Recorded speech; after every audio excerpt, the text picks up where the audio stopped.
Hi y'all, welcome. How y'all doing? Hope y'all are doing good. I'm here to do some game dev. I am. I've been working on this game for, I would say almost a year, nearly a year. I'm new to game dev, I'm new to Godot, I'm new to coding, all that stuff, but I want to share that journey publicly. It benefits me too. Sometimes you guys come through here and give me tips, and I always appreciate that. And I love hearing about your projects too. I'm gonna be here for a minute, so if you're watching it after the stream, feel free to skip around, see what we got up to today. But I'm also gonna try to be here, be engaged, and hopefully you'll consider sticking around if you do want to.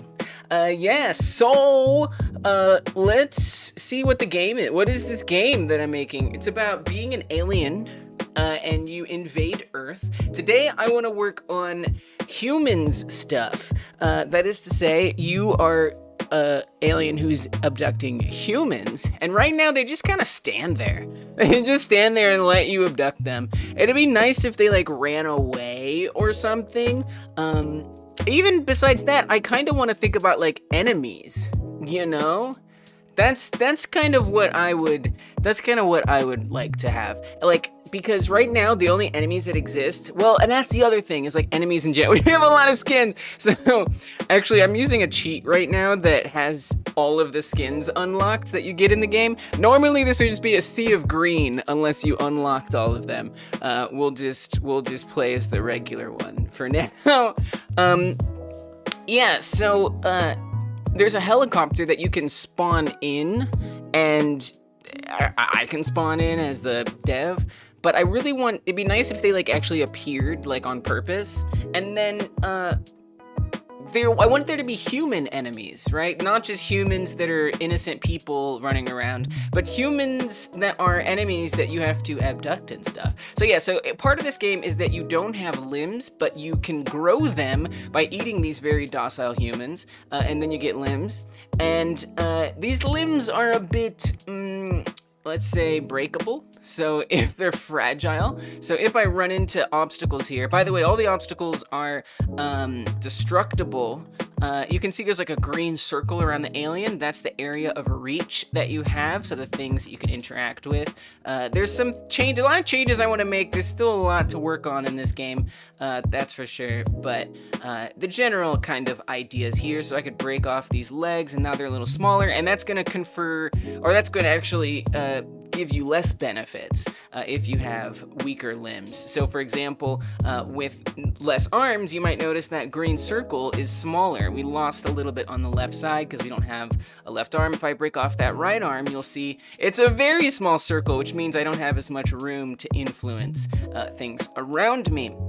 So yeah, so I'd like to see if we could get, oh, and then by the way, part of the game is that you abduct humans, you stick them into that orb up there in the sky, and you get points. So yeah, this is just a game idea I have. It's a roguelike type game. It's like endless runner kind of thing, and it's just, you know, it's a project that I'm making to learn, and you know, I'll probably put it up on Steam and stuff, but at the end of the day, I'm really just here learning, and that's it, and having a good time. So yeah, I'm happy to share that with you guys, and thank you for being here for that. We got Frog in the house, Toad the Frog back in the chat, and you're on your alt. Okay, good to have you here. I like that cursive lettering, it's cool. All right, so let's see, if I want to make these humans, oh, and then the helicopters I was talking about, if I press like a debug key, these helicopters come in and they shoot you, and you can attack them. Oh, that's another thing. So if I attack it, it crashes down on the ground. I'd love for once it crashes, there to actually be humans there. So like a human that you could abduct. And the reason why I want that is because part of the idea of the game, well, it's new. I have no idea when you were here last, but hopefully you're seeing things. Maybe you can extrapolate from my explanations now what is new and what wasn't there before. What do you remember last? So, yeah. Hey, what's up, MK525? Oh, we got a member in the house. Welcome. So yeah, so what I'd like is that when you destroy the helicopter, which I can't right now because my sphere of influence is very, very small. Okay, now we've got some space.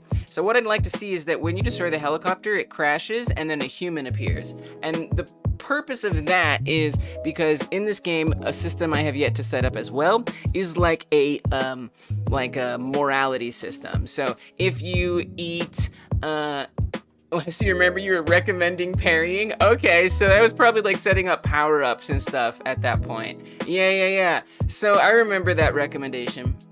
I've actually decided on every power-up at this point, and parrying didn't make the cut, but there is like something that lets you like have defense.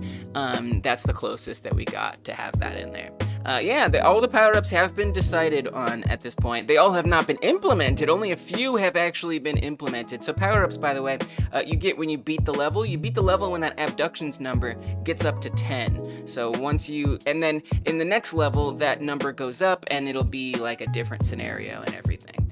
So the reason why I want the humans to appear when a helicopter crashes is because there's humans that are like innocent and humans that are not innocent. The ones that are trying to attack you are the ones that you don't lose any morality points for consuming and abducting. So by having a human appear from the helicopter, then you know that you're getting a human that isn't going to count against the morality score. And there's a whole way that that's going to work. It's something I'm going to set up soon. But yeah, if I could have permission, may I recommend a AI? I don't know what you mean. What do you mean by AI? Do you mean like what do you mean? You mean like a character that, like an enemy that has like pathfinding and stuff? Yeah, I mean that's something that I'm definitely going to implement for sure. And actually I don't know that I'm gonna really do that today. A coding assistant? I mean, I use that. I call it the other chat, because often you guys help me out with a lot of problems that I'm having. I've made this whole game on stream so far. I don't think that'll change someday, but you never know. Okay, so they're the power-ups. Actually, all of them are currently empty. I could fill them in actually now, but these are all, there are some that work, but we didn't roll any of those this time. These are all just placeholder power-ups.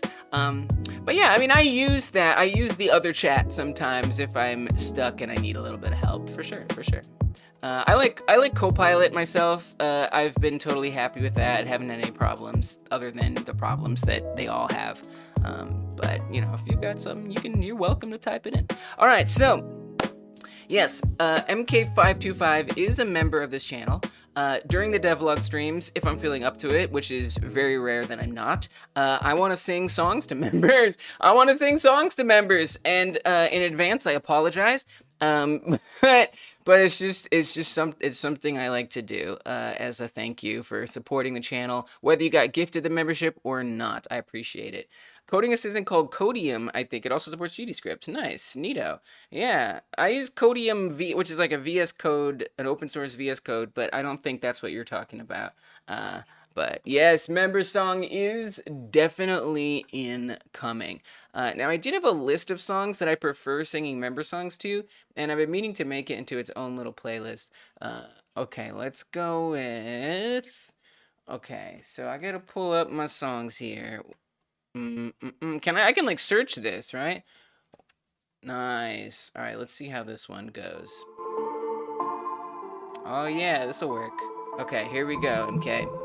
Here we go.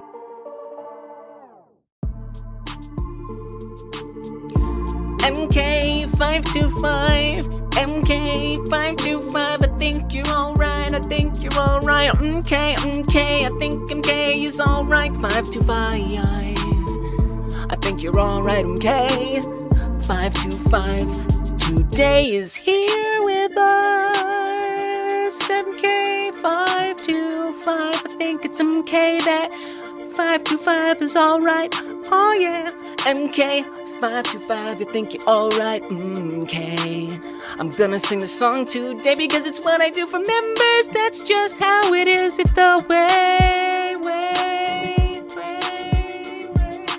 Alright, there you go. There's your member song. I'm so sorry, but also you're welcome, and thank you for supporting the channel. Even if you got gifted a membership, even if you're recurring, either way, I appreciate you. Thank you. And yeah, let's continue. Why don't we look it on stream? I usually do that in the member streams. So every Monday on this channel, I do a member stream, which is a lot like this stream, except I'm a little more amenable to checking out things you guys want me to check out. We chat a lot more.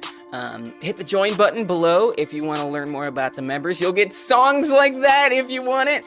But here, I try to stay on task and keep focused. Occasionally, I'll break off and do something once in a while. It just kind of depends. And right now, I want to get going. I want to start working. So, okay. So I think, so there's different things we could do. So the humans, I need to like really focus in on a particular task right now. So we've got the human here somewhere. I believe it's this one. Yes, okay, good. Do I have an animation tree set up on this human? Why is it, oh. Interesting. Okay, so we do have an animation tree. I'm a little surprised that it's instanced. So the human, okay, we have this and instanced within there. That's almost a little concerning. What implant would you put in the human? What does that mean? What do you mean implant? I don't know. I don't know what that means. Okay, can you be more specific? So we can do walk, we have a walk cycle, but they're not, this walk cycle isn't being used, obviously, because we're only seeing them stand there and idle all the time. But I would like them to like walk around, run around, stuff like that. We got walking and we've got running. Something that would be nice is if they like threw their hands up in the air. That would be nice. What you know code. Look, wow, does anybody know what Frog is talking about? I just don't know what Froggy is saying. What implant would you put in the human? What you know code? Don't know, man. Okay. Maybe use an AI chatbot to help your messages make more sense to me. Yeah, so this, I would like arms running up in the air like they're trying to escape. So then other things that I would like is them to avoid obstacles. So we have various obstacles in the game, and it would be nice if they knew, oh, I should run around that barn. Actually, what I'd like is for them to go hide in buildings. This is kind of a lot. I think what I want to start with, so there's a lot of different things, but I think what I want to start with is having the helicopter crash and a human appear. I know there's so many different things to do, and but I think that would be good. All right. What? I don't understand what you're talking about. What? Okay. Anyway. So I'm gonna put up here where, oh, the songs. Oh, because I was like, why aren't the songs playing? It's because I searched, which means all the others aren't loaded up. I want all the musics. Keep it going. And then what I want to do is put a task up on screen here. All right. We're gonna put a task up on screen. I want to have human appears on heli crash. That's what I want. Now, in order to make this work the way I want it to work, I want that human to look like a military enemy. And so I do have this way of, now I want to make like an army helmet or something like that, but for now, we're not going to worry too much about that. Instead, so we have like different heads. I kind of want to make like a specific head, but you know, right now it doesn't really matter. But what I can do is I can change the color of their clothes. So we can make them have a camo shirt, which is obviously not UV mapped well, nor is it on all the other parts. So, okay, so a few things to think about. Maybe we won't start with the human appears on heli crash. Let's start with human has enemy variant. Let's start with that. And so I'm actually gonna make this human look potentially, and I want that to be in code, right? I want the code to be able to swap between the different humans. Yeah, that's what we're gonna do. MK says, I have also tried some Godot. It is so much fun and pain, at least for a beginner. Yeah, I understand that. I completely get that. I mean, I think it gets easier. Yes, tutorials help. The Brackeys videos are great for beginners, And I think just like seeing what other people use the engine can help a lot. And then besides that, documentation, sometimes asking an AI chatbot for help can make a big difference. But it comes, you know, it gets easier. And then sometimes some of the things don't get easier. Like, I can't always memorize every single function. I can't memorize everything. So, you know, there's always something I have to look up at the end of the day. But I'm really glad to hear that it was so much fun. That's awesome. That's how I felt about it. I mean, I was trying Unity, Unreal, GDevelop. I guess those are the three main ones that I tried. And just once I got to Godot, I was like, this is the one. I like this the most. And I'm glad that you had a nice experience. That's awesome. Let's go, Godot gang. Okay. So, right now, the humans, you'll notice that when it actually, right here, this is the only level chunk section that they spawn in on. And they are all green shirted at first. And that's just dependent on what I set their clothes to right here. So let's set this to camo, for example, and save it. And then if we come over here, they'll all have the little camo crop tops up there. Now, if I load the game, they're gonna either be all green or all white. And that's because there's code in there that randomizes what color clothing the human is going to have. And I want to add like a bunch of colors. Like, I want a bunch. For now, I've only got 2 just for the sake of setting up the feature and making sure that it works correctly. So I think I can borrow some of that code for setting up the like bad guy humans.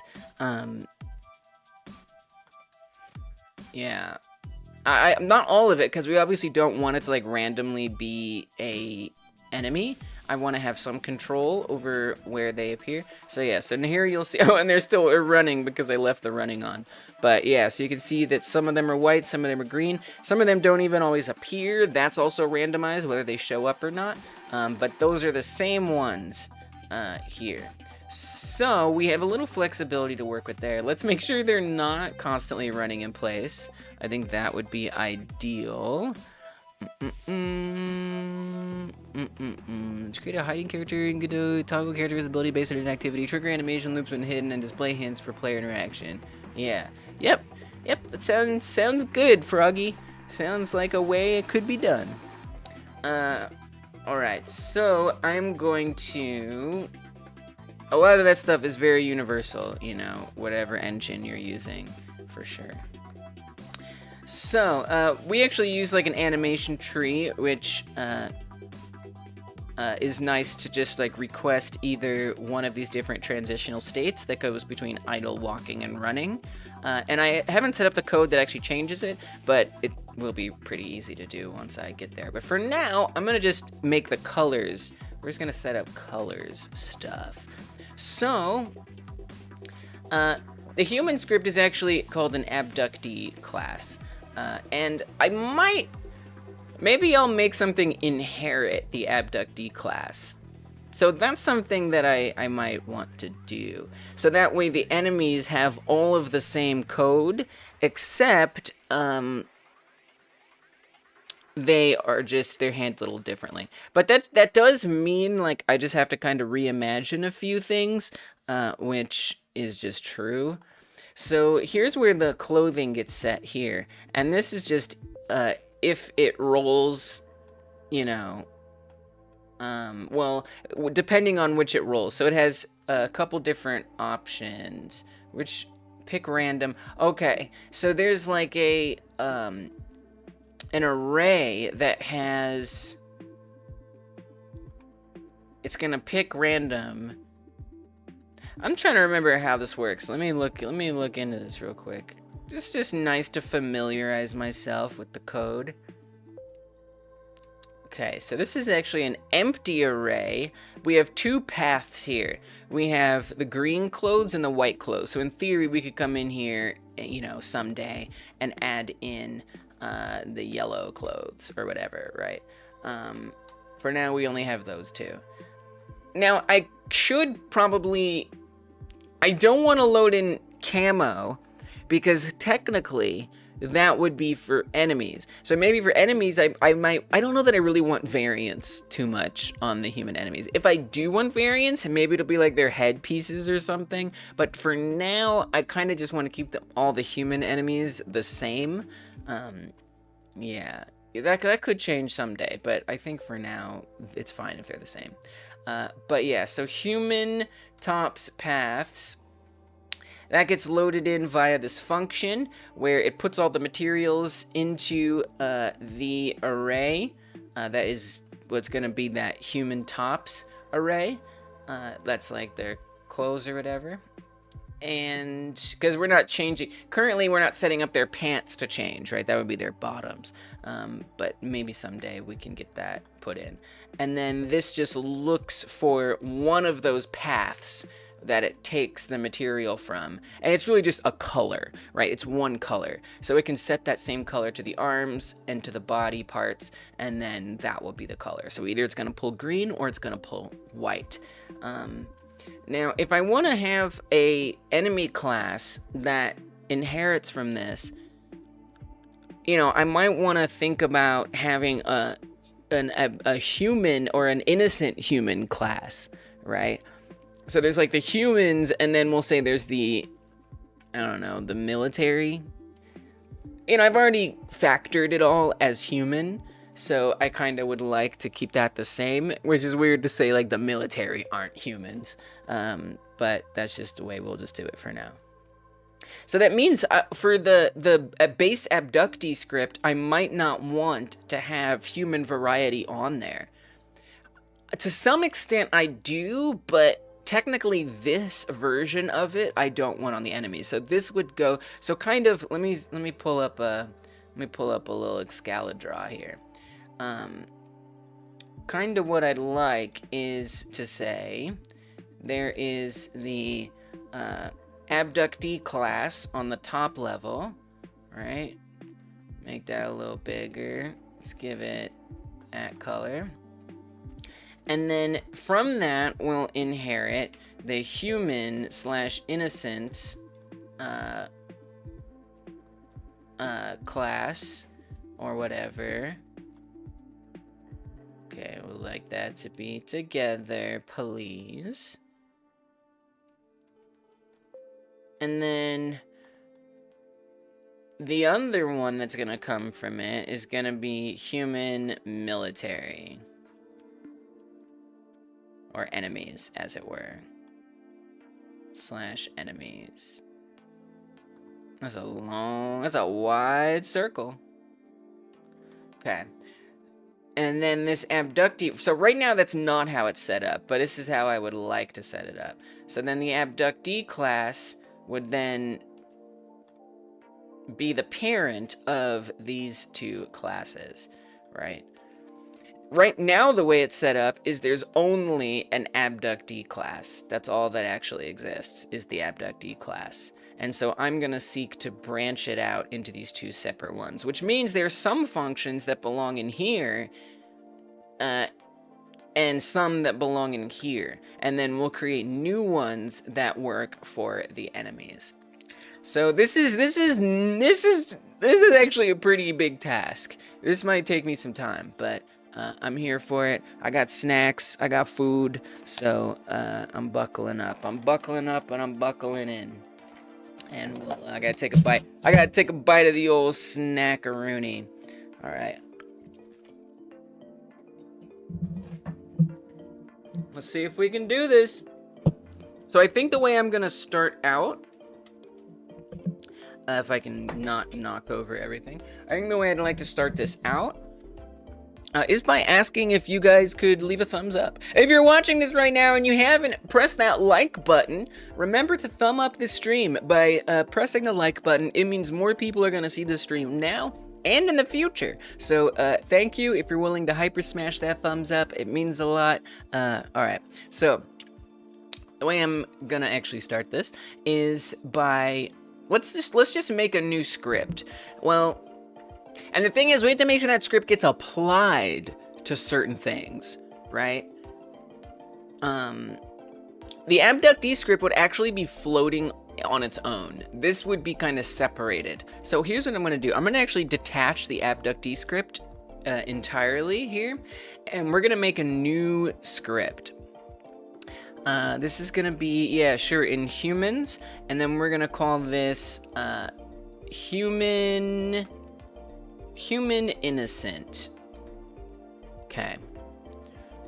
Create that script. Do I like that name? I think I like that name. I think it's fine. Yeah, it's fine. Okay. And then instead of extending from a rigidbody or whatever, it's going to extend from the abductee class, since we already have that class name script all set up. Now, there's going to be a lot of things to add in to make this function correctly. This is going to be broken in so many ways. And I'm going to have to figure out... I'm going to have to figure out what is broken. Off the top of my head, I don't even know. So let's just play it and let's just find out. Let's just find out. We're going to get an error immediately, I'm quite sure. If not, as soon as the game starts, as soon as we start actually playing and we load into the game. So let's find out where the errors are, and I'm just going to go from there. Sometimes I just like following the errors, like making an absurd change and just seeing where the problems pop up. Okay, it's loading. So probably where the error is going to happen, if there's going to be one, it's going to be either when the humans actually spawn in, or when I go to interact with one. I'm pretty sure. Okay, there they are. Okay, so we already see some things going on here, right? Remember, I set those humans initially to have the camo top. So you can already see that randomizing clothing is no longer working. We do want that to be on the human innocent class and not on the, or not class, but on that script that inherits from, I don't know that it needs to be a class. The script that inherits from the abductee that's an innocent one. So let's see if we can actually eat them like normal. There's our first actual error. Besides the fact that the clothing didn't load in. Cannot call method set service override material on a null value. Ah, yes. Okay, so what the heck is this talking about? So what this is talking about is over here. Basically, the humans that are held in the alien's hand are not the same human that's on the ground. And there's reasons for this, performance reasons, the way the game is set up, it's like object pooling. We just want to, it's for the best that when the alien grabs it and there's one appearing in the hand, that it actually spawns a new one. And so it does that on the camera script because that's where the raycast is. So when the raycast detects that we've clicked on a human, it hides the one that's on the ground and it spawns a new one in the hand of the player. And so when it does that, it is going to it's going to basically match the clothing of the one that's in the alien's hand to the clothing of the one that was picked up. And so it's trying to do that by setting the clothing from the raycast script, and that is causing our error right now. So what it's doing is it's running on. So it's called meat again. That was a refactor thing. I originally was calling the humans meat. Now I call them abductees, and I tried to refactor the meat thing, and it just wasn't working. And I was like, you know what? Forget it. You know what? We're just gonna leave it as meat. It's a learning project. We're gonna let it be not perfect. And I'm not working with a team or anything right now, so the confusion is okay because I get it. So, although there is a GitHub repo, link in the description box. So you are welcome to look at it and consider contributing if you want, but I don't expect that, and it's probably going to be hard for you to understand the full context of the game. But you can always snoop around in the code too if you want. But that's what that is. Meat is the abductee, basically. So it's creating a new one. It's instantiating a new one here. And then it's running the human variety function. And that's where we're getting the error, is when it tries to run that function. And so it's setting it to the clothing that matches the original. So it says, okay, what was the clothing of the original one? Set that to be the new one, and then run the human variety. That is to say, run the script that changes the clothing, right? So that's this one. And unfortunately, it can't find it. Yeah, so why can't it find it? Cannot call set surface over material on a null value. So it doesn't see the body parts on there. Oh, because this is on the abductee script, right? So that's that class script that's not attached to anything. The only thing that's attached to the rigid body, which has the human arm left and human body and stuff, that is on what is now being inherited. So what I need to do is I need to take this function right here, and we need to just get it out. Now, there is something to consider, which is, if we have an enemy variant, then that means it needs this raycast code needs to take into consideration, are we grabbing an enemy or are we grabbing an innocent? If we're grabbing an enemy, then we don't want to actually run human variety, but we actually do want to run human variety because I might have different helmets and stuff. So I kind of still want to keep that, but that function is going to look different on one script on the innocent versus the enemy. So it's kind of a lot to think about, but we're here for it. So, okay.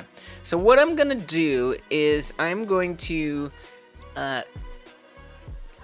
cut this function out. Well, you know what else might be the issue? There's, you know what we could do? I wonder if it's the on-readying, right? Like, because it just can't find, I feel like we can have this code on the class script. I think it's just like the body parts aren't set correctly. So where is human arm left established at? Where do we, oh, function human, oh, it's right at the top of it. Right, and so it's not gonna, wow, that is, I wonder why I decided to do it that way. I'm sure there's a reason why I had this set here and not like at the top of the script. I wonder what that reason was. I am not entirely sure why I did that. But I did, and I don't think I'm going to sit here and question it. So what needs to happen is we do need to have this entire function be on each one individually. So that's what we're going to do. So I'm going to pull this off of here, and let's go to our new script, and we're just going to slap that in, just like that. That's it. That's all I'm going to do. Could not resolve class abductee. What does that mean? Oh, that's probably just because, wait, what does that mean? Function human variety not found in base self. So? Oh, because we call it here. I see. In the spawn function, right. This has to go look for, like, the children.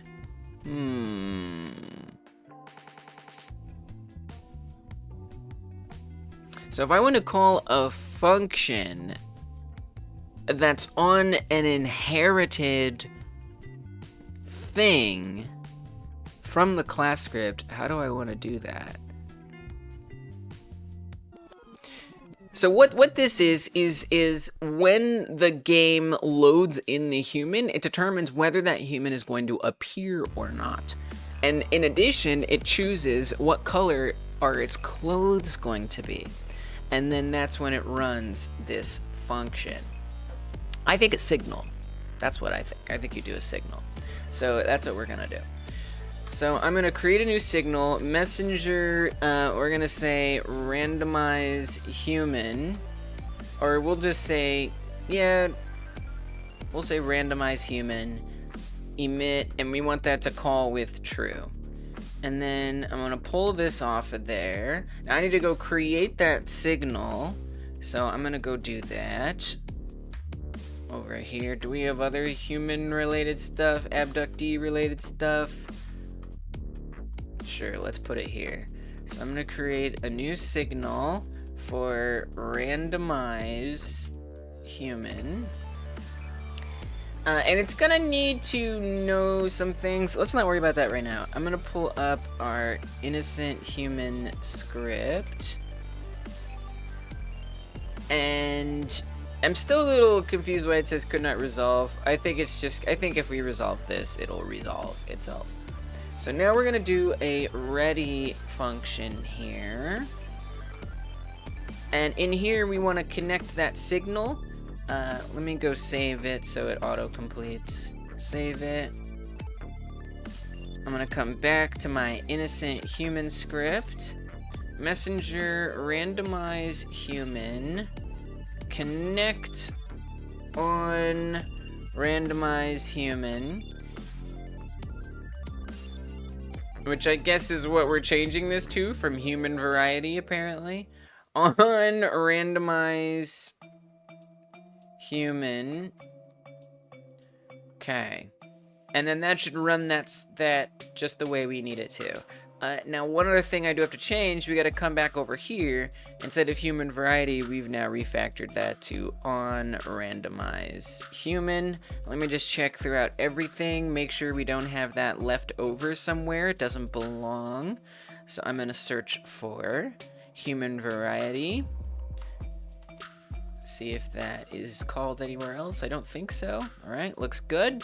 Let's see if we get that error. We'll get a new error of some kind because of just the chaos that I've brought.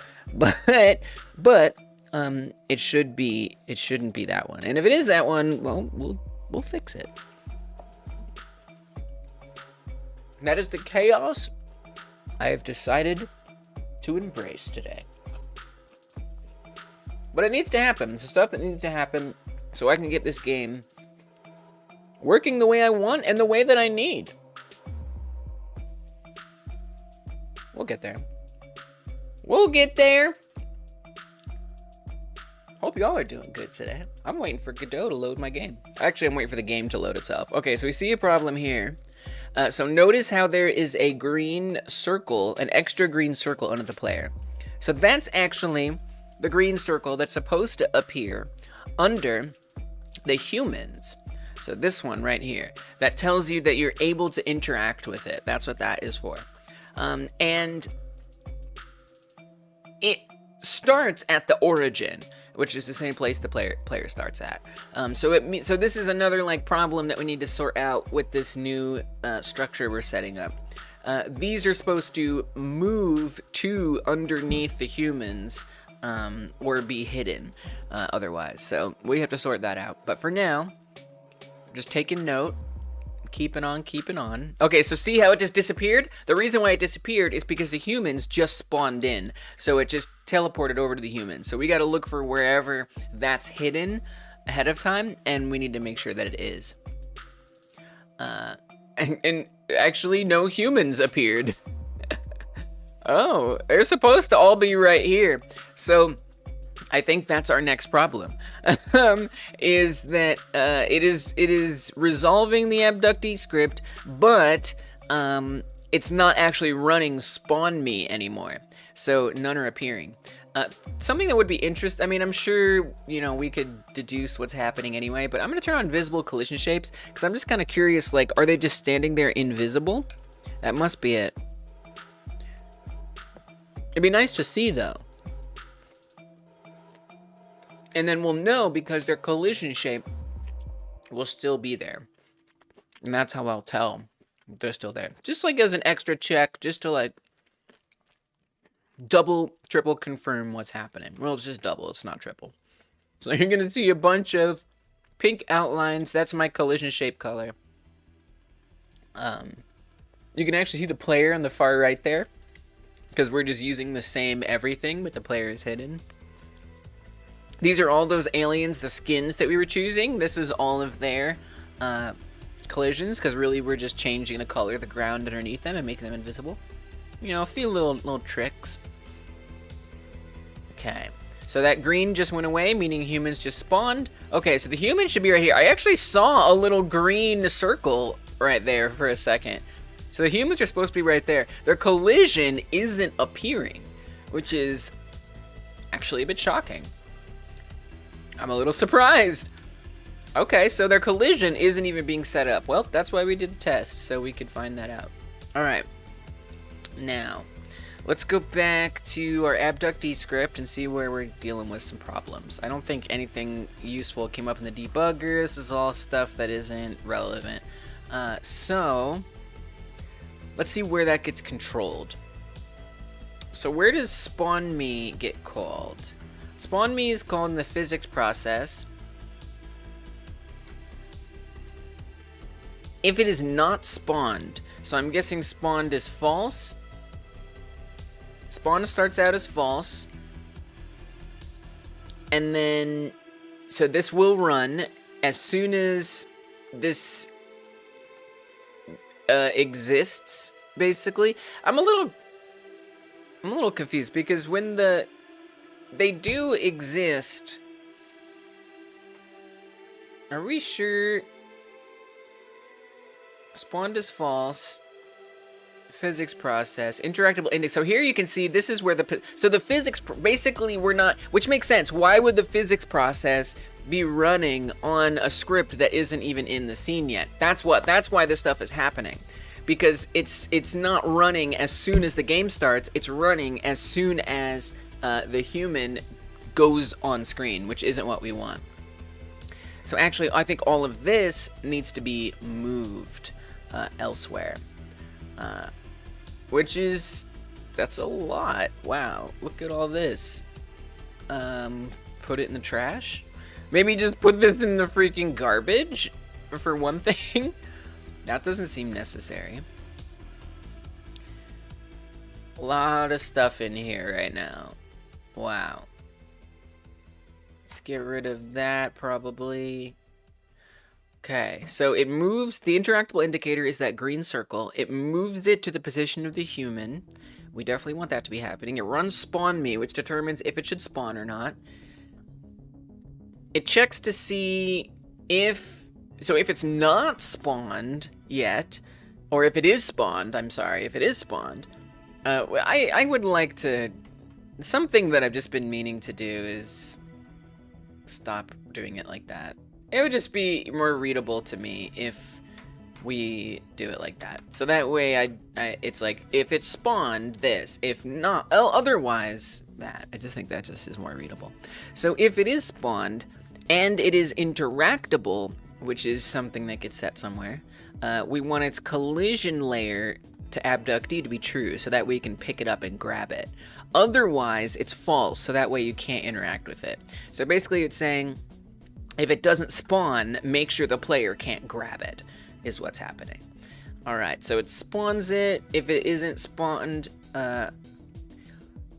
if it's available, so we have is interactable and is available.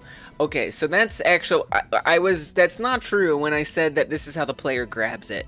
This is how the player grabs it. I know it's chaos. So abductee interact, that's what lets the player grab it. And that's related to if it's within the player's grab range. So by being on this abductee collision layer, that means that you can hover over it, but you won't be able to click on it yet. By the way, my cats are being really cute. I just kind of want to say that, and I want to show you how cute these cats are being. Look at them. They're just sleeping right next to each other. Oh my god. They've had drama between each other, and to see them be so close like that is just warms my heart. All right, anyway. So this controls whether you can like hover over it and it say, hey, you're hovering over me. But if you actually want to be able to pick it up, then it has to be available. That's what that's doing. Although it also says visible true.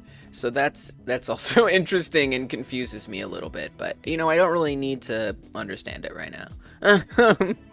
Look at that, and then that's this, well, you know, it works, so whatever. Oh, maybe I had it backwards. Maybe interact is meaning you can hover over it and see that it is technically interactable. And then the abductee is what actually lets it be pick upable. It must be something like that. Okay.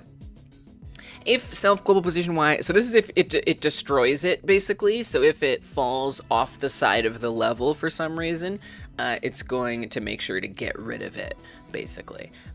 It's also going to check to see if it's in the group dropped, which is interesting. Yeah, so that continue, that's very interesting. Okay.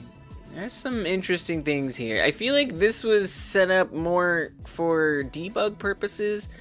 We're just gonna ignore it. I'm not trying to reinvent the wheel here. We're just trying to make sure I understand some things going on. Global position Z4. So this is if it goes past the player. So if it's behind the player, it deletes itself. And actually, this is specifically looking for ones that respond.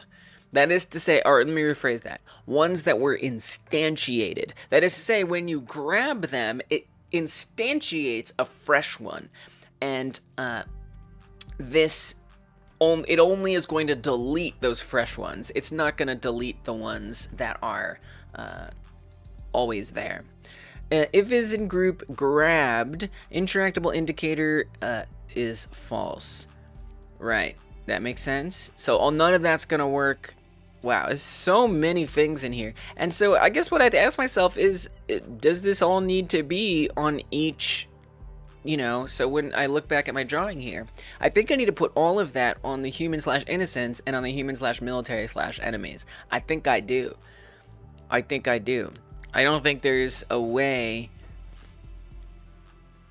to get around that, would be my guess. Because the problem we're having is, like, well, it could be that it can't find the interactable indicator. Where do we set up that? We set up that at the top of the script, right? Yes. But I don't think it matters because it's in the inherited thing. Alright. I'm a little unsure, but let's take everything in the physics process and let's move it. I feel unsure about this, but I'm doing it. So we're gonna pull this out, and I'm gonna put this on the innocence one now. So I'm gonna keep this up near the top. It's where I prefer to put things like that.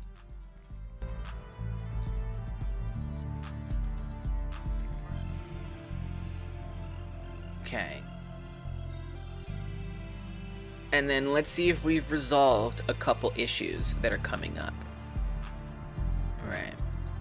There's gonna be other issues. There will be other issues. But I mean, this is a chaotic refactoring that is happening of a such. And so, you know, it's gonna be like that. And that has to be okay. It has to be really totally okay. It's fine.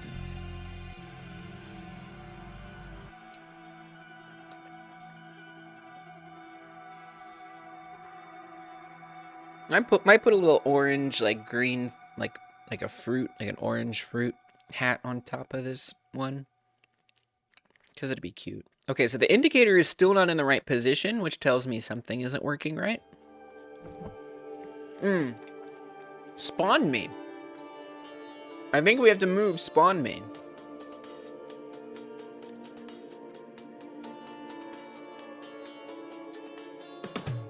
So no humans are spawning. It ain't working.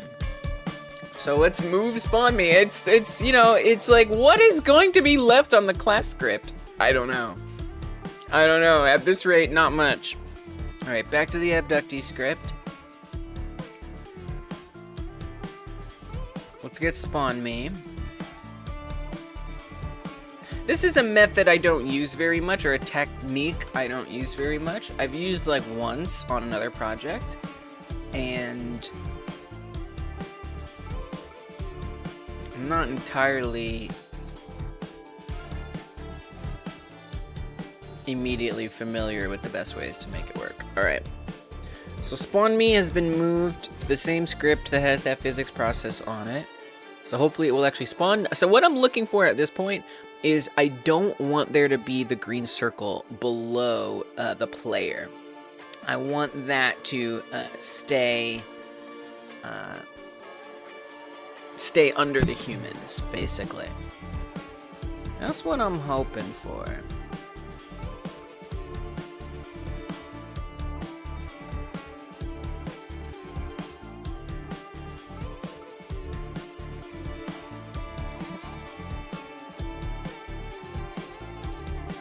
Oh, still there.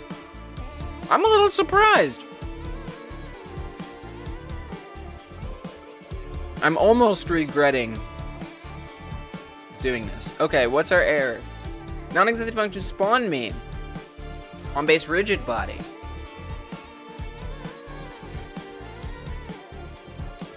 Wow. Yeah, you know, I don't know. I don't know that this actually makes sense.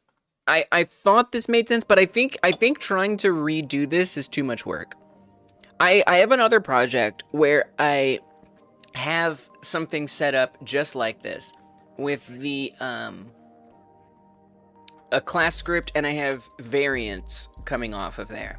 But you know what I think? I think that this project is too far along to wedge this in for my skill level, for my patience level. I'd much rather just make it work. So I think what I'm gonna do, guys, I think what I'm gonna do is start over. You know, it sounds like, oh my gosh, what a huge backtrack. The last hour is for nothing. Incorrect. Incorrect. I am discarding the changes. So this is my GitHub. We've got all the changes. I'm throwing them all away. We're starting over. I don't feel good about that. I don't feel good about that. What we just did. So I'm gonna discard all the changes. It's, you know, there's just so much here, and it's gonna slow me down, and I think that it'll be fine. So what I'll do instead is we'll have functions on that abductd script that are going to just say, am I an enemy or am I an innocent? It'd be nice to have like an ideal, you know, inheritance structure built in, but I just don't think it's worth it at this point. Maybe if I make like a new thing, but I don't think I will. Right now we do have, maybe with like helicopters and like tanks and stuff, maybe I can do it there since I'll be starting more fresh. But with how complexly intertwined to the game this stuff is, I just think it's a waste of time. So we're not gonna do it that way. All right, so back to the abductd script, back to everything working nicely. What we're gonna do instead is I am going to set up an export variable on here. So we have isType cow human tree. We could actually probably just add a type on here. That would probably work well. It is still a human, but it's a human enemy. We could also say a type. Maybe I'll do, well, there is also empathy okay. Maybe that's what we do. So the empathy thing, there's something I haven't fully described here today. This has got the leopard print, the pink leopard print on it right now. But there is a like a karma system, like a morality system. And the way that's gonna work is if you are in good standing, you'll have this little heart carved out in your chest. And this is like another limb that can shrink. So if you do evil things, that heart gets smaller and you are punished, you're penalized a bit for that. But if that stays full or it isn't totally gone, you actually get some benefits when you're playing the game. And the only thing that determined, well, there's a couple things that determine it, but as far as the abductee script goes, the only thing that determines whether that heart shrinks or not is if you have eaten or abducted an evil human, that is to say the military, or if you've eaten or abducted an innocent human. If you eat or abduct an innocent human, that shrinks. The empathy is not okay. If it is an enemy, then that's going to not shrink, and the empathy is okay. It's a little confusing, but basically, if empathy okay is false, it's an innocent. If empathy okay is true, it's an enemy. So I think this can, for me, this can just be that it is an enemy or not. Like, we could even refactor this. That probably wouldn't be so. Let me refactor it, because I haven't really implemented this system. It's in a couple places, but it's not really functional right now. So,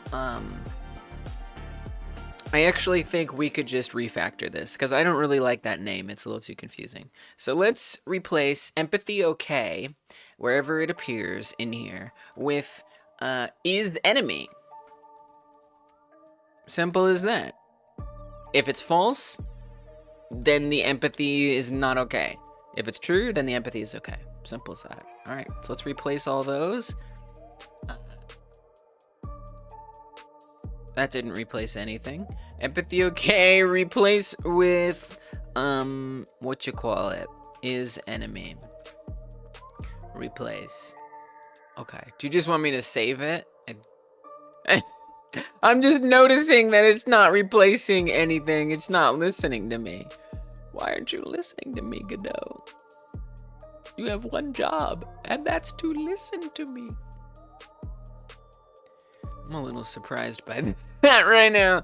Well, we could, oh, I see, duh. Nah, I forgot. We have to press replace all, no undo down here. That's my mistake. Okay, discard local changes and reload. Now, empathy okay is gone, and now that's refactored to abductee, or is enemy on the abductee script, for example. Okay, so is it an enemy? No. Now, if it is an enemy, we need things to be different.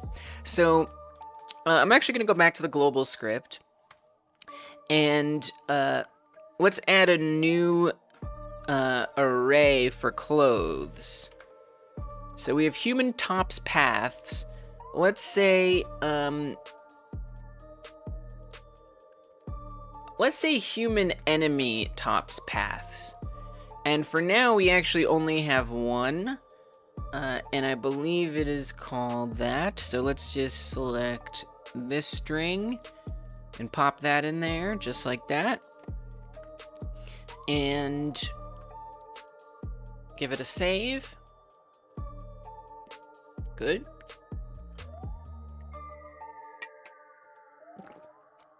So we need to load those paths. We don't just want human tops. We now want, and I guess I'll put this above it so it's consistent. We want variable human enemy tops. I guess we kind of want them to be head to toe, really, in camo. So that's something to think about. Array equals this. Would make sense to be wearing camo on top and blue jeans on the bottom. Okay. Then we're gonna need to make sure we load that. This is a bit of an inefficient way to do it, but for now, it's the way I'm gonna do it. So we're gonna say human enemy tops paths, load it into human enemy tops. I'd like to also load it into bottoms, and I know there's a way to put this all in one function, but for now, we're just not gonna do that. Okay, so I need to make enemy bottoms Oh. Human enemy tops. Let's make a new one for bottoms. Okay, so that's all gonna get loaded in, and we're actually using the same. I mean, I could even refactor this a little if we're gonna always keep them in a single clothing color. Yeah, that might change. There's like an officer or something. I don't know. I don't know that I care to do that, really. Yeah, I don't know that I really care to do that. Maybe. Yeah, it's kind of boring to me. So let me actually refactor this. Instead of, for any of these tops paths, we're just gonna say it's doing all of its clothes. This is really easy to fix later if we need to. Okay, now, back on the abductee script, we're gonna need to say something a little different here. If should randomize clothing top, human toss, pick random. So we need to make this a little different. We need to say, if enemy, do it a little different. Is enemy. If is enemy needs to be different. Else, make it the way we've been doing it. Okay.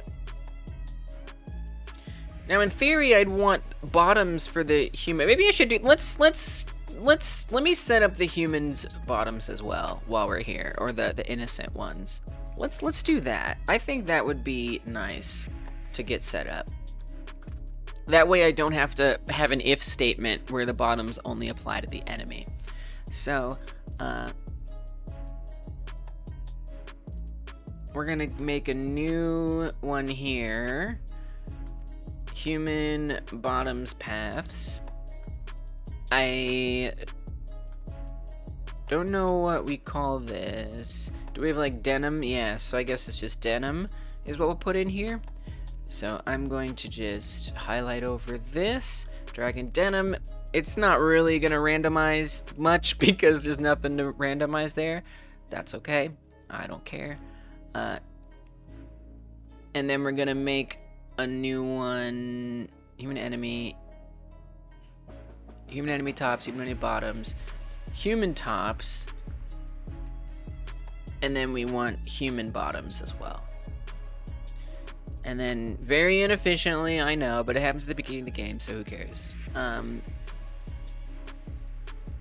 Plug this in here. Let's actually copy this one. Paste that in, and we're gonna call this bottoms. You know, again, my first big project, I really just kind of want to allow myself for it to be a little imperfect. And I, you know, when I start a new project, I'm always sure to like not make the same like mistakes that I learn here. But a few, you know, there's a big difference between a mistake that breaks the game and a mistake that is less performant or less optimal, you know? And once you're so deep in less optimal mistakes, and it's not like this isn't like a super serious project, whatever. But I mean, I think about the legendary if statement in Undertale, right? Where all the characters' dialogue is all in one giant if statement. Like, as indie devs, sometimes we just kind of like be inefficient to get the thing done. It's okay. It's fine. All right. Little pep talk for myself.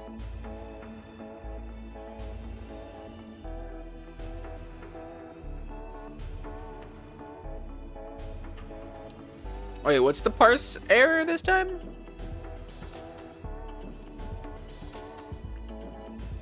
Expected indented after line.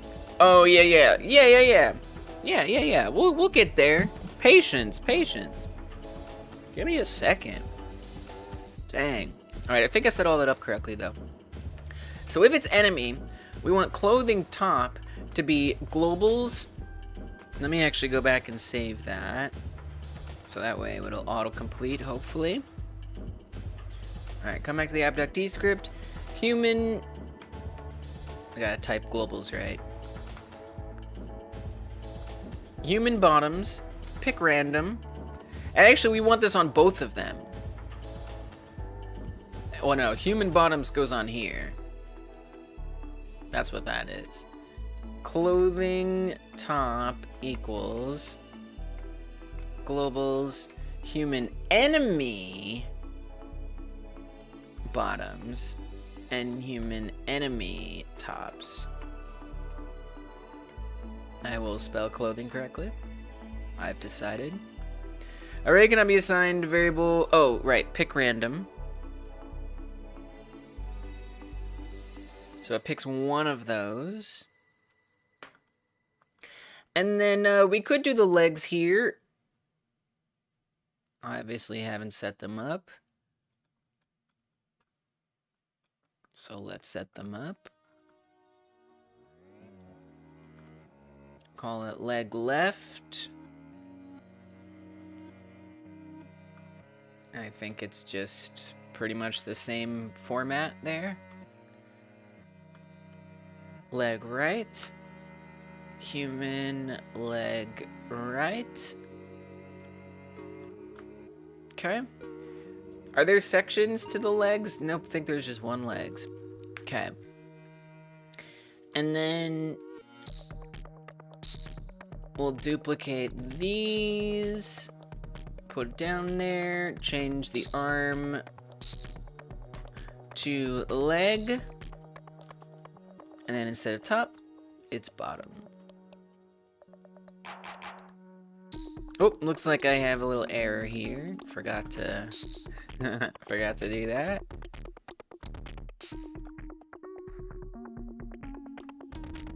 Okay, clothing top is set up here. Duplicate this, call it bottom. All right.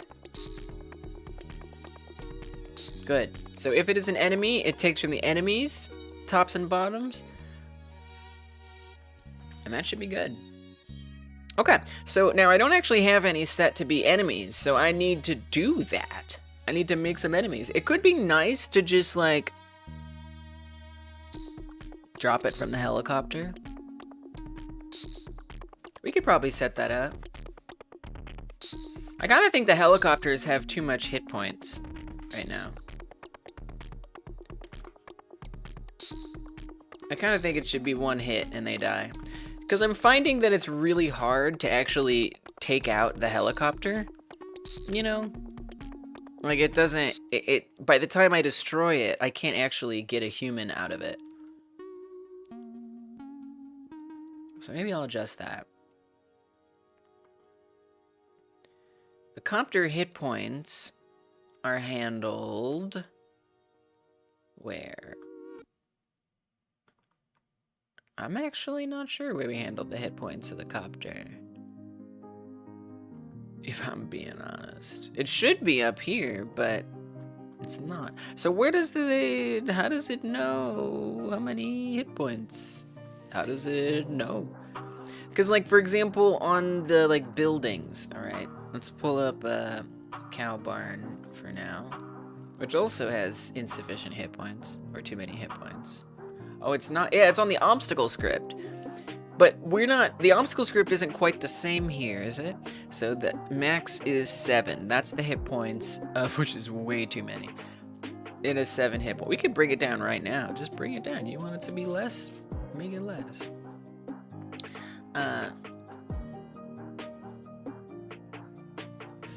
But on the copter,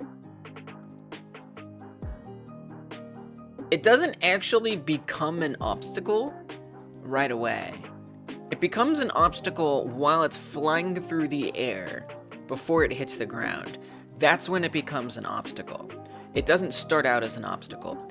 So where is this hit points getting that from? Normally,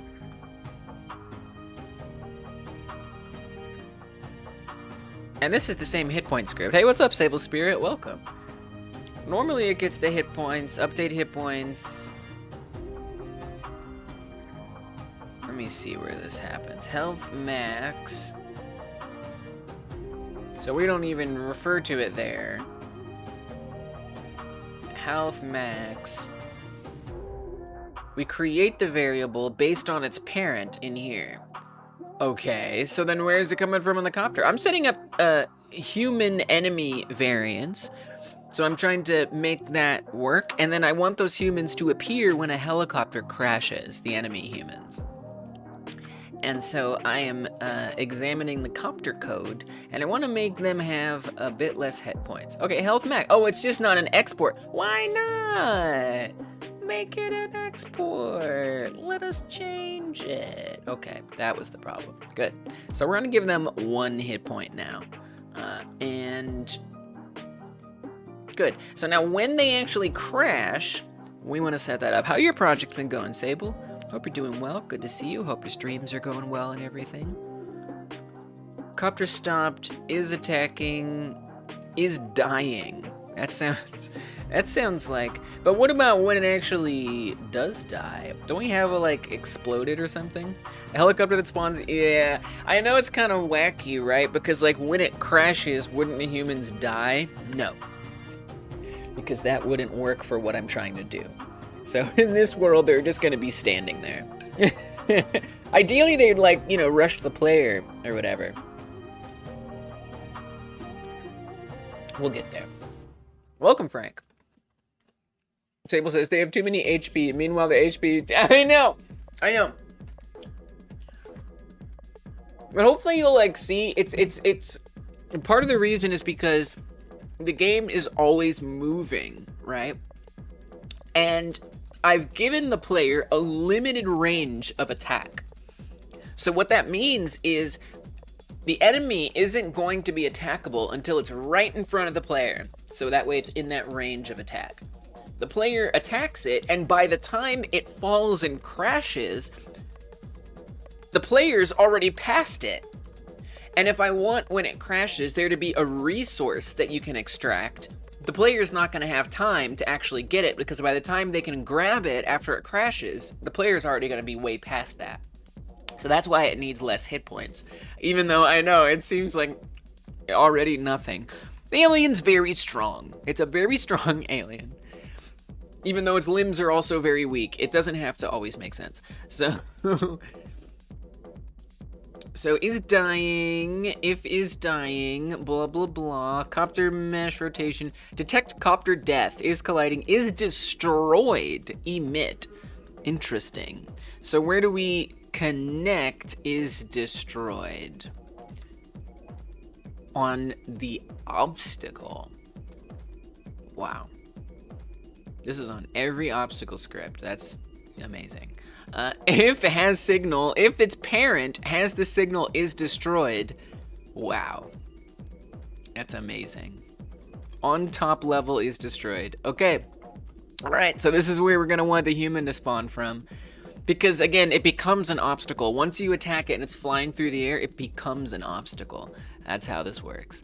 It's going to make sure its health is 0 and update its hit points. And then... I think we should say, now it could be, we could say it could be between 1 or 2 humans who spawn. You know, that could be nice. Randomize. One problem is, the humans currently don't collide with each other. So it means they can actually be stacked on top of one another, which is not that good.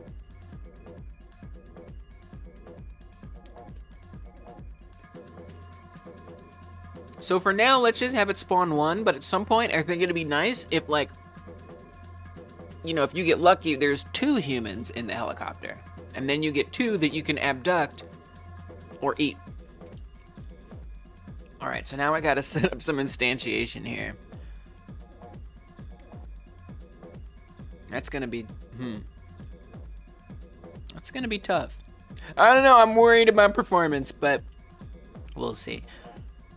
You know, really, I'd want to... I mean, the material should be preloaded.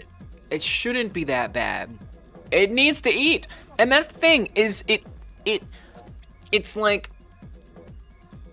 If you're trying to play the game and it be a good time or an easier time, you're only gonna want to eat these humans. So it's like really important that we set these up so the alien can just say yum and feel no guilt. It's very important. Yeah, so I think I'm gonna try to follow this.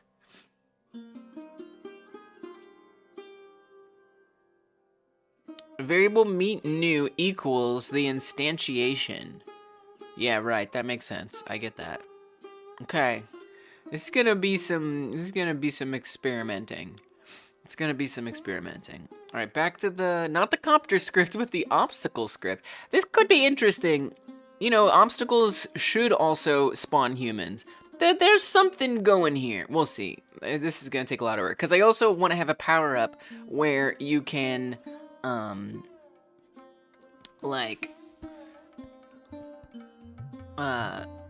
see through buildings and see the humans inside. Wow. So that means the helicopter. Wow. That's going to be tricky because that would mean the helicopter would have to know ahead of time how many humans that it's going to randomly drop. And you know, then if I want it to be like you see through the helicopter with the power up, this is why I needed to decide on all the power ups ahead of time. In exactly moments like these, I know I can make the best decision that will lend itself to the power up. Originally the idea would be well, we'll just add like a no depth test or something to the humans, give them like a nice shader material where they look like kind of outlined or something. But if the humans aren't actually in the helicopter until the helicopter crashes, then there's nothing to no depth test through the helicopter. Which then makes me think, instead of having like an outline of the human, it could just be like an orb or like a glowy thing. And that tells you, oh, there's a human in there. So I think that's how we'll get around that. And that'll have to be okay. It's going to be tough in buildings. Because in buildings, it would ideally tell you the actual position the human is at inside of the building. And so we not only have to know where to put, or not only have to know how many glowy things to put inside of buildings, but where to put the glowy things in the building that will correspond to when the building is destroyed. That's where the human appears. And that actually might not be that bad, because we could just say that there's predetermined marker positions, and that's where the glowy things are. And then when the thing is destroyed, that's when it says, oh, just look at that marker that was chosen, and that's the place where it spawns. It actually won't be that bad, but it is just something I want to like think about and talk out here for a second. All right. We're just gonna proceed as normal.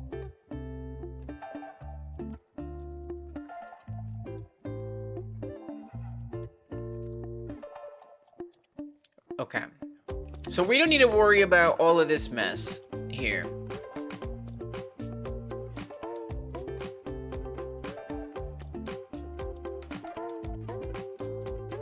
We actually, I think, can just say, and let me actually remind myself how to set this up correct.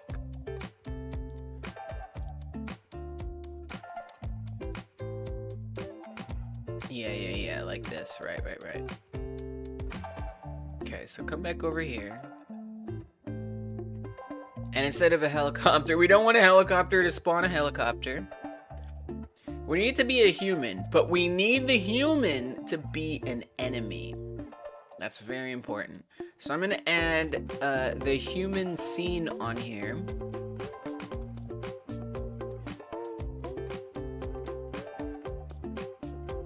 I guess I could keep it meet new instead of refactoring. I'm a little concerned about that, but whatever. Get recurrent scene, get node, spawn place, agile, meet new. Okay, we don't need to do this. Spawn place. What the heck is spawn place? I don't even know what that is. Really set that up on a whim, huh? Oh, there's no underscore. Camera 3D. What is spawn place? It's a node. Oh. typing in the code like it's a totally different person who made it. Yes! Yes! Yes! Yes, exactly. I mean, I've been working on this project for like a year. You know? It's like, man. Yeah, indent jump scared. I know. So many indents. Some people say that it's not great that Godot, that GDScript lends itself to all these indents, but I think all these indents are a clue that refactoring would be wise. I'm not going to refactor it because it works, and that's good enough for me. In my next project, I'll make sure not to have as many indents, but for now, you're gonna get jump scared.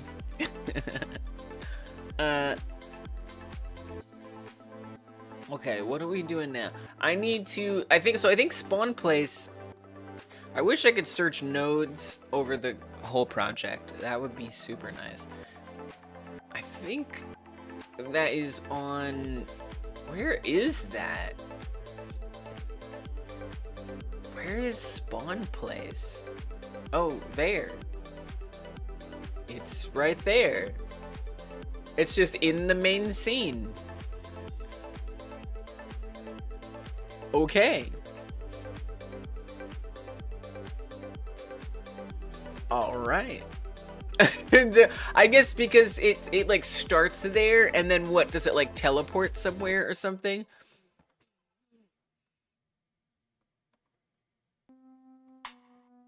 I wonder why I did that. Why did we give it a I'm sure there's a good reason why I did that. Meet original is available false. This is when you grab a human. It creates a new one in the hand of the alien. And it looks like right away it spawns it at spawn place. You know what though, also, is on the abductee is where the instructions are to move it to the hand. Well, I don't... Oh, I see what this is. This is less about the position, and it's more, I think, about organization, would be my guess. Is so that it's not just like floating around in the main scene tree, that it exists somewhere sensible. I'm okay with that. Let's leave it in spawn place. I'm okay with spawn place. I will live with it. Okay, so it's gonna put it in spawn place. Agile meet new. And then we're gonna want its position to match the position of the helicopter crash. So wherever the helicopter crashes, it needs to spawn right there. We have a bit of a problem though. Yeah, I think we have a problem.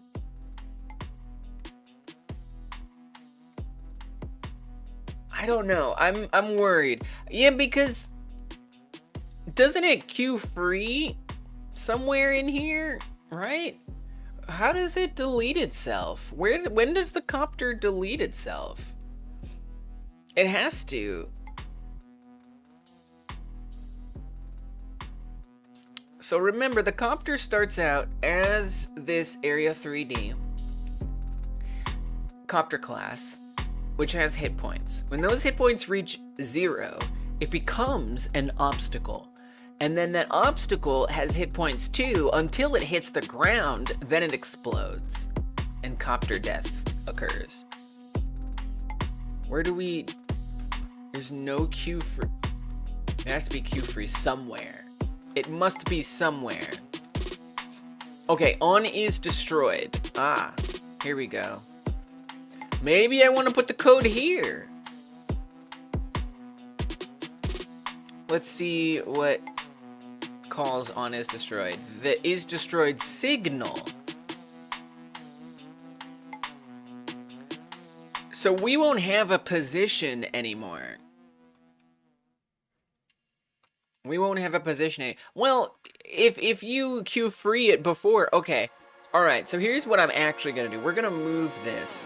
I'm not gonna put this here on the obstacle. Well, you could just say before the emission happens. What happens here? It makes the explosion occur. So I'd want it to happen after the particles explode. And then it waits for that to end, and then it queue frees. So I'm gonna say right here is actually where we want the human to spawn. I think that makes a lot more sense. Okay, cool. I think we can just get the position of this, right? I think we can just say meet new global position equals this global position, right? Like, that should be fine. But we need to do one more thing. We need to say meet new is enemy true.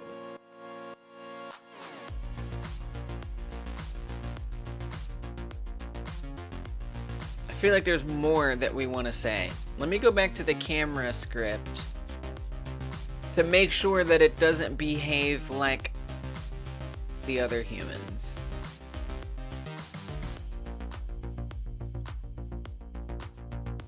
We might want to say that it's a clone, which is a thing. Is available. It's not really a clone. It does need to be available. We need to set it to be available. I think we need to set a lot of this. It doesn't need to be grabbed. I'm not sure about is clone. Let me look into is clone here. I'm not sure if that's relevant.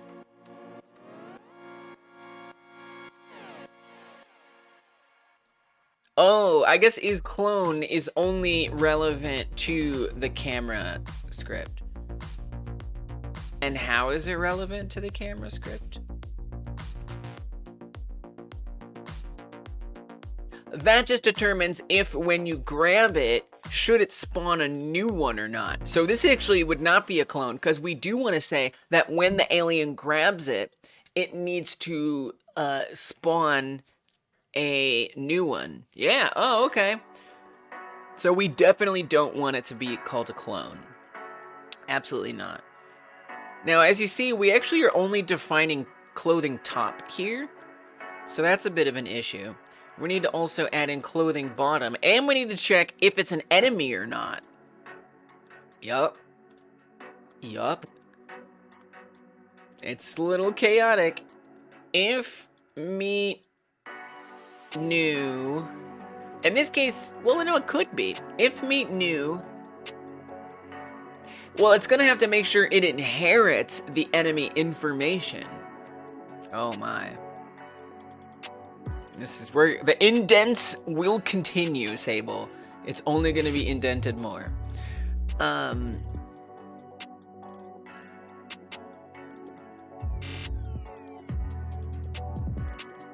We need to say if meet original. Well, you could just say meet. You don't have to do an if. Well, you do, but not yet. We could say meet new is enemy becomes the original. What was the originals? If the original was an enemy, then the new one needs to be that too. Now we say if meet new is enemy, it needs to set meet news. No, I don't think we actually need to do that differently, because it's just going to be the same clothing. No. This is, no, you're good. You're good. But we do need to do this. This is absolutely necessary. Okay, I think we're actually fine. Good. Good. We need to set is available over on the hit points script. Meet new is available. All right, let's just see where we're at. I don't know. This might be broken on so many levels. we might just run into an error. I literally set up the entire enemy clothing thing and the bottoms for either human, and I didn't test it. And I've just set up this whole helicopter thing, and I haven't tested that. So I genuinely have no idea where we're standing right now.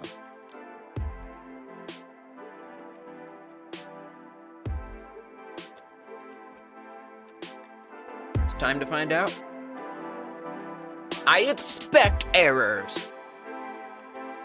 I do.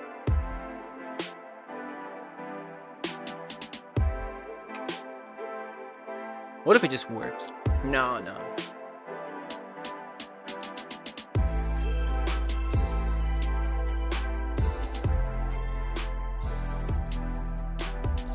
Okay, so the humans all look normal and fun. Nothing weird, nothing incorrect there. Because remember, I discarded all the old changes because that was not working. I could just spawn a helicopter. I just want to make sure I have good reach. So I'm going to upgrade to the biggest arms right now. Alright. Now, let's spawn a helicopter. And let's see what happens. It's spawning tons of humans. Spawn. It's just constantly spawning them. Oops. Oh, whoops. But look at them. They have camo. So that's good. I can't reach them. Maybe if I give myself a power-up. I have a debug key to give myself a power-up. I can't reach them. Why would it spawn so many? But you see exactly what I mean. It spawned like way behind the player. The player didn't even have time to reach it. So we still have that issue. It might be better if they fall out of the sky. They looking at us. What are you gonna do? You gonna get me? No, you can't get me. Too bad.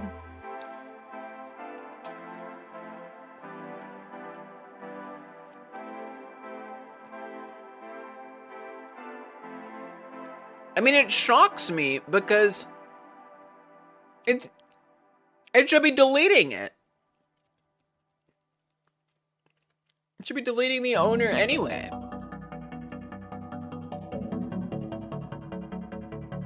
That surprises me a lot. All right, we're gonna say if we're gonna create a new thing. We're gonna say if it is someone implementing spawn feature without drowning in a swarm. It happens to the best of us.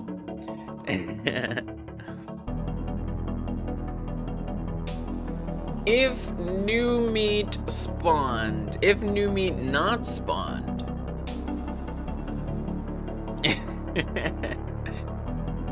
It's a rite of passage. Then do all this and set new meat spawned to true. We have to create said new meat spawned.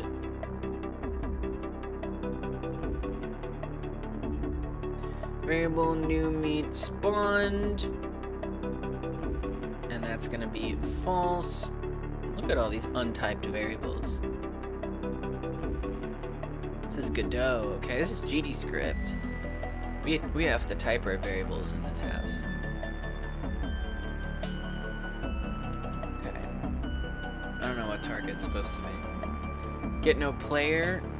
I think that's a character body 3D. Pretty sure. Yeah, I might as well just swoop in and type it. Yeah, it's a character body. Oops. Oh, that's an attack duration. Oh, that's like a number. It's probably a float, if I were to guess.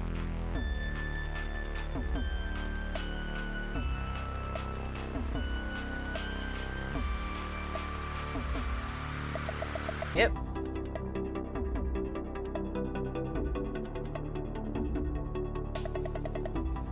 Okay. Target's probably something, who cares? Okay, so hopefully that will only do it one time, one spawn only.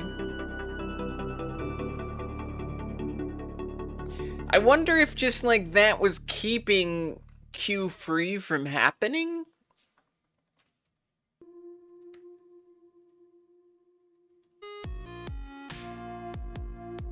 Obviously, the print won't run after.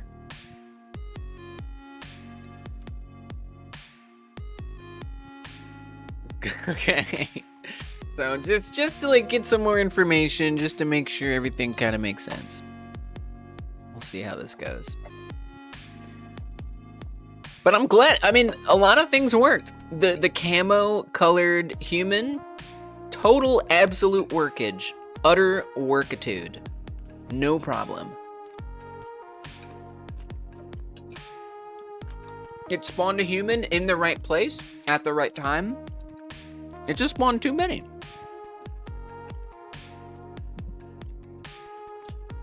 Now I'd like to find out, is that human grabbable?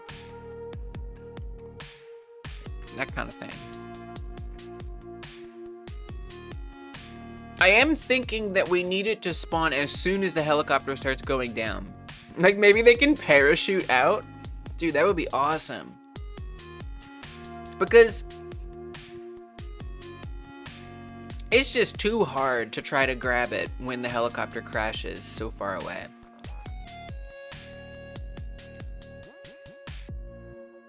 Even with one hit point, it still was too hard. Okay, so we're gonna spawn one. I gave myself a little power up there. You see, there it is. Oh, look down here at the prints. Copter deleted, copter not deleted. The copter absolutely was not deleted. Well, that's unfortunate.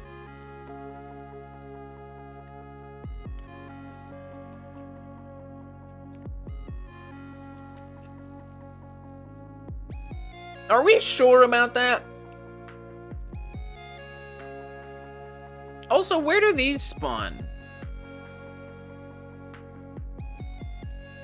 I have this NPC spawn script. We're gonna put these in the spawn place. And then I'm gonna see if it's still in there. It could be that it's calling that signal on a different obstacle, and that's why it's... But then... I'm very confused. Maybe because of the await. Maybe because it's running that over and over again, but the await hasn't hit. That's probably what it is. I bet it's the await. That's gotta be it. Alright. That's probably fine. Cool. So obviously we have the problem where the human is not grabbable. And the human is staying put, which is also a problem. We need the human to update its parent to the thing that it lands on top of. So there's a few issues here to work out. Oh, it just kills me that I can't quite reach that to test it. So I think I'm gonna try something a little different. I think we're gonna say, instead of, so we're even gonna change this a lot. We're getting somewhere. We're gonna change this to, let's go back to the hit points for now.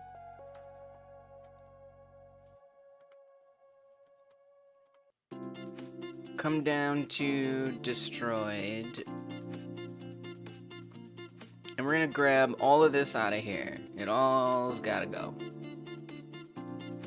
I am kind of curious about the copter deletion. I'm sure it is actually getting deleted, but we'll see.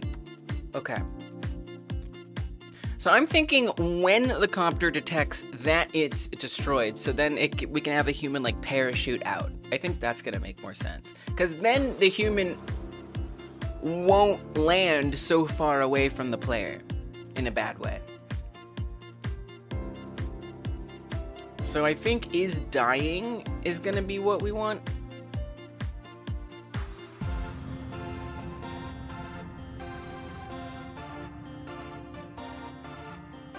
Health effects, if health current less than or equal to 0. that's where we are gonna try to move this to now. So this is where it starts spinning out. Seems like a good place to put this human. Okay, so we only want to spawn one. So we're gonna come up here, do our variable new meat spawned, boolean false.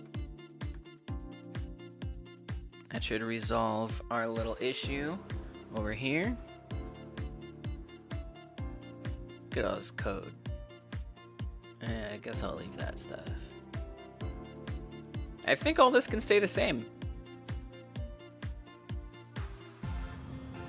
And it will be currently tail spinning, so we'll see exactly what that's like. Alright, let's just try it. Let's just see what happens. Let's see what happens. And then secondarily, we're kind of checking to find out, is the helicopter actually deleting? Which I think it is. Whoop. I think it just takes a couple of rounds of awaiting for it to happen.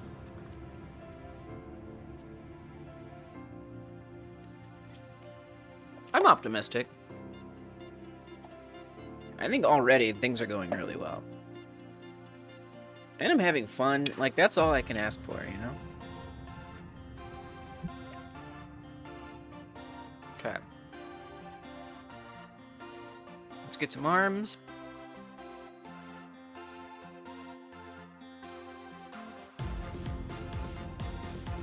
Nice. The bug happened, which it's not supposed to give you full arms and legs when you eat just one, but there's a bug that does do that, and it's actually really convenient right now. So we're leaving that bug in. All right, spawn the copter. Destroy it. Nice! Perfect. So it spawned the human out there in the front, which is good. I can grab it. It spawns the correct one. And it works! Good progress, good progress. Let's go. Awesome.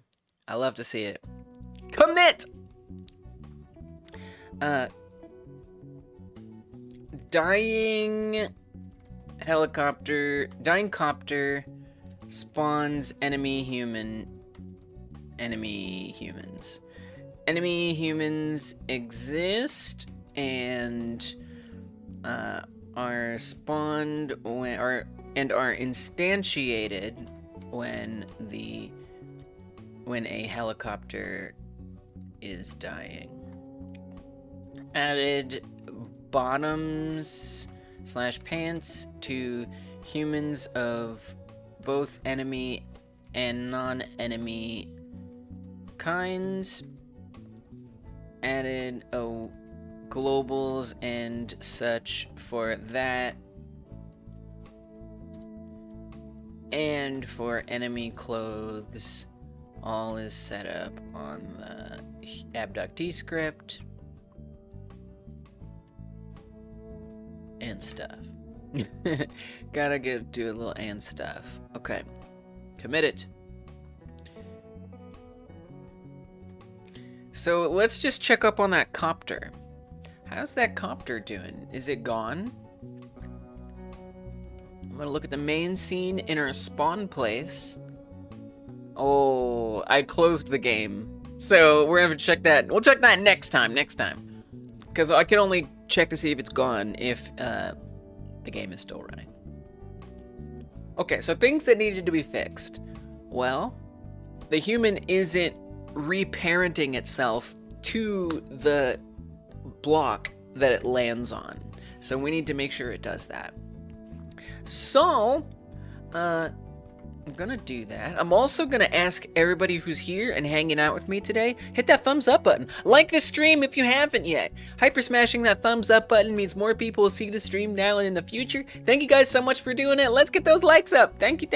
Press it. Unless you've already pressed it, then don't press it if you've already pressed it.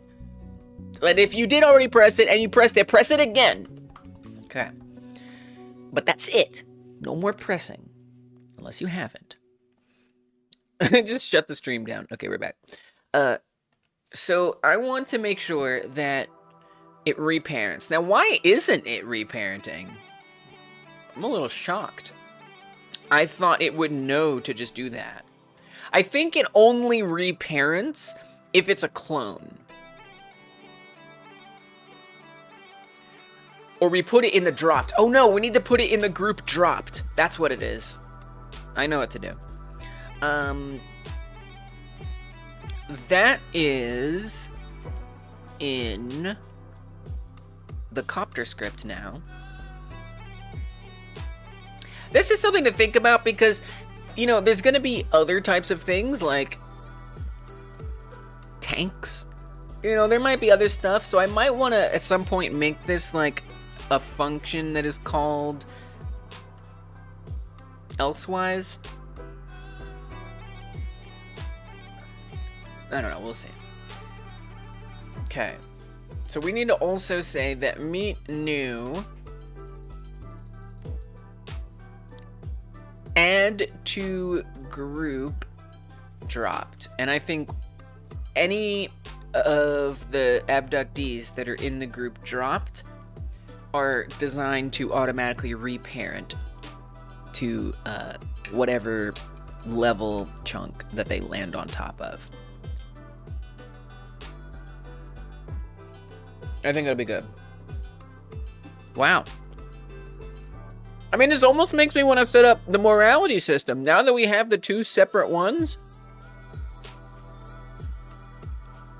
I would still like to see the humans move around. I think that's going to be a lot harder. That's going to be a lot harder. Like, it'll be easy a little bit, but it'll be hard to, like, you know, I got to set up navigation. My God. That's a whole entire thing. Oh, you know what? Let's make a parachute, because that's awesome. I want a parachute. That does mean popping open Blender a little bit. That's okay. Oh yeah, we got the bug. Nice. Good bug. All right, there we go. Oh, that did not work. It did not reparent at all. Okay. All right. All right, we still got to figure that one out. So we definitely added to the group dropped. Let me go look at the camera script again, because... Oh, grabbed? No. No. But it's not grabbed. But then it does get dropped. Okay, let me come back to the abductee script, and let's figure out where it decides to reparent. If it's in the group dropped, and detect surface is colliding. If it's not in the group grabbed. If it's not in the group grabbed, so if it's in the group grabbed, I don't think we need all this crap. I think this is... Oh yeah, I deleted this earlier, but we didn't save it. Okay, get rid of that cruft. And then we say otherwise, so if it's not in grabbed... Oh, dropping? Dropping! So that's very confusing. Dropped is once it hits the ground. Dropping is when it's in the air. Oy. Okay. That could be worded better, I concede. But it's not, so dropping it is. I'm a dropping. Alright, I'm gonna start thinking about that parachute. It sounds a little tricky, but not necessarily. I don't think we need, like, physics. I think that's too much. Like, you know, like a, whatever, like an animation where it looks like the parachute is, like, catching wind. That's dumb. Because it's too much effort. Why put myself through that? I kind of have an idea how we would do that. How about this? If it feels like it's missing, then we'll do it. Oh, what's the error?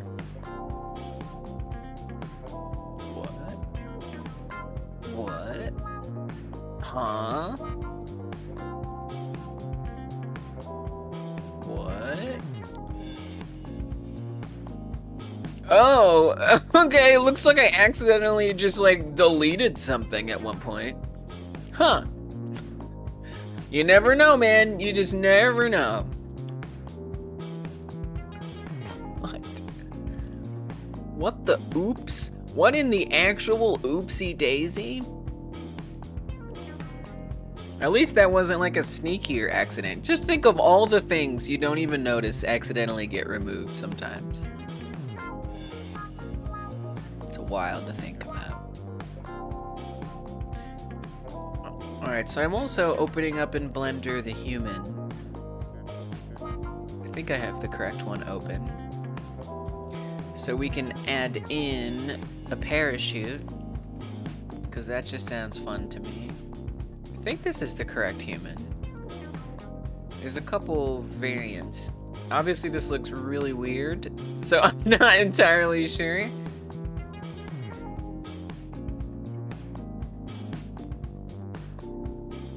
Why is it like that?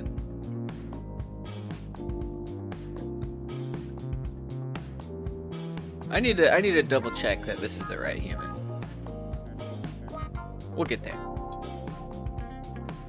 For now, let's make sure that enemy is reparenting to the ground that it lands on top of.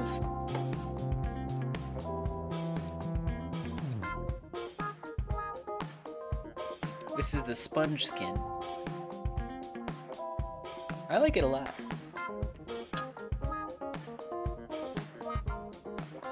It's a little tryptophobic. Tripophobic. But it could be worse.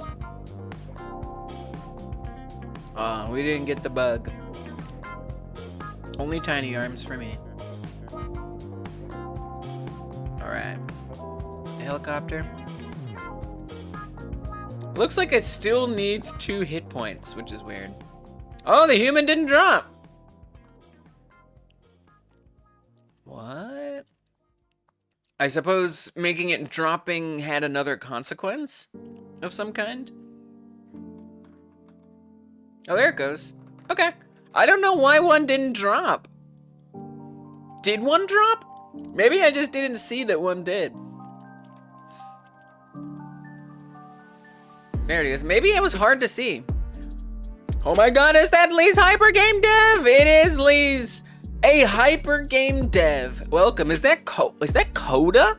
Oh my god, it's Coda. Welcome, Coda. Good to see you. I think it's really interesting how if they drop in a cornfield, you can't see them that well.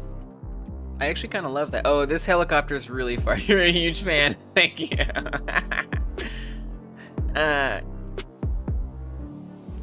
I need to fix that bug where the helicopters don't get closer if you've destroyed one. Wait, did a human spawn? It's so hard to tell. Okay, there's a few things I need to deal with here. Before I do, let me make sure, and we're gonna get Coda a member song also.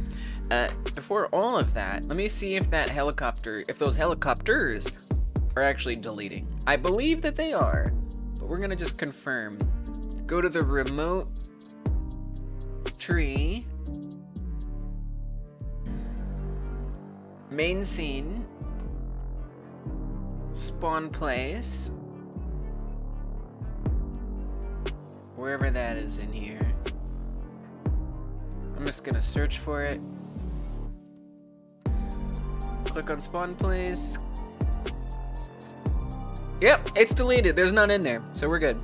Holy moly, remember song just for little old you? You bet. You bet. All right, let's get that member song. I need to make a playlist of the ones I like doing songs to, but I do have a regular list of the ones I like doing songs to. Could I do this one? I think I could do this one. Yeah, this one's definitely an option. Let's put it on the list.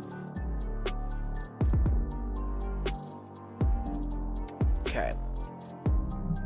Yeah, we can sing to this. So start it over.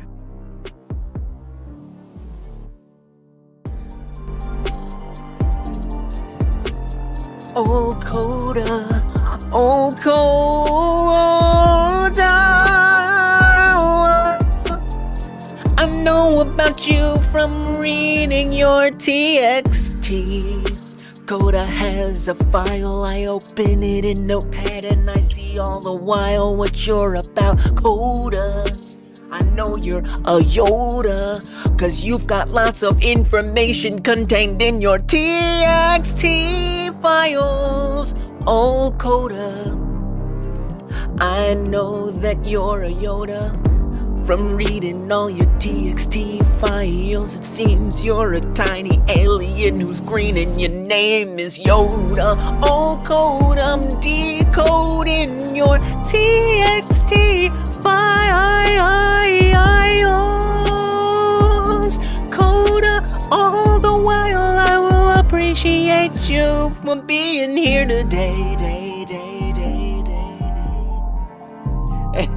I just give every song, Coda. You're dancing. I saw your emotes just fine. Thank you so much for supporting the channel. However you do, whether you're gifted the membership or you are a recurring member, you didn't tell me which one it is. I appreciate you. Sorry about that, and also you're welcome. Decoding you sounds kind of painful. I don't know if you want to do that. Oh, well, you never know. We do have a mental health category channel on the Discord. So if you ever want to talk about those things, it's part of game dev to make sure we're healthy, body and mind. Some say the body is part of the mind. All right. I'd be out here forgetting YouTube, or mind is part of the body. I'd be out here forgetting YouTube charges me €4 a month. I remember every so often. I am so sorry. Yeah, that kind of happens with membership subscriptions, right? You have to you gotta check up on those sometimes. I feel like there's some good apps for that. Still, it's hard. Thank you for however you're staying a member. Thank you for it. I appreciate it. It helps so much. It helps so much. Especially with some new things that are gonna be happening with the website, which the website is gonna become more relevant with game jams and stuff. But yeah, so there's a Hyper Game Dev website. And I'm gonna try to be setting up the live queue on the website. Okay, there we go. It took some time to load there. We also have this nice jam topics thing, so all the topics that haven't been chosen for the game jam but have ever appeared on the wheel are here, and it actually dynamically updates if the wheel gets spun, and once that wheel ends, if I commit that, it's going to add all the new topics on here, and it keeps track. Isn't this cool? Hypergame.dev, baby, it's real. It's real. I stayed up all night this past week, 2 nights in a row. I slept a little, working on this. There's a link in the chat in a second. There it is. So you can also sort by times on the wheel. Space has come up 5 times and it hasn't been chosen yet. So that needs to happen. You can also shuffle it to see different ones. I kind of love web dev. I've been having a blast coding this stuff. And then, so where the money thing comes in is I want to try to get the live queues to be set up on the website, because normally you do we do a Q&A at the top of the chat during the game jams every Friday at 6 p.m. Eastern, and sometimes that doesn't work for everybody all the time, and so I'm trying to set it up on this website, the Hypergame Dev website, hypergame.dev, and apparently form submissions cost money. Apparently having people type something in and press a submit is not free.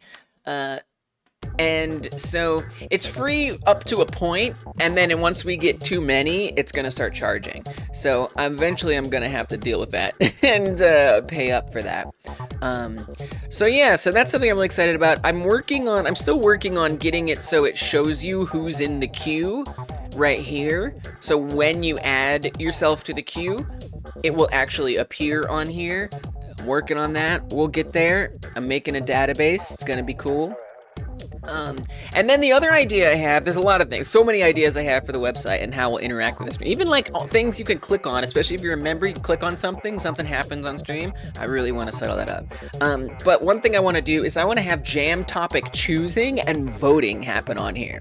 So let's say you have a topic idea, you type it in, you press enter. I want it to appear in a list, and then anybody who's there can automatically vote on it. And it already starts organizing which is the top choice. And then we don't even need a wheel anymore, which is kind of sad if you think about it, but then we're literally picking the topic that everybody actually wants us to pick. We can also do like the top 8 choices and have those be on the wheel, and we can spin it there. It's a little sad to imagine the wheel going away, but imagine we can actually, it's okay, the wheel can retire. I think it would be nice. I think it would be nice if we could actually vote on it. It has deserved it. So these are all kinds of ideas that I'm working on, so we'll see. Is it free per X unit of time? Yeah, it is per unit of time. So it's 100 submissions a month. Once it goes over 100, I have to start paying.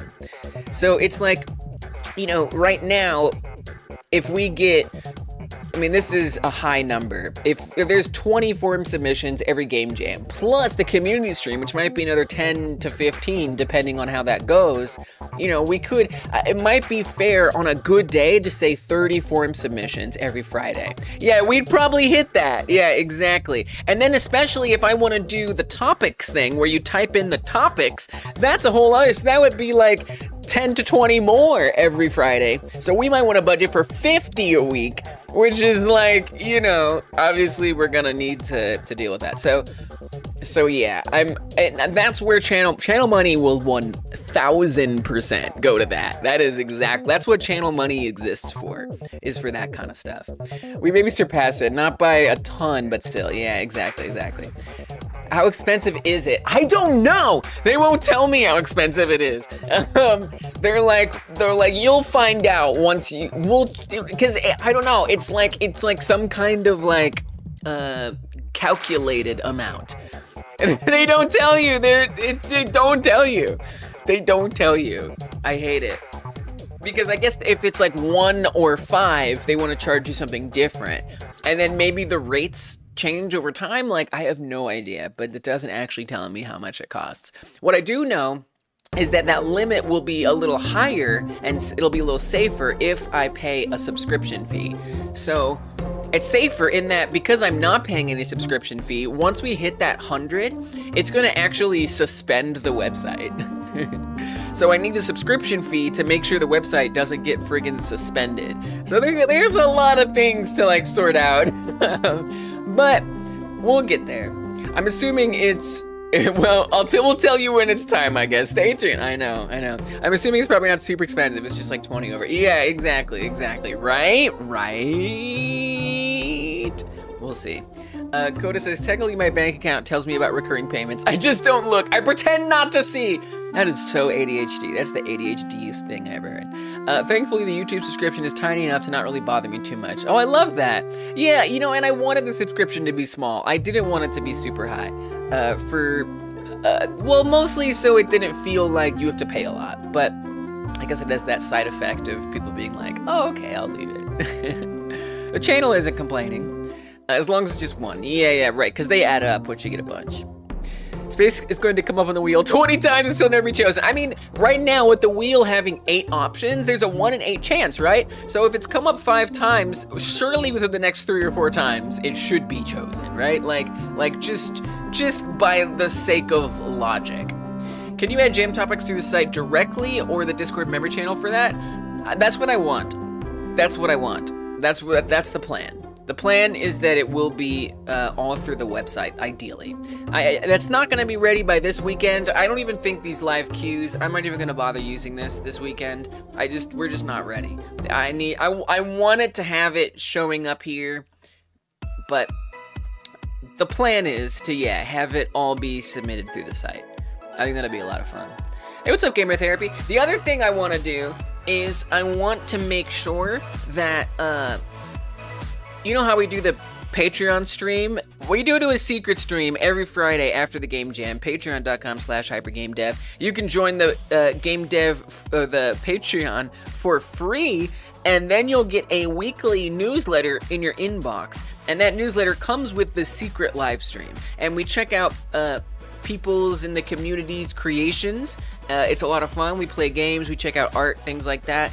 So patreon.com/hypergamedev, sign up, join for free, and you'll get access to that. I would love to actually move that to the website, where you can sign up there and you can access the videos on there. I want to move everything to the website as much as possible. So yeah, I even want the Discord to be embedded.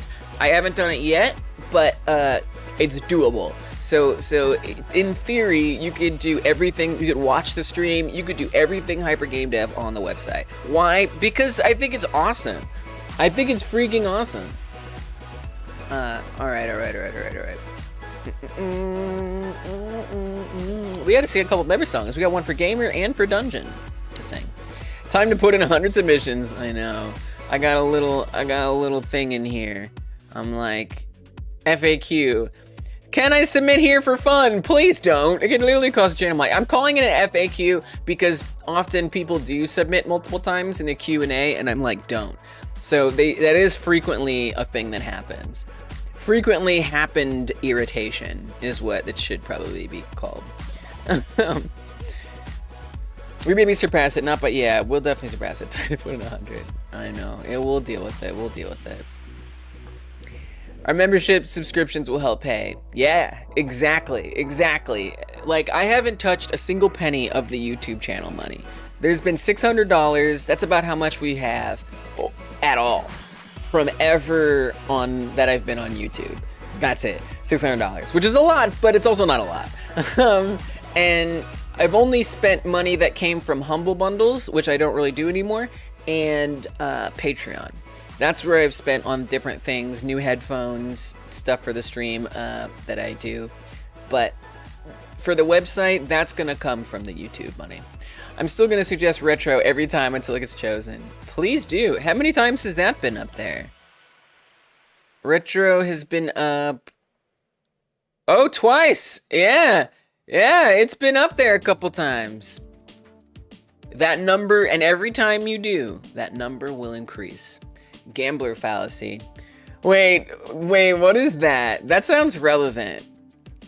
Super fair. It looks super cool though. Yeah, right? Yeah, and I mean, it's just, there's just so much more we can do. Like, it's not like, where is there a place where previously chosen topics are dynamically updated on the internet? Like, it's such a highly specific need, right? Or a place where you submit things and then you immediately vote on it. Like to have that just automatically set up, ready to go. It's tailored exactly to this channel.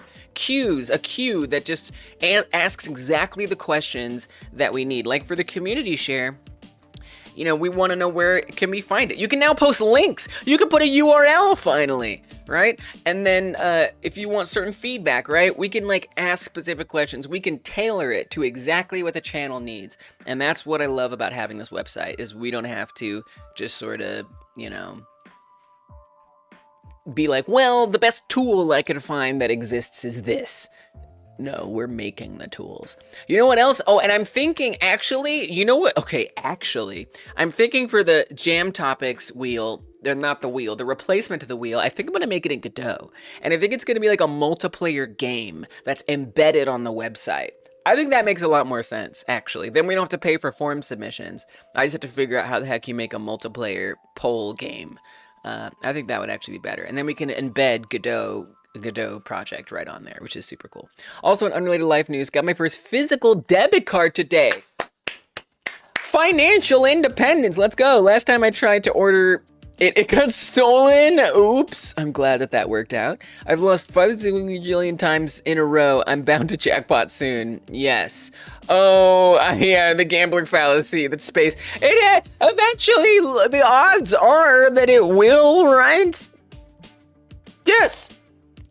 that is Coda shiny hunting for Pokemon. Yes.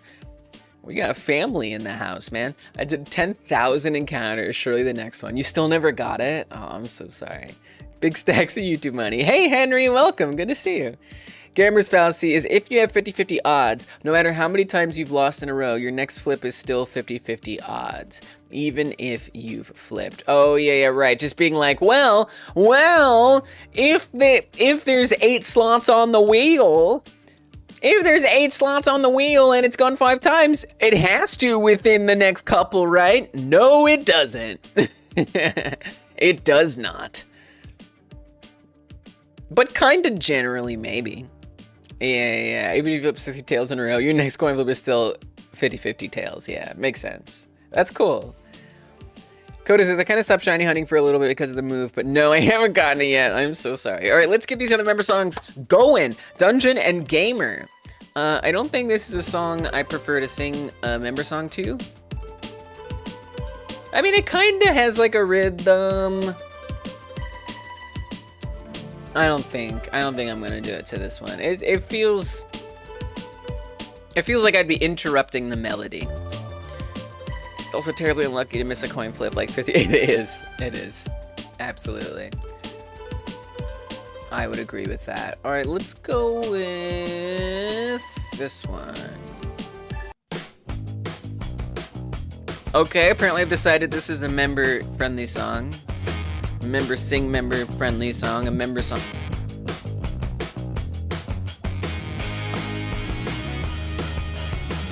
Gamer therapy. Oh, gamer therapy. I want some therapy and I'm gonna play games to do it. Gamer therapy, oh yeah. I'm gonna get some help for my mental aspects by playing games, because that's what you do if you're a gamer and you want some therapy. You get gamer therapy by getting therapy with games. Getting therapy with games. Dungeon Martian, I'm looking around the caves. It's a dungeon, I'm in danger, and look, oh no, there's a Martian. I hope that it's nice, I hope that it's not gonna hurt me. The dungeon Martian in the cave, it looks like it might be friendly. Hello, Dungeon Martian, how are you? Do you know where the treasure is? Please, I really want it. Oh, it's yours and you don't want me to have it? Okay, Dungeon Martian, you can keep it. Take it back to Mars. I don't even care. I'm not mad. Bars. Sorry. But there's your member songs, guys. Thank you for supporting the channel in the ways that you do. It means a lot. Playing Valorant as therapy. Well, yeah, I mean... Certainly, it's a problematic concept. Those Mars bars. Alright, that made me hungry. I need to bite the food now. I'm talking about Mars bars. Alright, I gotta get back to work. This isn't a member stream. Member streams, I do chat a lot more. Although with members, I'll chat a little more during even the stream. But not much, just a little.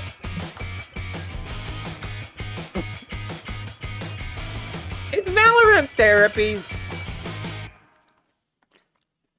Maybe if you're playing solo. Maybe. Okay? And I'm not talking about solo queue. Okay? I'm talking about... Does Valorant even have a single player mode? I don't know. Alright. So what am I up to? What the freak am I doing today? I am making an enemy variant of the humans. And I want to make it, a lot. Overwatch 2 competitive as therapy. I don't believe it does this. Okay, well then, yeah. Probably not good therapy. So I've been setting up so that way the humans can have a variant where they're enemies, which is going to be like a military camouflaged looking human. Let me just get some full health here and I'll spawn a helicopter. And the way that it currently works is that when you destroy the helicopter, a human actually falls down. You kind of couldn't see it because it fell into the grass there. Oh yeah. Okay, so this is an issue, is that the helicopters keep spawning further and further out, which isn't good. Cure to an empty lobby and walk around the map. There you go. That's all there is to it. So yeah, so what I've been doing is setting up that camouflaged version of the human and making sure it's marked as an enemy. And then when the helicopter gets destroyed, a human actually just falls right out. Just careens on down. And I want it to parachute down because I think that's more fun and it makes more sense. So I'm gonna go into Blender, I'm gonna make a parachute. The other thing I wanna do is I want to, I kinda wanna set up the like karma system, like actually, now that there is a human enemy and a human non-enemy, if you eat the human non-enemy, then you don't lose karma. Yeah, legs would be bad. If you eat the human enemy, you don't lose karma. Okay, let's bring on a copter. But there's some other things I need to fix too. So if I destroy this copter, you'll see a human just fell right down. So it's a little hard to see, but it does happen. Now that parachute's gonna make it more obvious, but we have a problem, and you may not even probably notice it. But the problem is that every time a helicopter, it's a problem and it's a good thing. So let's go look at the main scene to understand this next issue. So we do have the human variant, that has been done, but now what I'd like to say is that copters get close if they should. Okay, this is a really confusing task, but let me see if I can explain it. So, let's make the player visible, because right now it's not, which is actually a little surprising. Alright, there's the player, right there. And around the player is a giant sphere. I don't know if you can see that. I think you can. There's like this circle in the ground here, right? And it's got like this whole sphere collision. And what that is the proximity to the player. So when a helicopter spawns in, it is going to fly and stop right at that sphere collision once it hits that. Because I don't want the copter to get too close and stuff like that. So something else happens. Once that first helicopter hits onto that sphere gets larger, okay? And then the second helicopter that comes in will stop at the larger distance of that sphere. Then the sphere gets even bigger, and the third helicopter that comes in stops at the further, and it just keeps going like that. So every time a helicopter flies near the player and hits that boundary, the boundary gets larger. Now, it currently doesn't ever get smaller. So that means that if one, and they're practicing social distancing, if one hits it and it dies, that sphere will get bigger. And then the second one will come and it will still be hitting the bigger one. It won't get as close as it should. So this is to help create a formation to make sure they don't stack on top of each other. But it doesn't help much for future ones that come through. So what I need to do is I need to say that if it's gonna get messy. It's gonna get messy, right? Because suppose 3 of them are in at once, right? So there's 3 stacked up, 1 here, 1 there, 1 there. If I destroy the third one, or let's say I destroy the second one, we don't want to shrink it down because the third one is, unless the third one would move up to the second position. So this is actually a bit of a complicated problem. I need to actually set up almost like a queue, so that way they adjust their formation position as ones in front of them get destroyed. That sounds kind of difficult right there. It's gonna be a bit hard. It's gonna be a bit hard. So I might want to rethink the system in a lot of ways in general. I mean, there's another way to do it too, and there could be that there are these different like slots. Like a helicopter occupies a slot, add them to an array when they spawn, and remove them when they die. Oh. It's a good idea. And then I wonder if instead of doing the collision shape, we could have them go to positions. And then we could associate those positions with the array. Okay, I like this idea. I'm gonna say out my idea, but I think actually Dungeon Martian, that is the best. So what I was gonna say, just to get it out there and just look at it, was there could be slots. So there's first position, second position, third position, fourth position, etc.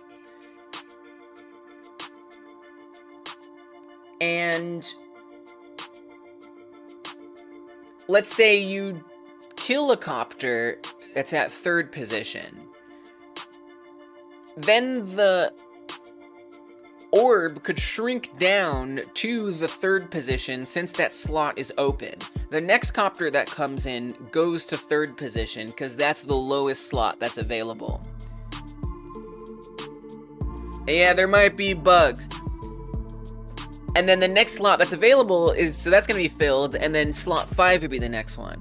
So if like slot 1 gets taken out, and slot 3 gets taken out, it could go always, the new one could always go to the lowest one and fill in that one, and then it'll fill in this one. So then that orb would just be constantly resizing to those different slot positions, whichever one is smallest, and the copter would always come in. So that's what I was thinking. I don't even know which one I like better, to be honest. What if you killed every helicopter except, let's say, slot 5? It'd just go to 1, yeah. I mean,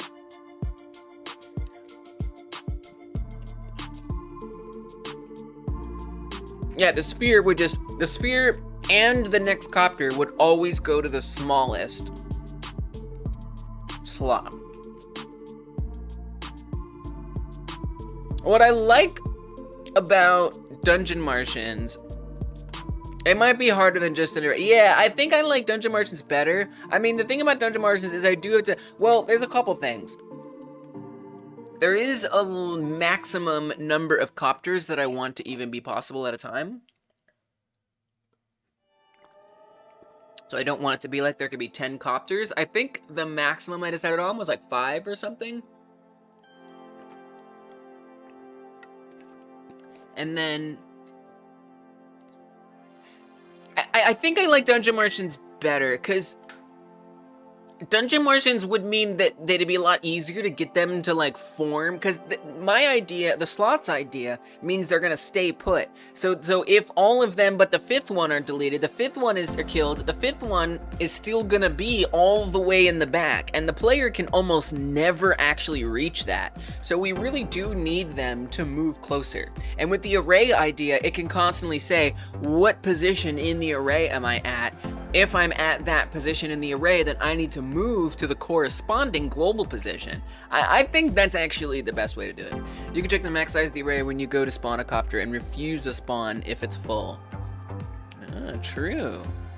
Yeah, alright, I think that's the way. I gotta give Dungeon Martian some props here, because that is 100% the best way to do it. Hey, Sean, welcome! Another member song to sing. Good to see you, thanks for stopping in. I have been setting up enemy stuff, finally. Besides just the helicopter, enemy humans and things like that. And as I'm trying to test out the enemy humans, I'm realizing that I need to fix up my copter system a bit. So that's what I'm gonna do. Dungeon, I gotta give you a huge prop. I think I might need a new credit for this. Do I have like a I do have a copter. We have helicopter movement. Do we have spawns? Enemy spawns! Alright, there you go. It's already there. And you've already got 2 for it. Alright, these credits entitle you to no compensation, but they do entitle you to a credit in the game and my appreciation for your help. Alright. So that's what we're gonna do. We're gonna create an array. So let's even be more specific here. In our task, create an array for the copters to base their positions on. It's a mouthful, but you know, sometimes you're hungry. Okay. Alright, and then Sean's member song. Can I sing to this one? Maybe. I kind of like this one. I think I could add this to the list of potential songs. I could sing to this. I'm adding it to my list of songs to sing for members. And let's do it.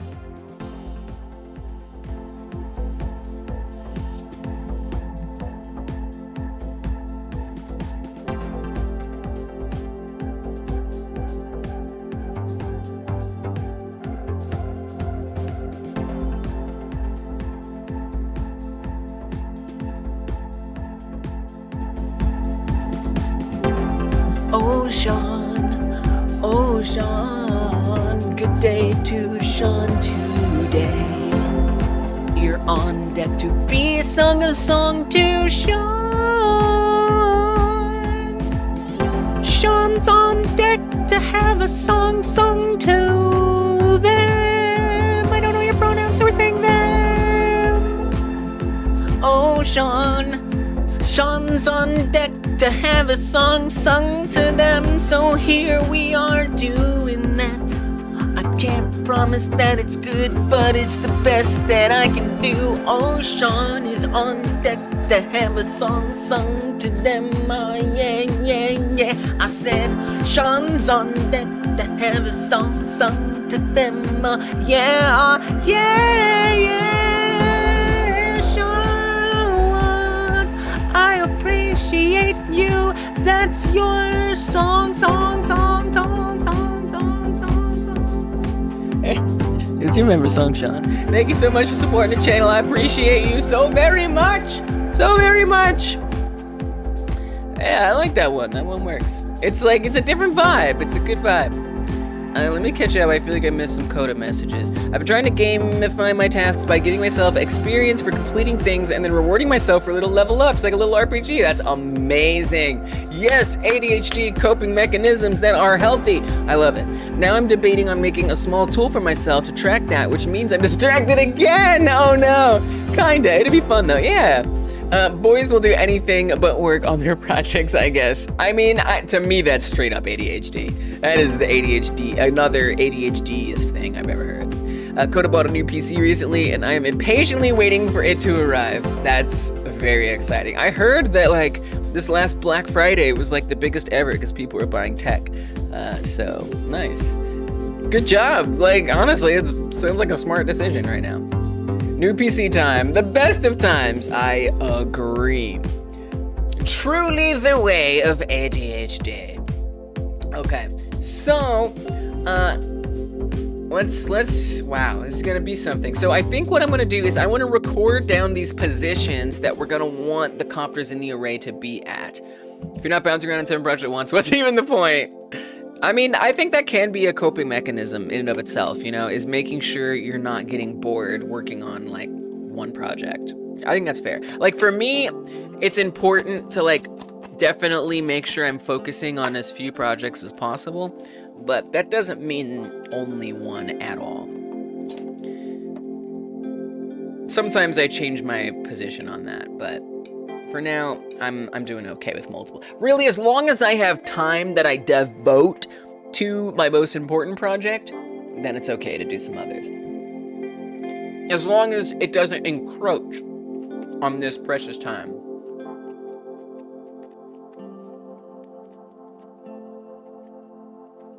I love how the second I bought a PC, it got knocked down under $200, but you know, whatever, I guess. Yeah. That sucks. I'm so sorry.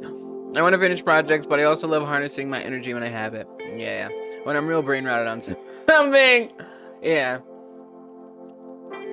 Alright, so I'm going to spawn a copter, and I want to just record its position. Oh, we're going to get dead. Oh, crap. Alright, before I do this test, well, we can still do it, but I really need to make sure the copters aren't shooting right now. We need to nerf the copters a bit. Is attacking false? Please don't be attacking. Okay.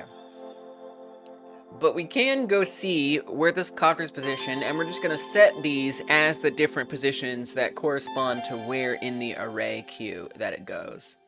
Big props, Dungeon. Thank you so much. This was like the correct idea. I would not have come up with it. If I had come up with it, it would have been by absolute chance eventually. Maybe. Possibly. But definitely unlikely. Meetings, I'm gonna go work on that little RPG-ifying task thing. Yeah, have fun. Have fun. Alright. Yeah, I hope you get some sleep if you need it. Thanks for stopping in, Coda. And I'm glad move stuff is wrapping up for you. So we need to look for the spawn place, which is always just so hard to find. We need to go to remote. Oh, it's right there. Great. Copter. Where are you at, Copter? Tell me your secrets.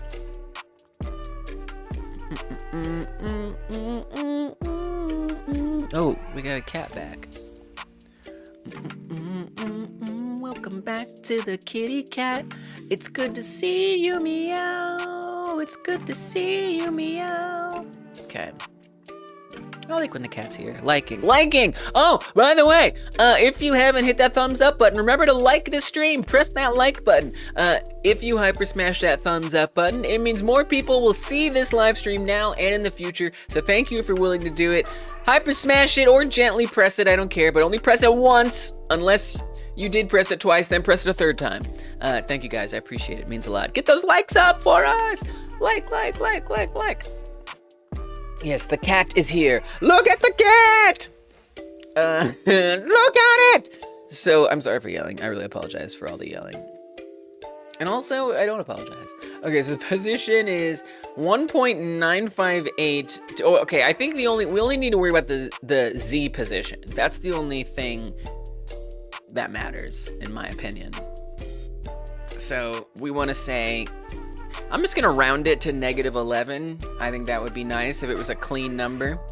Pushing the like button n+1 times. Yeah, wow. Oh, should I say that? That's so nerdy. I kind of like that. That seems appropriate. Dungeon Martian contributes so much to this community. It's like immeasurable. Hopefully I can have more ways to say thank you as time goes on. Let's go to the... What? Oh yeah, we gotta create this. Is this gonna be on the copter script? I guess it goes on the copter script. It could go on like globals. I think it should be a static. No, it can't be static. No, maybe this does go on globals. Yeah, I think this belongs on globals. I think it does. That's my opinion. Okay, so if there isn't already enough on here, we're adding more. My God, I really would love all these things to be collapsed, please. All right, we said -11 is the Z position, right? I'm just gonna remember it so I can stop running the game and slowing down my editor. Let's every time I stop on it. Okay, there we go. Collapse this. Collapse that. Collapse that. And this as well. Oh, one more thing to collapse. I should really fill out those power-ups soon, actually. Can collapse all of these things. Alright. A new thing in here, and that's going to be variable. I'm gonna say flight enemies queue. That's what we're gonna call it. It is an array that will just be empty. Okay. And we're just gonna fill it up as they get spawned. So I do have this NPC spawns thing.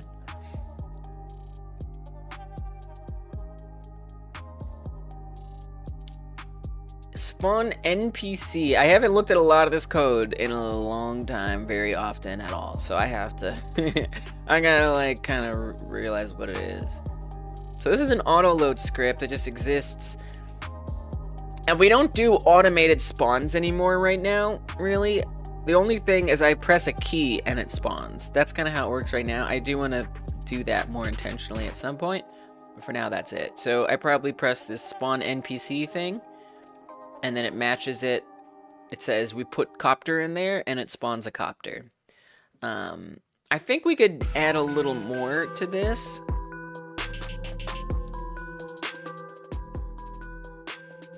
Well, here's what I'll say. Here's what I'll do. We'll say that if it's a copter, it's gonna run a function called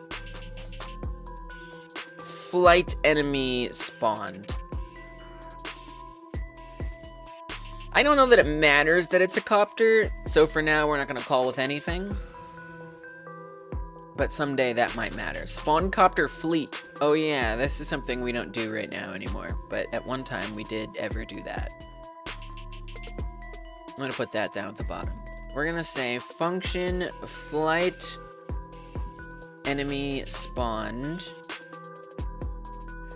And if that happens, we then want to create, well, the variable should already be created actually. So let's set it up over here. Do I need to onReady that? I think so. We're gonna say variable flight enemies queue. This is gonna be an array, and we're gonna set it to globals. Oh, I gotta save the global script so it actually auto-completes that on for us. Flight enemies. Can we say flying enemies? Something about flight enemies doesn't feel right. Say flying enemies queue. Globals, flying. Oh, I didn't save globals. I like to see the autocomplete. It gives me peace of mind. I think that's fair. Flying enemies queue. That's what that is. Hopefully that doesn't duplicate it. I think that works like I think it does. I'm pretty sure. And then we want to say... Oh, we do need to pass something to it. My bad. Of course we do. We have to say that after it instantiates it, we come down here, the thing that was spawned is that copter, right? And so we're gonna say, let's refactor this to flying enemy spawned. Make sure I'm actually typing that all correct. Flying enemy spawned. And we're just gonna say enemy. Okay. So then I think all we do is a little appending. Yeah.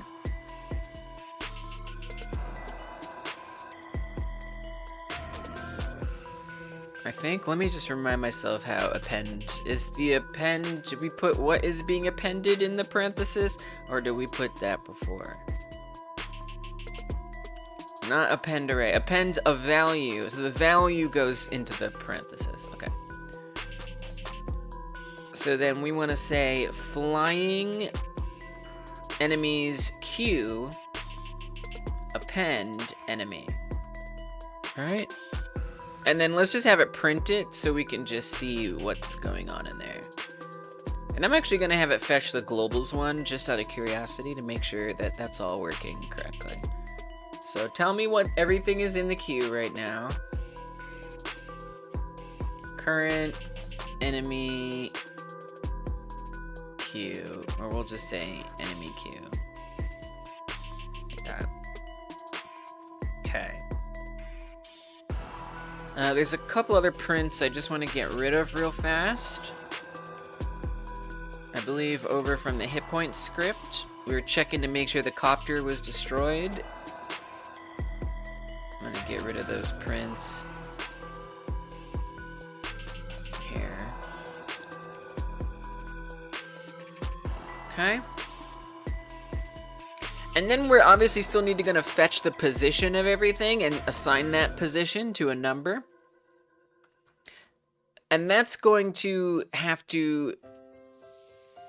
So I guess the copter is going to need to be constantly checking what its position is in the queue. So that would be like physics process kind of stuff on the copter script. So every flying thing would need that.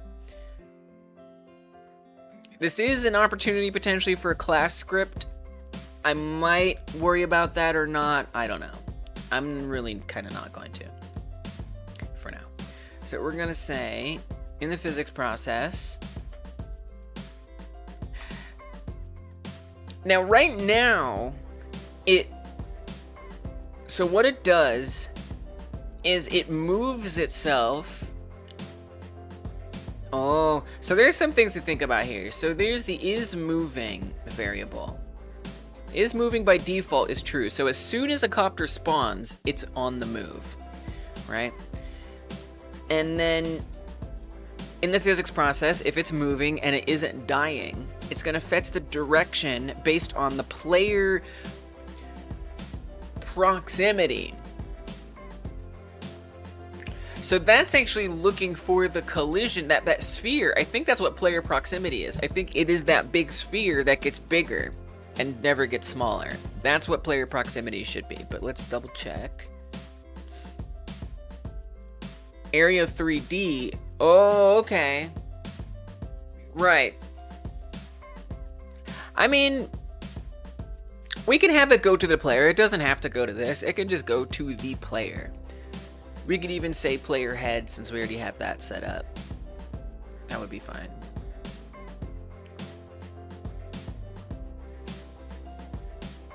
I might change its height depending on how tall you are, which is actually a little weird. Well, it is the highest point. I guess that's the advantage of it going to player proximity. We could still keep something called player proximity. It doesn't really need to be an area 3D anymore. We kind of want it to be like a marker or something, which is very different than what it was. And so this is a bit of risky business. Here's what I'm gonna do. Oh wow, and the player proximity center is actually down there. I think it makes more sense to have the helicopters aiming a little higher. You're discovering the skin? Yeah, I've added so many skins. It actually has ears too. You can't see it here, but it has ears as well. I'm still working on them, but I have most of them done, which is fun. We got a bunch of skins added in. It's pretty fun. Let's add, oh right, these all have to be areas, I think. Salian sure has several kids from different marriages. Yes. Yes, I suppose if you want to make it make sense, it's quite complicated. The logic, I think the logic is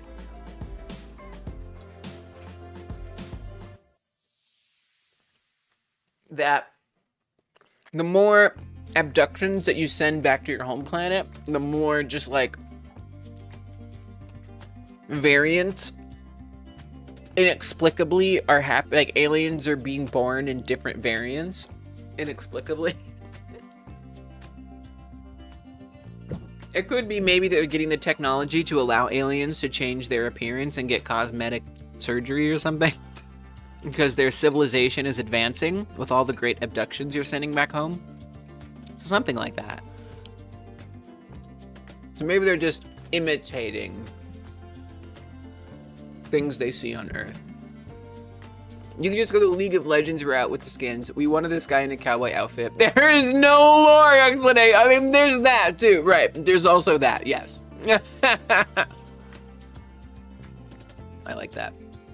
That's what happens when you send back these fluffy handcuffs to your home planet. Yes, that's exactly what this looks like. Yes. We must examine these fluffy handcuffs. Oops, now I'm a fluffy handcuff. Yep. Yes. That's how it works. That's the logic. I don't think I have like a... Let's put it on... Oh, we could say alien... Oh, but that's still down here. I really want there to be something up top here. Added myself to the game. I mean, I didn't intend for it to like be myself, but it kind of does look like me. Yeah. It's just one of many variants. Right now I have 2 variants. There's the afro head and the long hair head. And then I'll make more heads as time goes on. Yeah. Yeah, so I've been setting up enemy humans, and enemy humans spawn from helicopters, and I need to adjust how helicopters spawn a bit so we can actually test that feature better. So humans and their variants have been the focus for today, but the helicopters are related to that.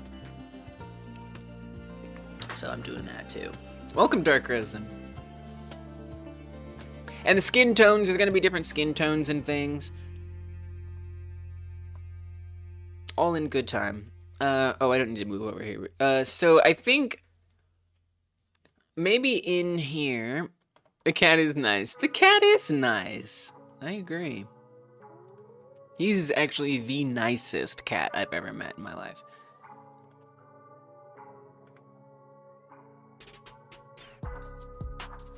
So this is a little odd, but I'm thinking we actually put this in headpieces, which might cause some issues down the line if I ever want to iterate through all of these.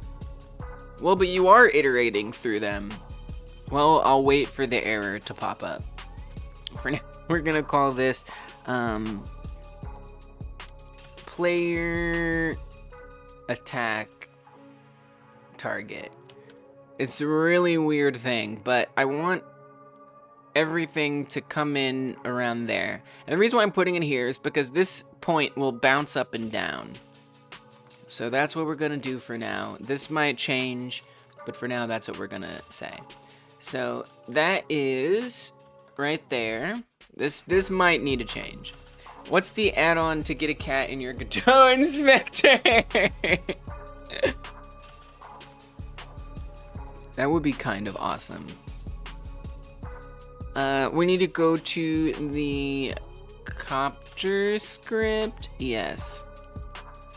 We want to say player target, and then this is in alien. What's your path? What the heck is your path? That. Grab this. Go back to the copter script. I still wouldn't use that add-on, but I'd really strongly consider it. Okay, then we need to find player proximity and call it player target, where they're all flying to. Look at it, that's what it faces as well. Player target, that's what it's moving towards. Let me make sure that makes sense everywhere here. Look at player target, set it as the direction. Player target area entered. Oh, so that isn't gonna work anymore. That's not when we're telling it to stop like we used to be. Now we wanna say that if we're a certain distance from that, which is always gonna be the same, so really we're just gonna say -11 is what's gonna make it stop. So we just a question, copter stop, where is that? Copter stop. Thing in player perimeter. We don't need to have that anymore. Do we? No, because it's just if that one copter itself is there, then it will stop it. I don't even think we need a special function here anymore. Copter stopped plus equals 1.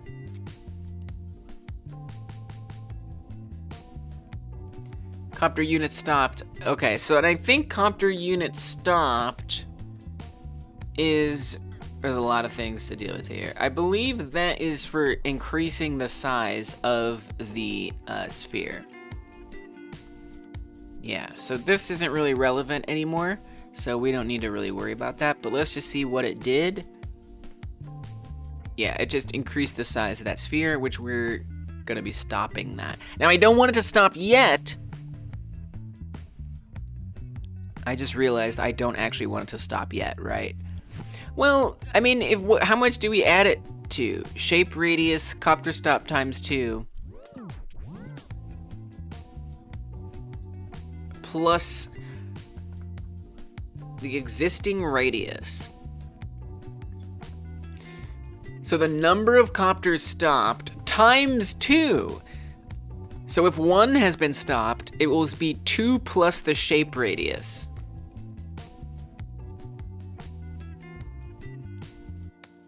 So we could maybe just say,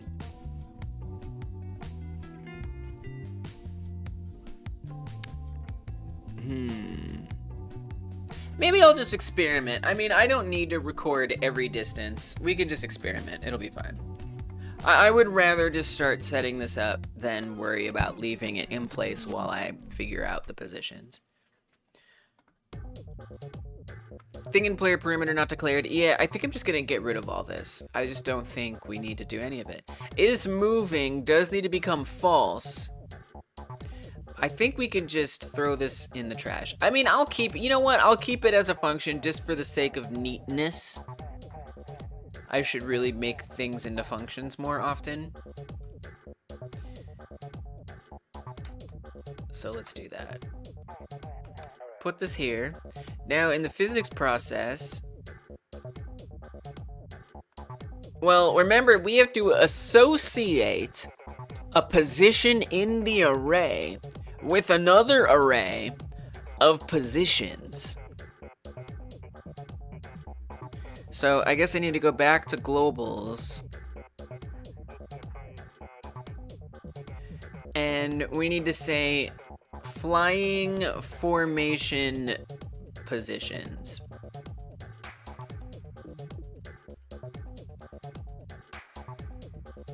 I'm gonna say zpos. And that's gonna be array equals. So for the first position, I know I want that to be -11. Is that allowed? I can just do that. We can just put numbers. I think that that's fine. Okay.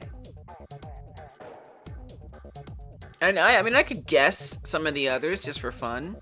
We could say -14 for the next one. Now that's 0. Yeah, it'll be fine. Yeah, that'll be good. I'm just kind of guessing here. We'll see if that actually makes sense. And we only want up to 5 total, and then no more are allowed to spawn after that. As Dungeon Martian said, we could just check the size of the array to determine it.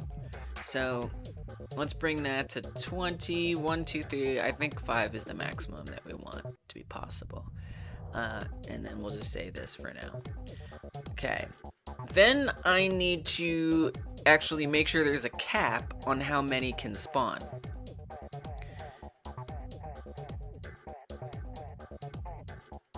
So on spawn NPCs, now it's a little tough because we only want it for flying things.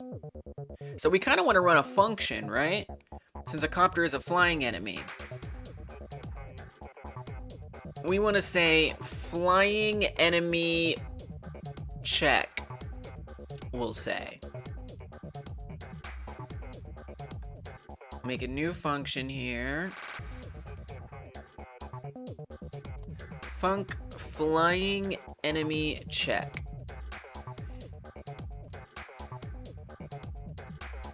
Okay, we already have the queue set up here, which is perfect. We want to say if flying enemies queue, was it max size? Is that what you said it was called? I don't really know. Isn't it just size? I think it's just size.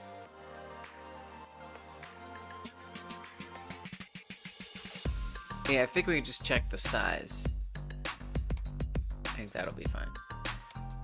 Enemies queue size. If the size is greater than or equal to 5, then we actually need to block the spawn. We need to say it does not happen. So we can make this return as a true or false. So we're just gonna say return. Let's say instead of check, we're just gonna say okay. Flying enemy okay. If it's greater than 5 or equal to 5, it's not okay. That's probably an easier way to set this up. I could probably just have it return flying enemies. Yeah, you don't even have to do that, right? We could just say return that. Whatever the true or false is from this. So if it's... Well, but actually we want to do the opposite, right? So I guess I'd want to say less than 5.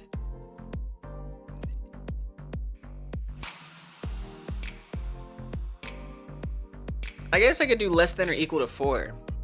So if it is equal to 4, it's okay. If it's less than 4, it's okay to spawn. I think that probably works. Right? That's logic. Okay. So if it's okay, then this will happen. So we need to actually check here. If flying enemy okay, then spawn it. So we'll have a maximum that's actually possible there. All right. Last thing is we actually have to associate the positions of the array of the queue. We need to say like what index is it on the array queue, the queue array, and associate that with the position in the position array. That's back, I think, on the copter script itself.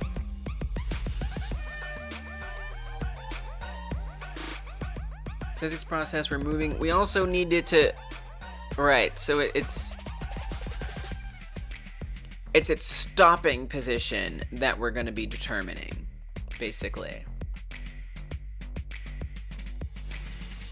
So I'm going to need to onReady all those things. So we're going to say onReady variable flying enemies queue. That's an array, and that's going to be set to the globals flying enemy. Oh, I forgot to check the prints. Oh, we haven't even. Well, we'll deal with that later. Flying enemies queue. Come over here. I believe we have flying formation Z pause.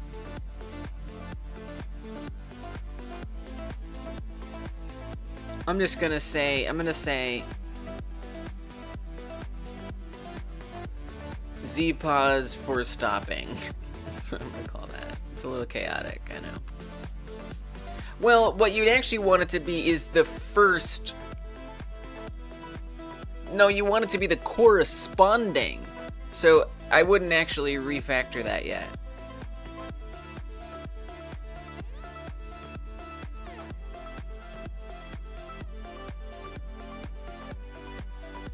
So in the physics process, we want to say, I guess create a variable. Well, we could say if it's moving and not dying. So we can keep it in here.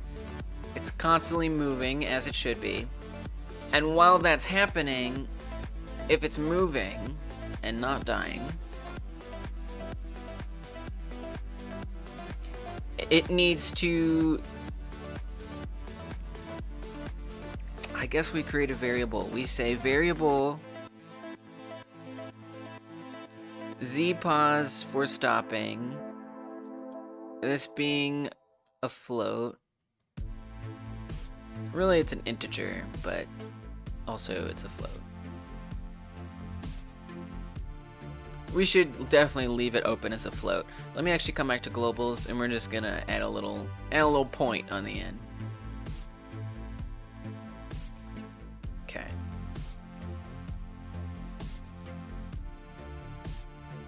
Come back to copter. This is gonna be set to. It's gonna be a little wacky.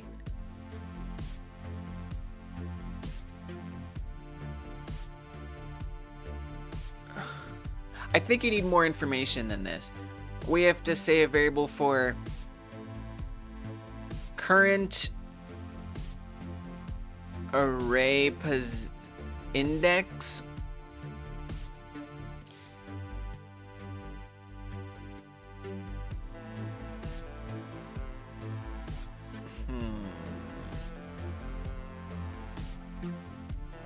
I think when it spawns, we can figure out where it is in the array, right? This is kind of hurting my brain. So, yeah, but when one gets destroyed, its position in the array has to change. So it either it needs to check when it's time to change the position in the array, or it's happening all the time. I think we should make it check. I think we can be fancy. So I actually think I want to go back to when it spawns. This is a lot. This is kind of a lot. We want to say that when it spawns, our copter, it's going to check what position it is in the array. Because we're already saying once it spawned, it appends it. So we not only want to append it, we want to fetch its position. Is that a thing that's like, can we like append and get its spot? Probably not.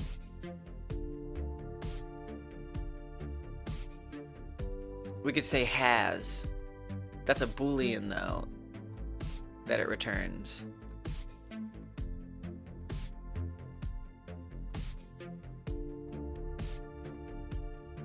Our find returns the index of the last occurrence of what in this array, or -1 if there's none. The search star can be specified with from, continuing to the beginning of the array. This method is the reverse of find. Returns the index of the first occurrence of what in the array. I think that's what we want. If you just want to know whether the array contains... No, we don't want to know whether. We want to know where it is. So we have to do find. So we want to say... flying enemies queue, find enemy. And we actually want to emit this. I want to say messenger... flying enemy spawned, and it's gonna emit with the position that it is in the queue.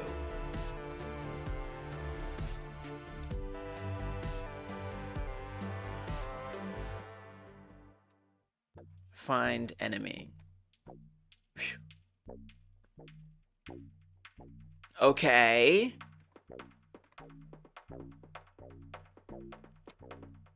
Come back to the copter script. This is a lot. It's a lot, y'all. It's definitely begging for a class, but oh well. I need to create that. I haven't actually made that yet. Back to the messenger script. We haven't set up any flying things here. Do we have copter stuff? We do. We're actually getting rid of that signal. So let's just replace it. Flying enemy spawned. Let me make sure we've gotten rid of all the copter unit stuff. Oh, wow. Okay, it's okay. It's in here, but yeah, you could comment that out. Just get rid of that.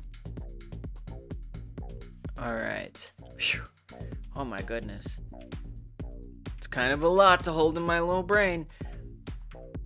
Okay, now we want to say messenger flying enemy spawned, connect on flying enemy spawned, but we need more than the position. We need to know which enemy. It needs to know if it's the one.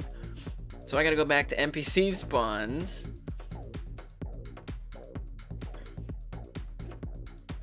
And I need to say that not only does it emit with that, it needs to say which enemy it is. So we're gonna say, tell us what the enemy is and tell us the position that that enemy is at.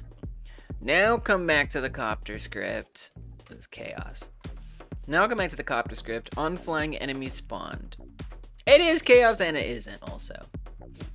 It also kind of does make sense. I don't think we need these anymore.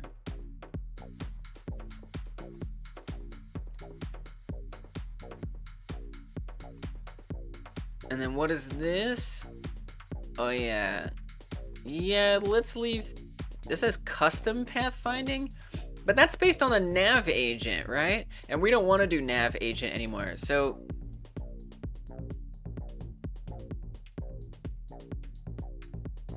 if detect left is colliding. Here, I'll leave a little bit of that in there. Okay. So we're gonna create function on flying enemy spawned, and this is gonna come with the enemy and Q position.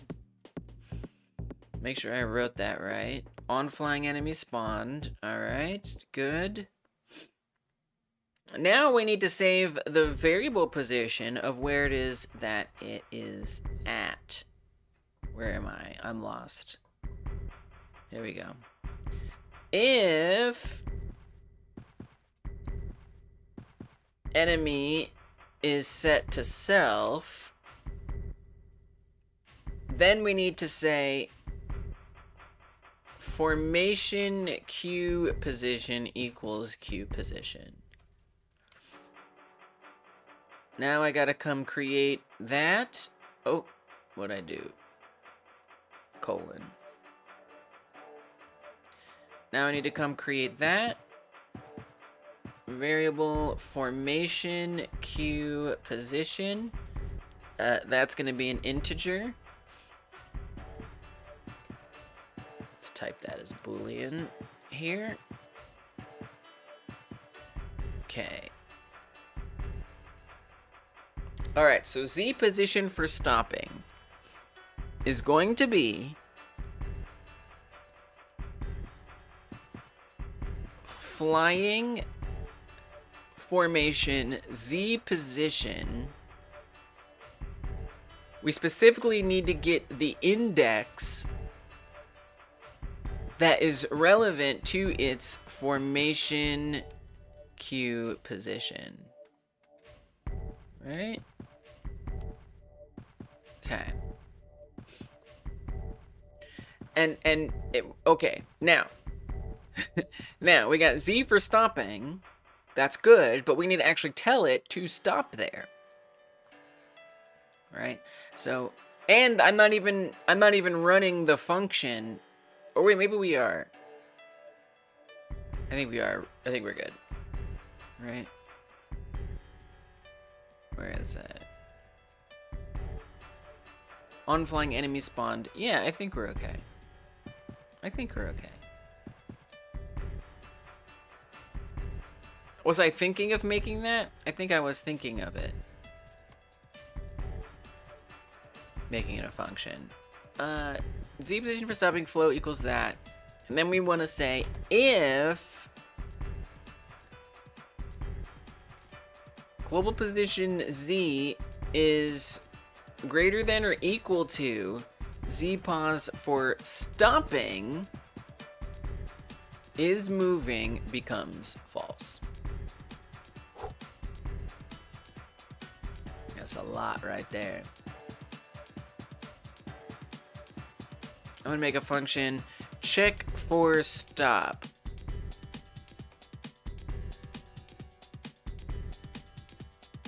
And we're gonna pop all that in there.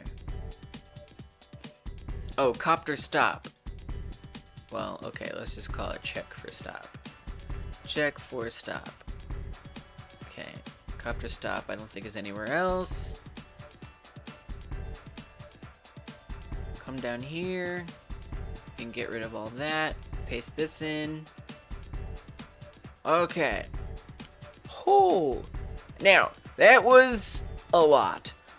I don't know if I've missed something. I probably have. Even if I haven't, there's stuff to check. I don't know. But I've at least pseudocodically completed the loop. That is what I'm trying to achieve. Whether or not it's going to work, I don't know. But that's why this is a good time to check it.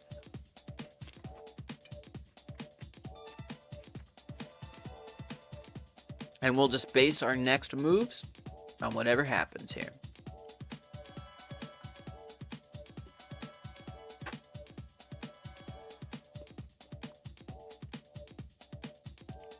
I'm optimistic.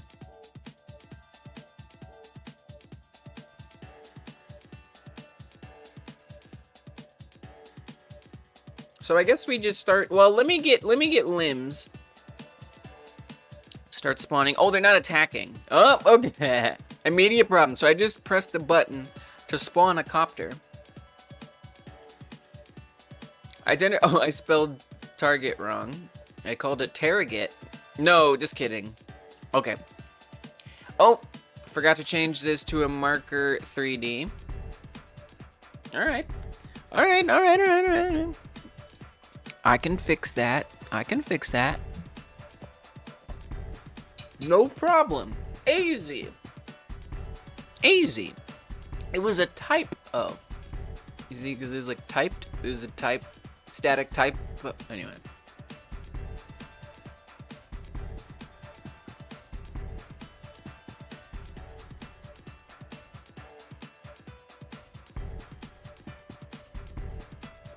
I'll just spawn a helicopter right away. I don't need to have healthy limbs yet because they're not really shooting. Okay, so one spawned and it stopped. Nice. Okay, this is good. This is very good. Actually, we should be able to hover over it and see an arrow right now. So that is something to fix at some point. Okay. But we can hover over it if we can attack it, which is good. All right, it behaves quite correctly. Let's spawn another one. Dude, this skin looks awesome with the heart in the middle. Okay. Spawn another one. It looks like it's in the right spot. There's a human that spawned out of there. Very nice. So let's try spawning 2 now. I think that's in the right place. Yeah, it seems like it's going in the same spot. We could bring it a little closer than -11. I think that would be wise. Okay, let's spawn a second one. Okay, so that didn't look like it actually went that... Actually, I think it did go further. If you look at the shadows, I think it is going further back. I think it's kind of working.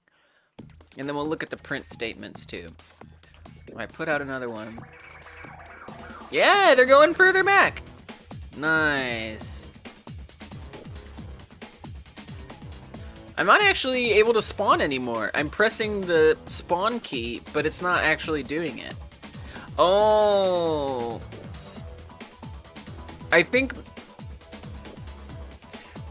because of the first 2 that I destroyed, that's working towards the count. So I think I need to actually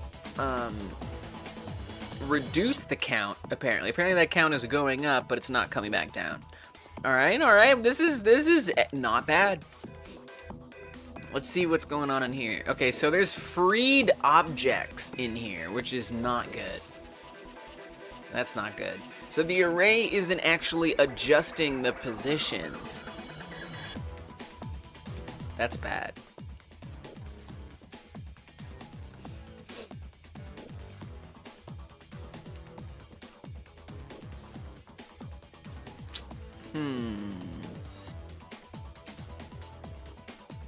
I don't know about that.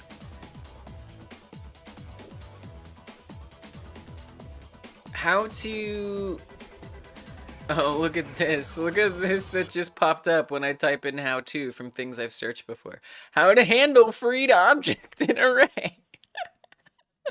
Oh no. That doesn't give me confidence.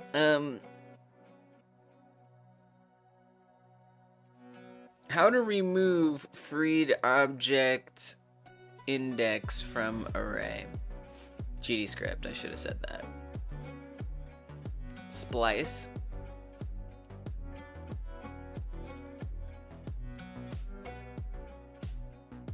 Yeah, maybe we need to do splice, actually. I'm sorry that the AI, Google AI, helped me find that. That brings me no joy. Oh, yeah, wait, that doesn't exist. Isn't there something like splice in Godot, but it's called something else?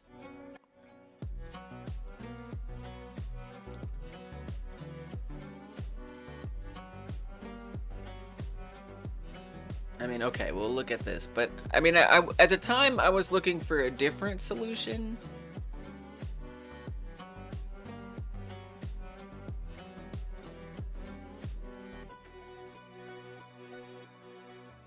Oh, dude, yeah, we shouldn't use an array. We should use a node. All right, no more array. So Dungeon Martian still had the great idea, but I think instead of putting them in an array, we should totally put them in a node. That's an easy fix. Okay, so instead of having spawn place, let's have a new node here. That'll work so much better. Because it'll just be handled in so many ways like an array. This will be great. Okay.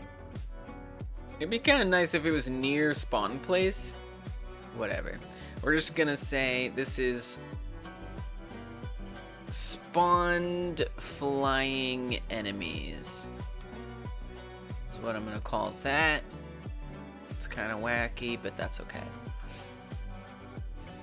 So if we go to NPC spawns, instead of putting it in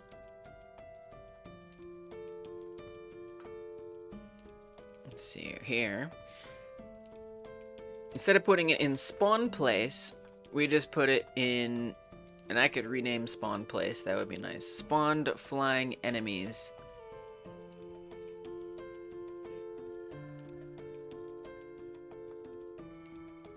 And while I'm at it, I'm gonna refactor spawn place.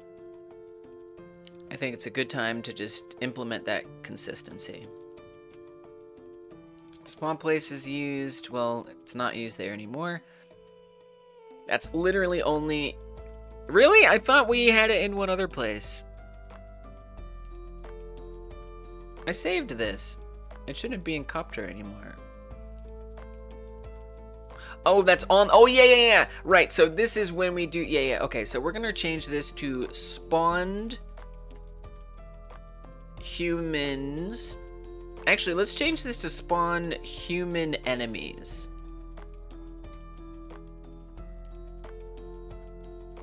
I would rather have specific places. I think this is better. We could also have them in groups. We could add them to a group instead of a node. Maybe I should do a group instead of a node. I think the node is actually quite useful because then we can like check it in the remote tab, I think, a lot more easily.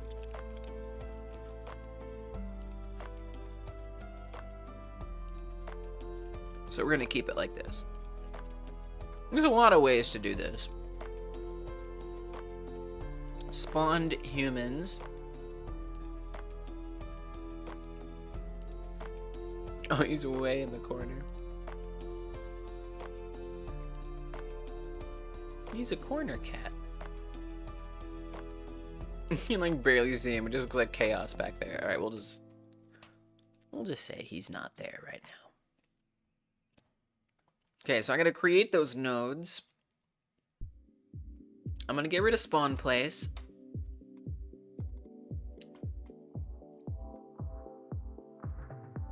And I'm just gonna duplicate this. Spawned humans. Duplicate it. Spawned human enemies. Okay. Good. Great. And then, instead of having this global's flying enemies queue,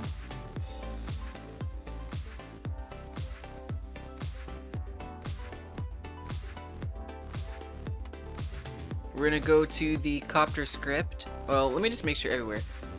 Flying enemies queue, everywhere that was referenced. A few places, quite a few places. So we have to deal with that. Flying enemies queue is now going to look a little bit like this. Well, not really, a little bit.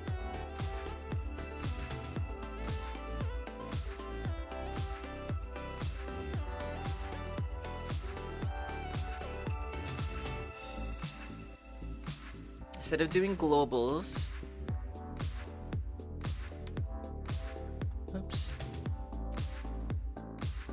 Get tree, get currency, get node, spawned flying enemies. And that is not array, that is a node 3D. Hey, what's up, 2D Bard? Welcome. It's been a while since you saw me on.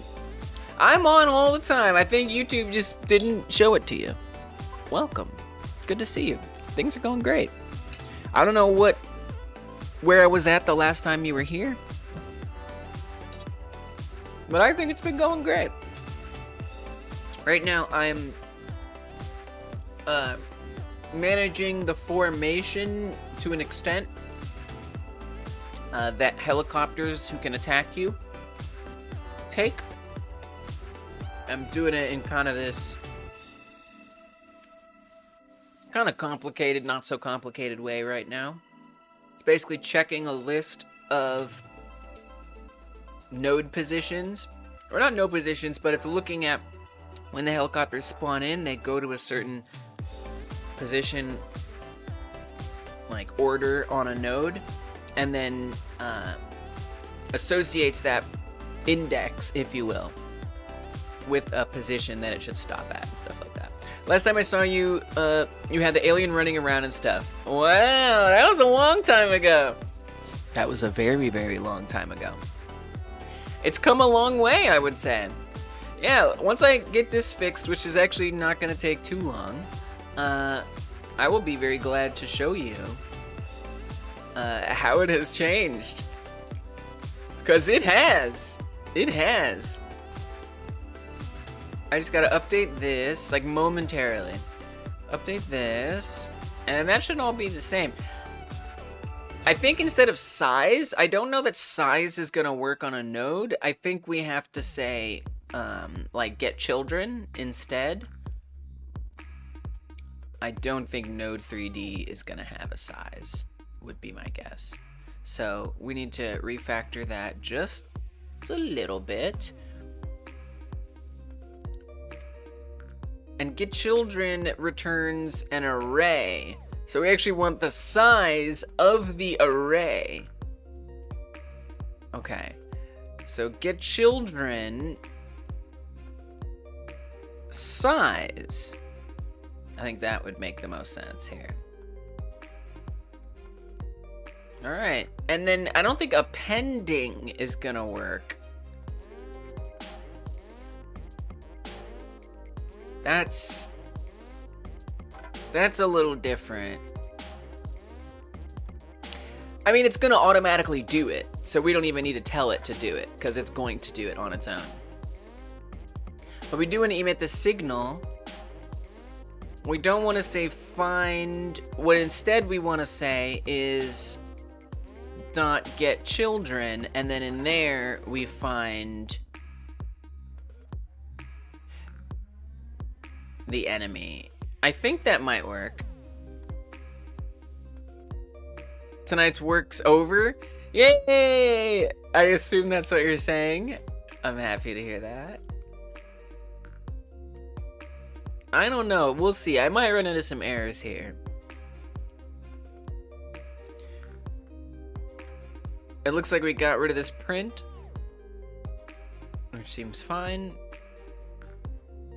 Okay, alright, let's see what happens. Let's just see where we're at. But hopefully this will ensure that things don't get out of hand. Or it starts like leaving those freed object slots in there, which we don't want. So yeah, 2D Bard. I mean, I've remade the alien player character. I've added in skins in the game, which you can unlock along the way. You know, we've got humans you can grab and eat, and animations for eating. You can abduct them and get points. You get a little progress bar at the end every time you die. There's lots of levels, there's more assets. It's still got a ways to go. Today I've been implementing a few more enemy stuff in there, so you can see in our menu. I feel like there might not even have been a menu when you were here last. There's all kinds of different kinds of alien types here. You have to unlock them to get them all.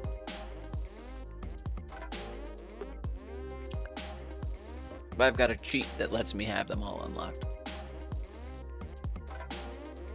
Got an animation that, like, you know, abducts and puts down the alien. You start out without limbs, so we're running around without any limbs. We can eat one of these humans and we grow our little baby limbs. So we have two sets of limbs, tiny ones and big ones. The tiny ones have a limited range. We've got this like circle around, and you can see this human has a little green circle underneath it, meaning I can actually grab it. If I'm outside of that, that means I can't grab it. Now I can, now I can't. So that's new. And then the arm, it can be either the left arm or the right arm. Whoops. Depending on which. This is, I'm using cheats to pause it right now. The player won't be able to stop the movement like this. It'll use the left arm or the right arm depending on which side the thing it's grabbing is. We can eat it. Gets bigger limbs, which makes that circle a lot larger. We can attack things and make them fall apart. There's so much we can do. So yeah, it's probably come a long way since you last saw it, but it still has a ways to go as it happens. All right, let's test these helicopters. Weird courtship ritual. What? What does that mean? The eating? I suppose that's one way to interpret it. It's certainly a violation of their being. Ending the mantis style. Yes, I suppose. It's looking great. Thank you, 2D Bard. I really appreciate that. The dance in front of them.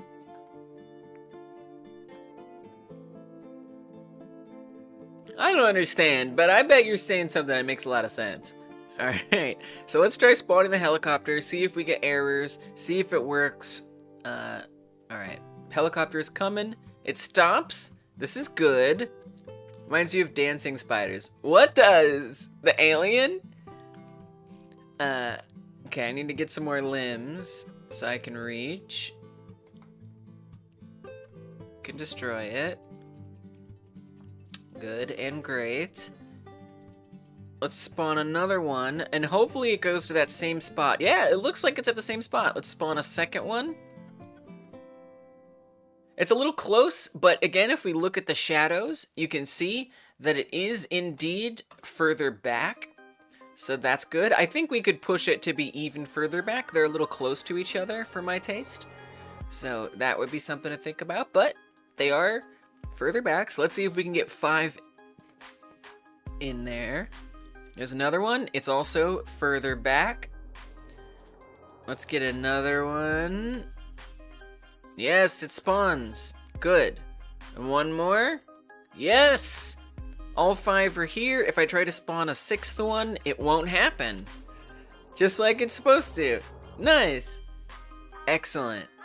And then when we destroy these, humans will fall out. These are the enemy humans that you will lose no karma for attacking. See, sometimes there is no human. That's a bug. It should spawn a human every single time. There it spawned one. There it didn't spawn one. So I'm not exactly sure what that's about.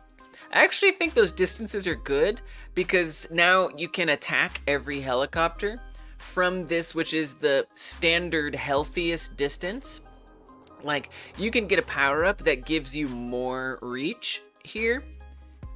And actually, you know what, Sable? It is.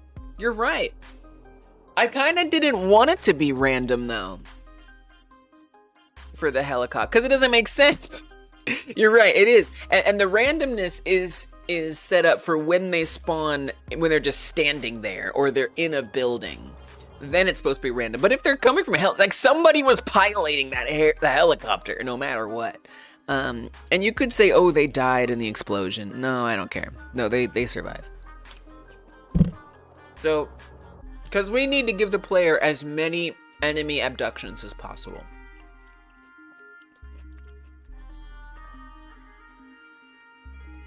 All right. Okay. But yeah, you're right. So I need to actually suppress that. I need to say that it spawns every single time. The way they were just standing there staring at each other with the alien moving around doing things. Okay, I kind of see it. Nom, nom, nom, nom, nom. Did you set the method right to exclude 0? What? What?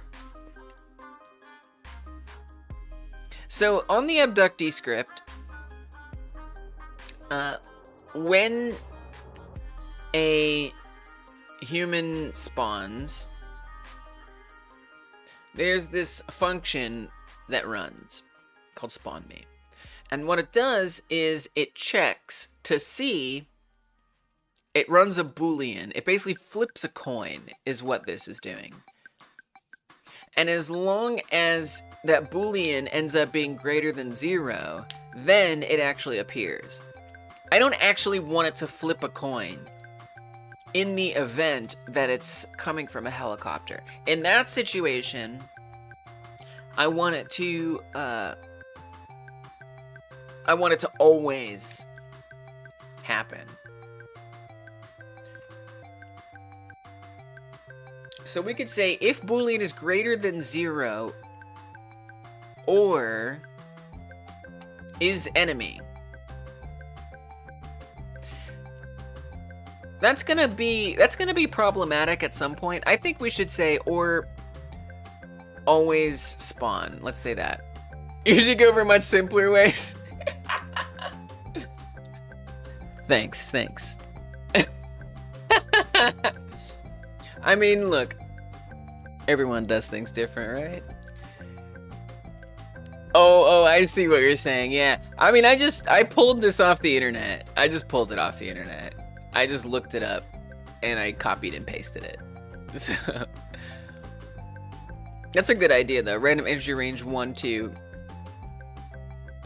I don't know. I literally don't even understand this. I actually have asked ChatGPT before. What I will say is like maybe this allows me to like add in more probability if I want to. What are the odds of this being 0 in GDScript?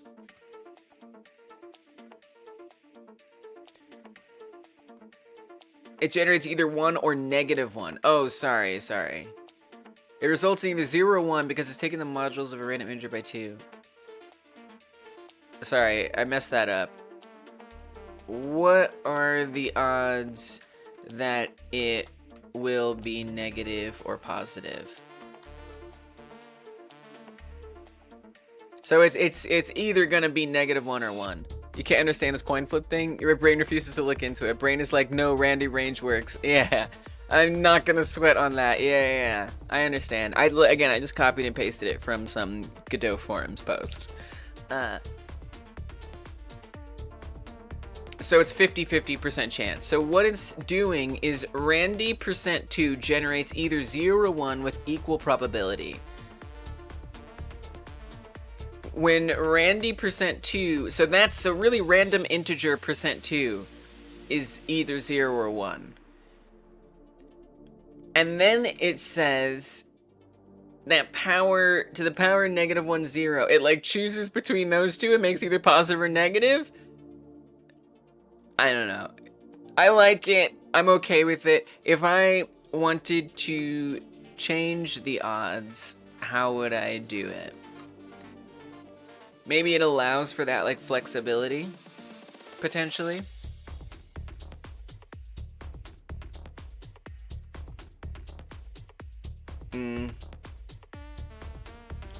Percent is modulo operator, if I remember correctly. It returns the rest of a division. Gotcha. Neat. Yeah, it's something, Sable.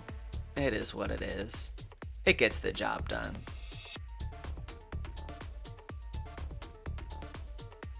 Yeah, whatever. I don't care about this anymore. So %2 will return 0 for even numbers and 1 for odd numbers. All right. Okay.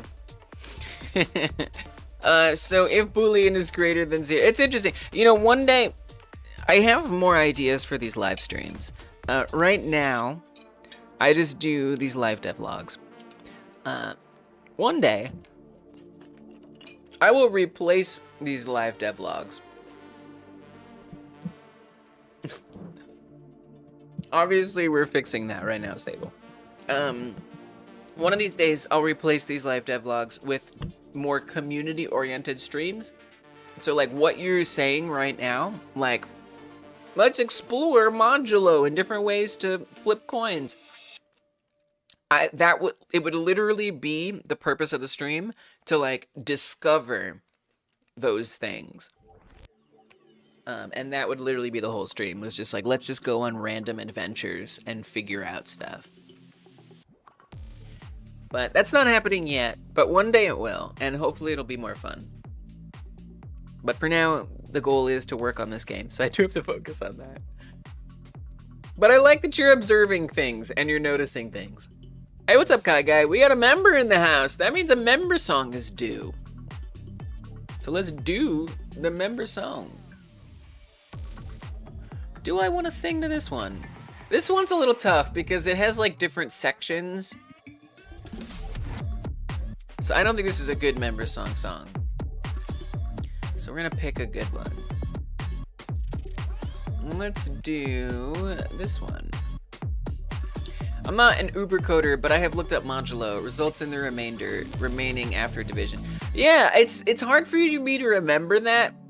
You know, extra points if you work in the word modulo. Yes, I don't know. It doesn't really jump out at me like a percent as remainder. But thank you both. Look, I gotta give you both props, all right? These credits entitle you to no compensation, but they do entitle you to a credit in the game. We're gonna give you guys coding consultant credits. Both of you, both Sable and Kai Guy. The reason why I'm saying that is because you've created memories in my brain so that maybe next time I'm actually gonna be like, oh yeah, that's what that percent means. You have encouraged me to look into this and to find that out. So Kai Guy, Sable, you each get an extra credit for that. Thank you. All right, let's get Kai Guy that member song.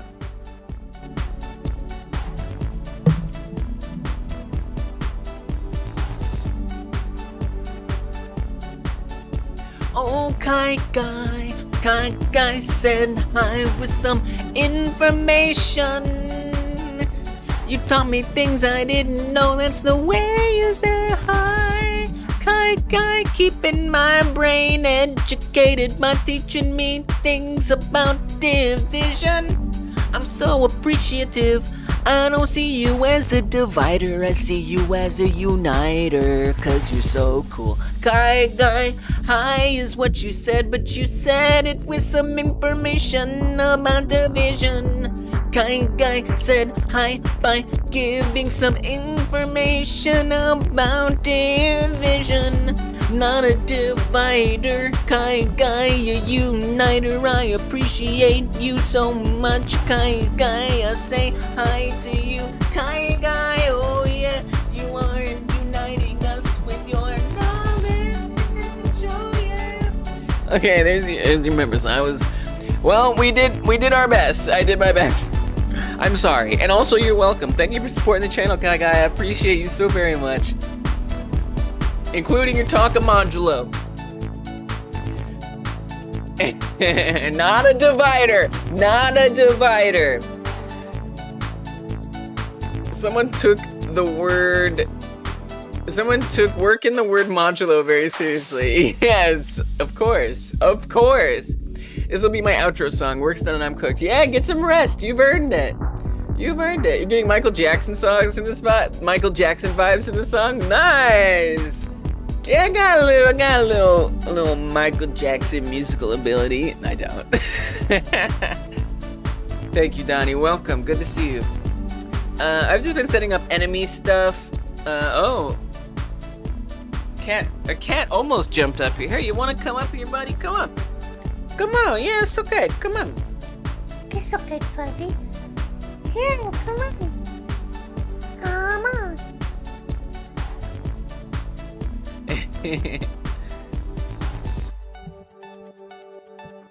Oh, you got an itchy ear? We need to give you your ear medicine? I think I need to give him his ear medicine. Yes, oh, you're a sweet boy. Oh, you're the sweetest boy in the world. Oh, I love you. Yes, I do. Yes, I do. Okay. Sorry about that. I had to give my cat some love. Hello. Hello. Yeah, you want to settle in? You're not going to like it because I'm going to move around, but we can try to make this work. Alright, so I want to say that it always scritches for the win. I know it. He knows it. He feels it. I want to make sure that it always spawns the humans from the helicopters. So we're setting up this variable, always spawn somewhere in this abductee script. Variable always spawn boolean. We want that to be false by default. Defaults. And then we're gonna come back to the copter where it instantiates that human.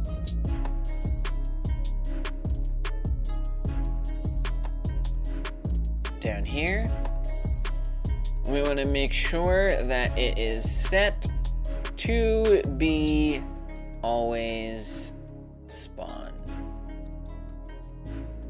Okay. Good. Oh, you're a sweet boy, your itchy ear. We'll get you some medicine, I promise. Alright, so that should be fixed. And then as far as the positions of the helicopters go, I mean, I think it's okay. I kind of wish they were a little further apart from each other.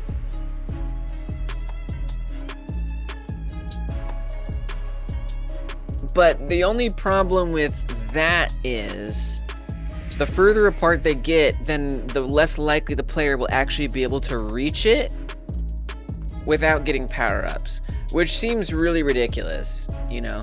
Oh, and then the other thing I wanted to try was that it actually update. Oh yeah, we wanted it to update its position. I forgot about that. Let's actually set that up. So that is to say, if one is destroyed, they all should shift up a little bit. So actually, let's do that. So copter, and how are we gonna do that exactly? I guess we want to set them to be moving again. That's gonna be complicated though, because it has to like move them all at once. It might actually be okay. So we want to say that when the copter is destroyed, which actually happens on not the hit points, actually it would be on here. We want to say is dying. When is dying becomes true, right here, health 0. We would want to emit a signal. I assume we are already emitting a signal. We are not. So we're gonna say as soon as that happens, messenger flying dying is dying. Flying is dying. That is one way to put it. Emit. I don't think we need to even emit it with anything. I think that that's fine. So let me set up that on messenger.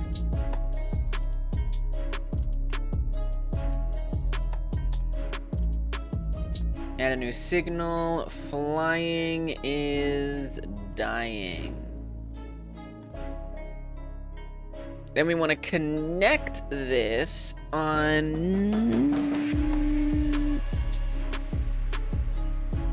the copter.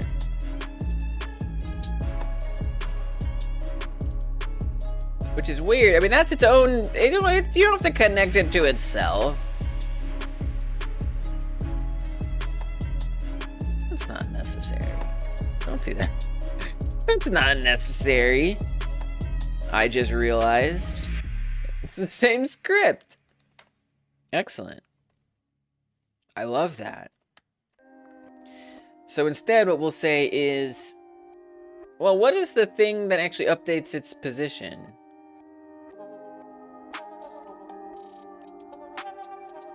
Check for stop.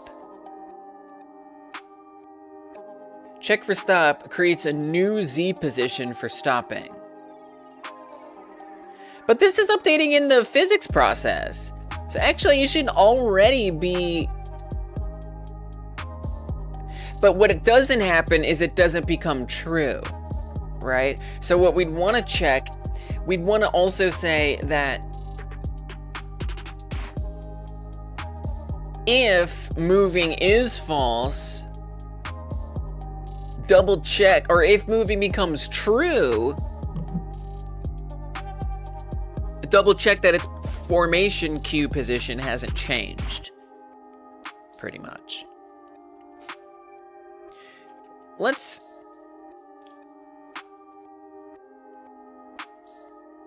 say,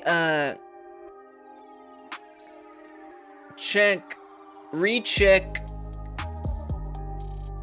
formation. Let's make this. So we're gonna say if recheck formation is false, we'll say if recheck formation,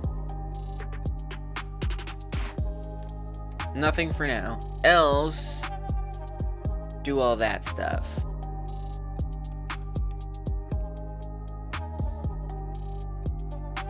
And that means the other place we do check for stop needs to call with a false. And then we want in here, check for stop true. Then we want it to recheck formation. So then we want to say, if recheck formation, we want to create, I actually would think that we create this right up here every single time, right? And we just use that whether it's rechecking or not. We're gonna say, well, you kind of want a global one then, because I would want to know if it actually is different than before, right? We could say, well, we have formation queue position. That's what you'd want to see, is formation queue position. Because formation queue position is set right at the beginning, right? That's set early.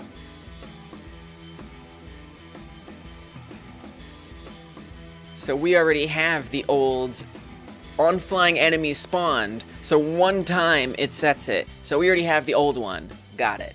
So if formation queue position is not the same as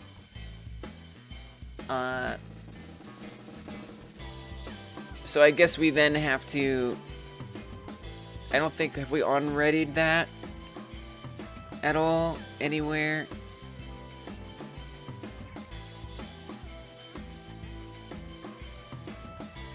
Flying enemies queue. Okay, right there. Where is that used? Nowhere. Well, we're gonna use it somewhere right now. Good thing it's there. If formation queue position is not... Okay, we kind of need to create a new variable. Variable current formation position, or queue is confusing. Current formation queue position equals flying enemies queue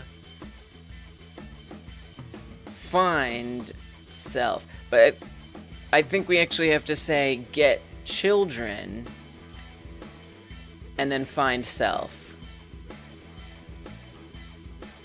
And then that will return the integer position. Then we say if formation queue position is not set to current formation Q position, then, gotta spell formation, right? Then we need is moving to become true. Can I find property on base callable? Oh, get children, like that. Okay, so in theory what this should do, if we'll see if it works. But in theory what it should do is, if a helicopter gets killed or destroyed, oh, you're a sweet boy, then all of the other helicopters should say, am I in the right place? And if not, I should start moving, and then hopefully it'll go into the right place. In theory.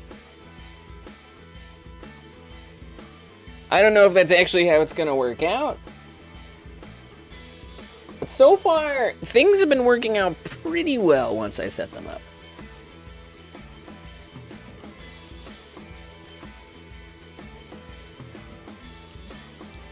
Fortune has favored me. You licking my chair there, buddy? Hate to be that guy. Positions in your top banner. Oh, thank you. Oh, that's horrible. Thank you. Thank you. 2 eyes. An Easter egg. No prize. No prize other than my thankfulness. Thank you. Cheers. I appreciate that. You've saved me the embarrassment. You have helped the stream be better. Your prize is seeing your astuteness have a positive effect in the world. Alright, let's spawn a copter. Okay, it stops. Spawn another one. Stops. I want a bunch of them. Could just put eyes. That's true. I would have maybe... I think the eagle would have helped. Okay. So there's all the copters. Now, if I destroy one of these, in theory, these 3 in the back should move forward. I don't know if that's gonna work. It didn't happen. They didn't move anywhere. Why not? Let's print some stuff. Print, formation, recheck, begun. 2 eyes. Oh, instead of 2 eyes, I see what you're saying. Instead of...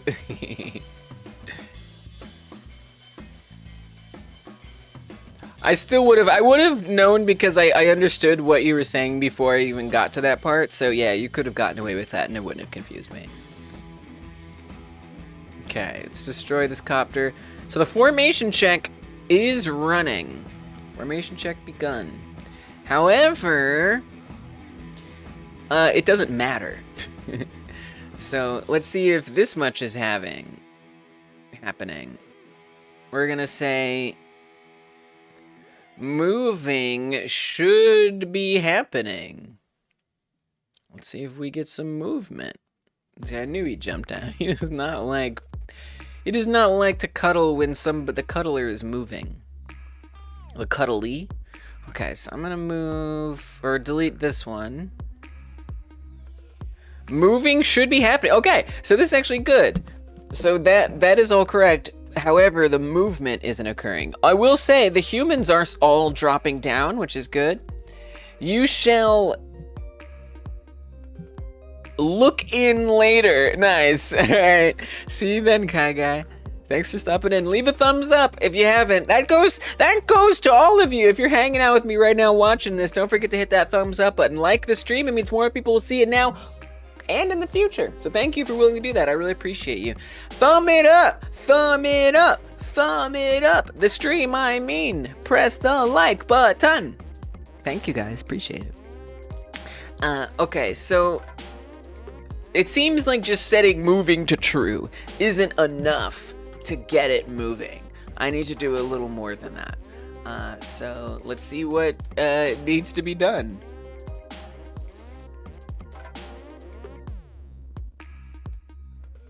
If is moving and is not dying, well, it's not dying.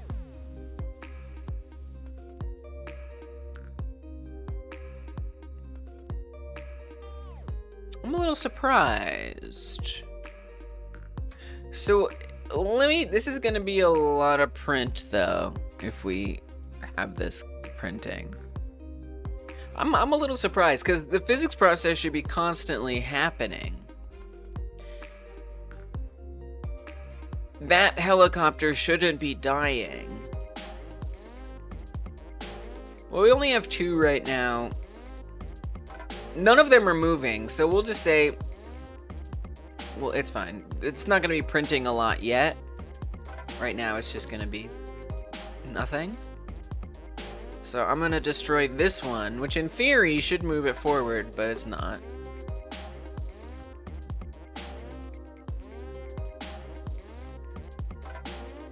The other thing that's interesting is moving should be happening is only running once, when really it should be happening on multiple helicopters. I think because you're rechecking it on the dead helicopter. I wonder if that's what the problem is.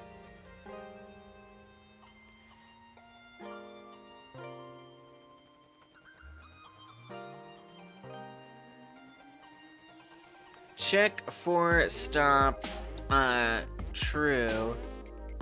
Yeah, it's only doing it if it's already dead. That doesn't make sense. I see the problem. Okay. Okay. I got it. So we actually do need a signal to emit. Because we're checking on the different helicopters, not on the same helicopter. Ah. Alright, give me that signal back again.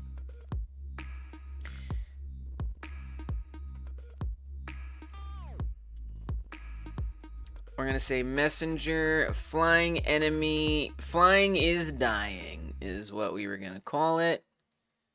I need to type a little more than that. Emit. And then we're gonna open up the messenger, make sure we put back flying is dying. Because we are communicating between 2 separate scripts. It's 2 separate instances of the same script, but it's still 2 different scripts. So actually I'm gonna have to restart the game to test this anyway. So let's hop into our ready function here. Messenger, flying is dying. Connect on, flying is dying. We could have it call check for stop. We could do that too. Maybe we could do that. I don't know. I think I'd rather not. Yeah, I don't know. Funk on flying is dying. I just have a hunch. I'd rather do it this way. And then we'll say check for stop true. That's it. Okay. Now let's see if they adjust their position. They may still not. But I'd be a little surprised. And we'd be able to then move forward to figure out why.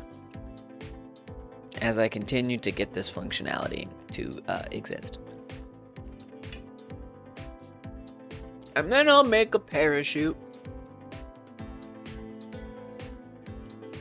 Things like that. Let me see where... Oh, you have the copter moving. I'm going to comment that out for now. It's just going to be a mess. Okay, it spawns some copters. They're not attacking, so it's not a big serious situation right now. Spawn them all in. I am curious if the furthest one is reachable. I don't... Oops, I missed him. I don't know if it matters. Especially if this queue works. Yeah, the furthest one is reachable. Okay, so we're gonna get one in the middle, see if they all move forward. They did not move forward. Alright, let's put in this copter moving thing, which I expect not to see. I'd also really like for the, I don't know why it still has 2 hit points. It still requires 2 hits, which I'm very shocked by, since I added in a health of 1. So like, what the heck is going on there? Yeah, the default is 2. Oh, because the current is set to... That's funny. Well, at the beginning, you just set it to health max. That would fix that problem. Okay. So we're gonna get hopefully some prints. Probably not some prints. Oh, we do! Copter moving. So 2 of the copters did try moving. And then they stopped because they're already in... Okay, good. This is good. So I think what needs to happen is their positions need to be updated. Yes, we've updated their formation queue position, but we haven't updated their position that they're supposed to actually move to, which is exciting. All right, check for stop. It's all a little confusing.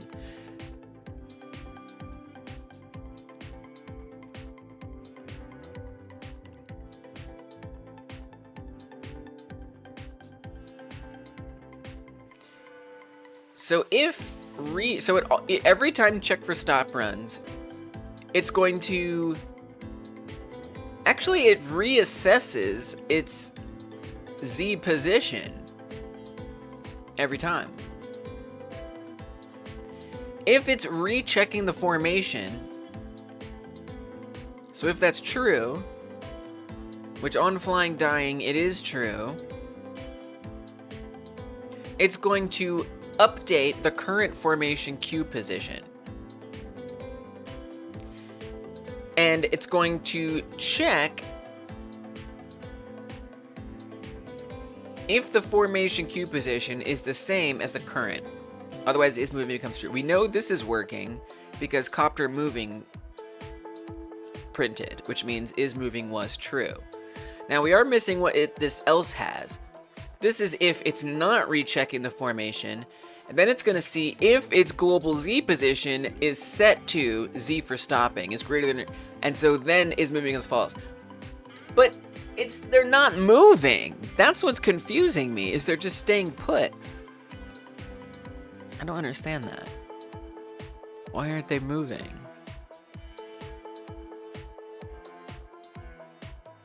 That is very confusing to me. So we should again see 2 copter movings. I guess it would be helpful to see what their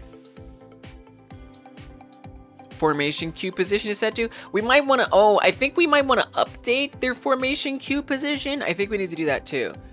So we also want to say,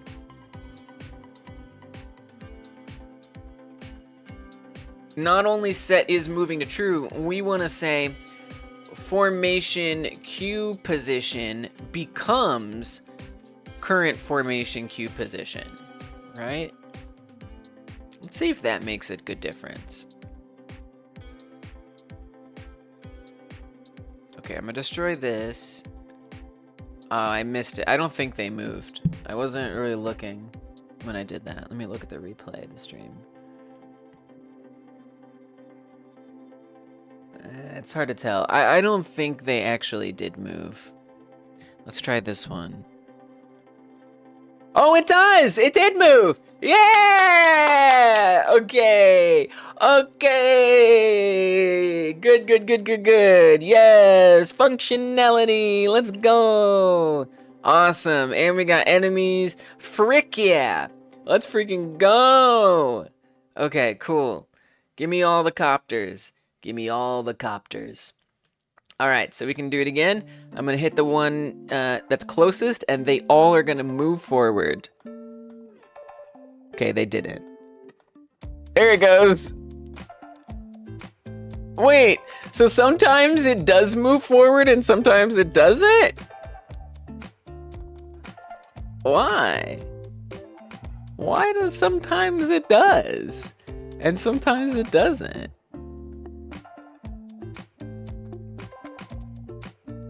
That's kind of strange, isn't it? All right, let me restart it so we can see the hit points. But this is good. This is good. I'm confused why it's not utterly consistent. I think it should be absolutely, unequivocally, incredibly consistent. That's my opinion. That's my desire. Let's go. Please do this. And I thank you.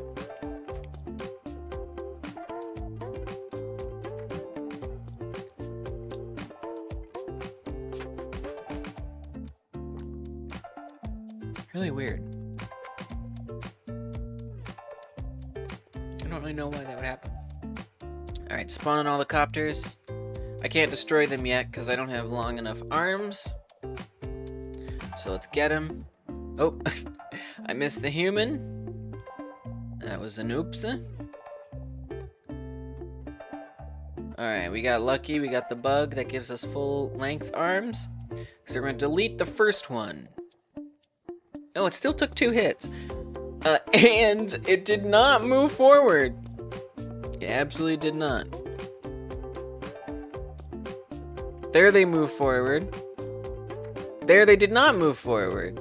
There they did move forward. It's like every other time. Okay, but also, why do they still have 2 hit points? I believe I'm explicitly trying to tell you to only have 1 hit point. Yes, but the export... Okay, what if I set that to 1? Even though the export should matter. I gotta try everything here.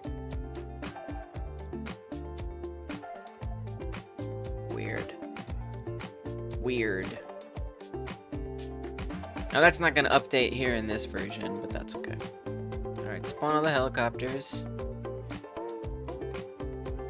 If I destroy the first, oh, there it had 1 hit point. If I destroy the first one, they don't move. Destroy the second one, they don't move. Third one, they do move. The fourth one, they do move.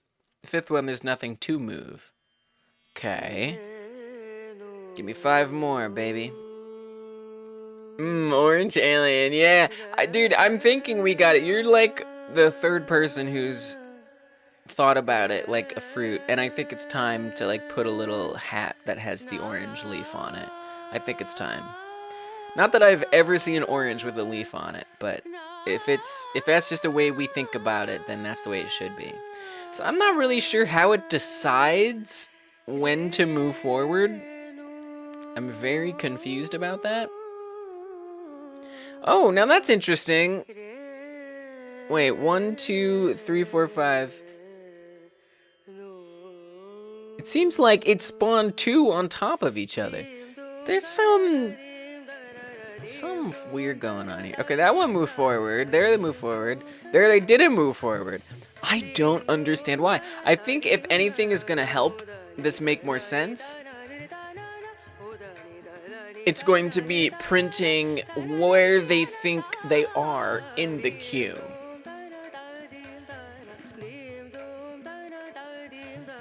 Which is potentially a little bit tricky.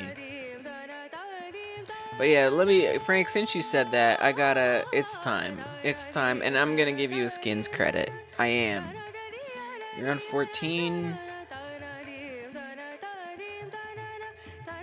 The credit entitles you to no compensation, but it certainly will entitle you to a credit in the game. Where did that go? Right there. Skin design direction. Give 1 to Frank. And then I'm going to actually update my skins file to remind me that I want the orange one to have a little something on top. Which kind of makes me think it shouldn't be too early of a color, but it's actually the 3rd one you unlock. Yeah, yummy orange. Exactly. Headpiece. Orange leaf / stem. Alright.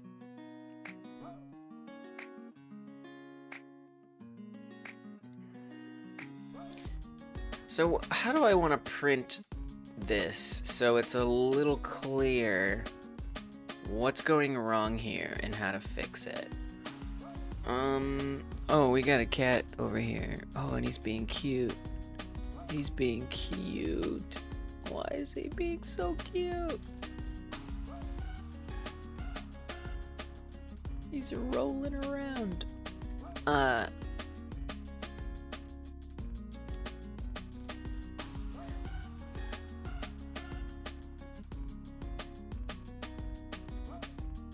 And then there's recheck formation.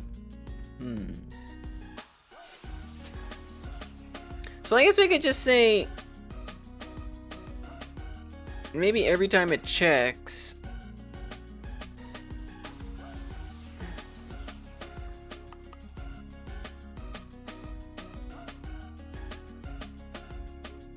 because I guess if I really wanted to do it right, I would want to check it from a global variable, or a variable that's not local to this function, rather. Current formation, Q position, applying enemies Q, get children, find self.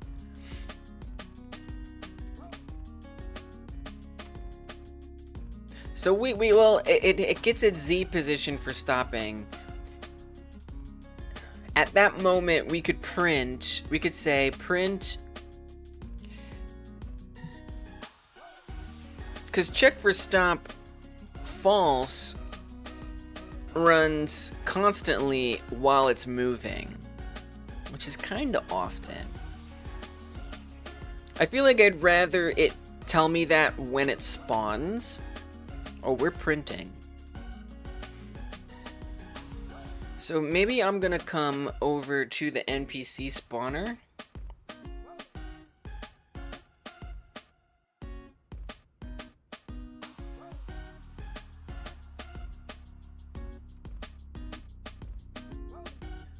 Wait, where does... is that on the copter? Oh. It is. If enemy is set to self, formation Q position equals Q position. That's where it sets its position.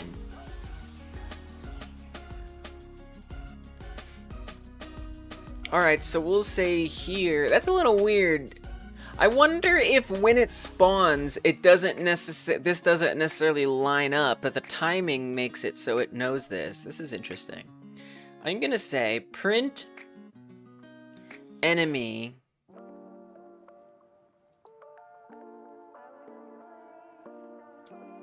Q pause equals, and then we want to say formation Q pause.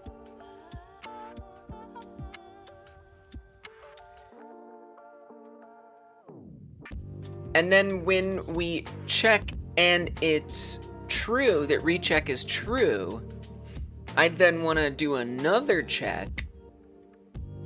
Print enemy new Q pause equals, instead of enemy, it's going to be self. New Q pause equals, it would be nice if we could just do name, just to like reduce all the crap that might come out of that. Hopefully that works.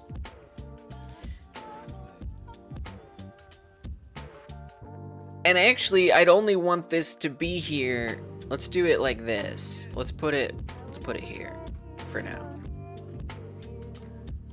Okay, so what we're gonna find out is if every single time we get both the original print of when it spawns, where its current Q position is, and then after it spawns and we recheck its Q position, that is to say we destroy one of them, is that different, blah blah blah, stuff like that. Okay. Let's see what happens. Not sure what to expect.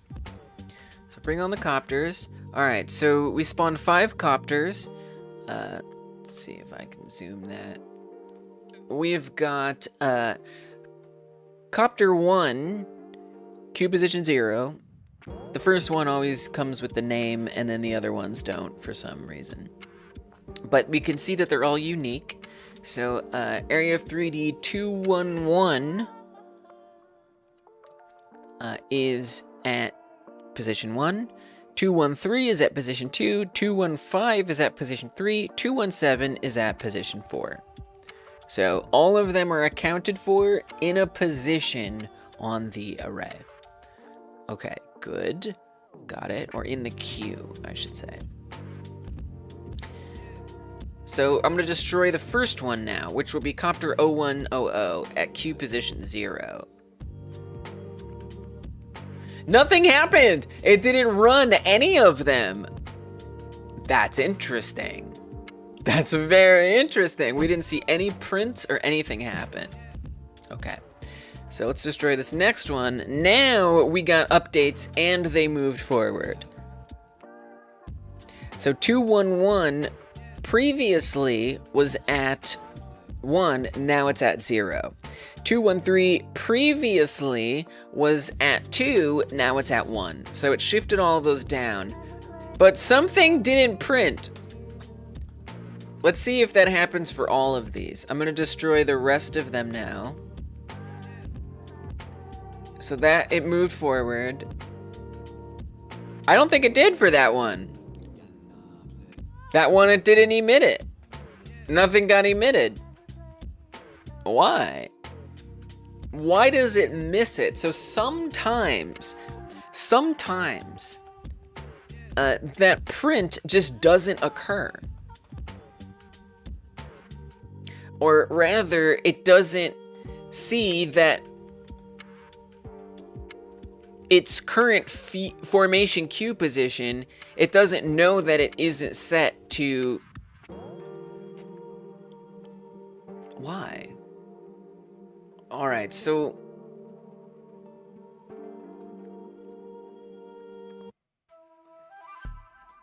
print self name...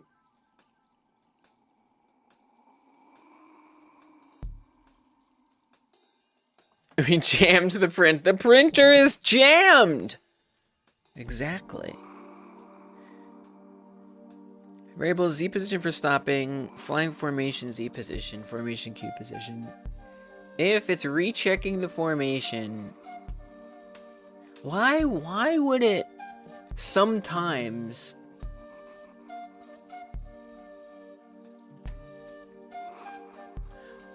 Like, what exactly is not happening?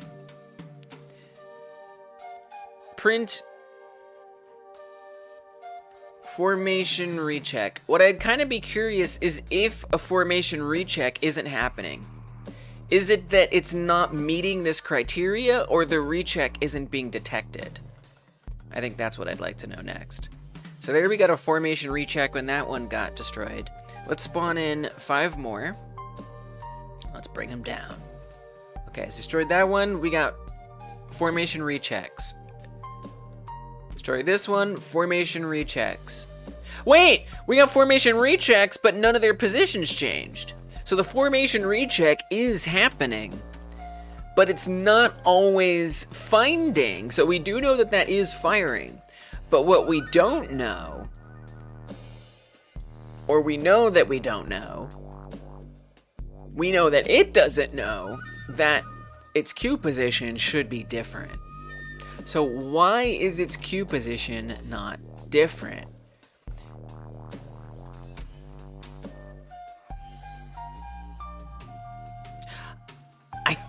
I think I know why. Because they're not actually being removed as nodes from flying enemies until they crash and explode. So it's only when they actually crash and explode that this order changes. That's the only time that that order changes. So if I click on one and it hasn't crashed and exploded yet, the order doesn't change.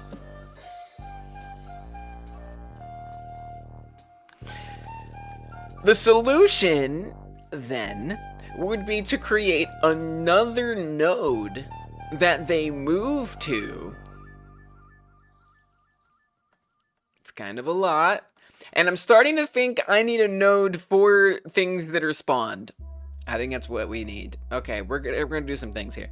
I'm gonna add a new node. Let's not do it that way. Let's delete that.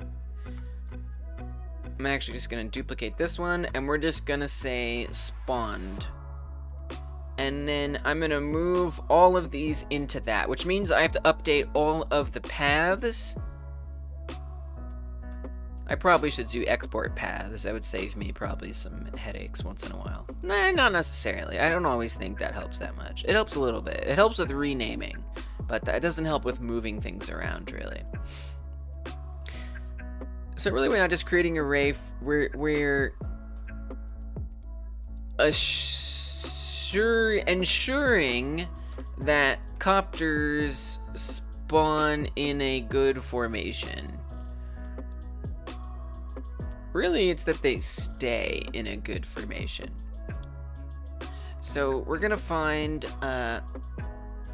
all the references to, I think if we just do it like that, like if I'd make it like a string, yeah, it should pull up everything. Okay, so up here, I just need to change this to spawned slash. Come to this one, do the same thing. Spawned slash. Come to this one, do the same thing.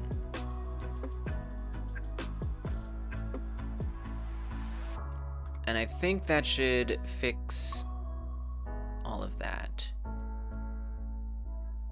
And I guess if anything, I'd want to check spawned underscore. Okay, yeah, wait, we need to do it here as well. Couple more places to do it. I thought so. Spawned slash. Save that. Come over to this one. Spawn slash. Just because it's getting to be quite a lot in the main scene, I just want to organize it a little better. Okay, so now nothing begins with spawned underscore at the beginning of a string. So, this is good. Now I'm going to create a new one. And this is going to be spawned flying enemies dash dying. I know, it's a little wacky, but that's what I'm going to call it. So let's actually just, I shouldn't do it that way. Do it like this. Duplicate it, put that in here. And then what we want to say is go back to the copter and say when is dying.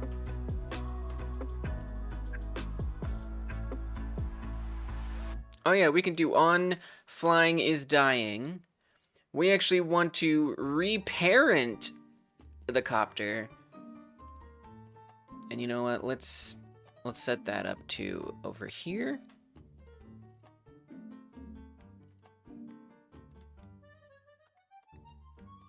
We're gonna call this Flying Enemies Dying Queue. It's not really a queue anymore. It's just a node. But whatever, we'll call it a queue. Who knows? Maybe it'll be nice to have had that. Okay, so we want to reparent it to the Flying Enemies Dying queue. So then that array is actually going to change, and every time it should move each copter forward. Wow. I love game dev. I do! I love solving these problems.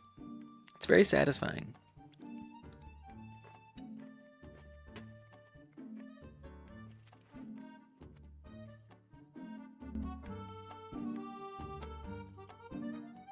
You know, it's like, even if it's not satisfying to have the issue, and to be like, am I gonna be able to figure it out?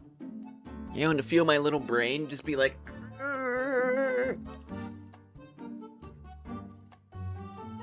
to have it get sorted out is just like sublime. Alright, spawn those copters. Nice, we got the bug where we get extra big limbs. Love it. Good bug. And then, hopefully, when I destroy this first one, they all move forward. No. They didn't! Okay. Alright. So we're kind of back to the way that it was. Where they're only moving forward after one actually gets destroyed. Maybe that wasn't the actual problem. I mean, that would have to be the actual problem.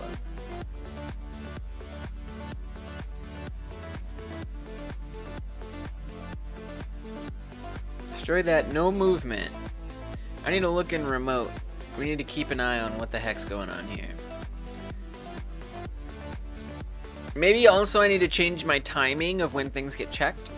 So we have spawned flying enemies, and we have spawned flying enemies dying. I'll make this a little bigger.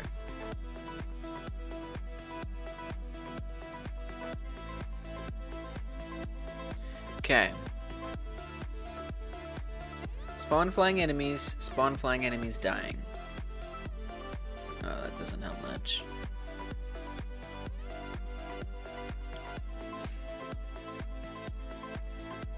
What if I do that?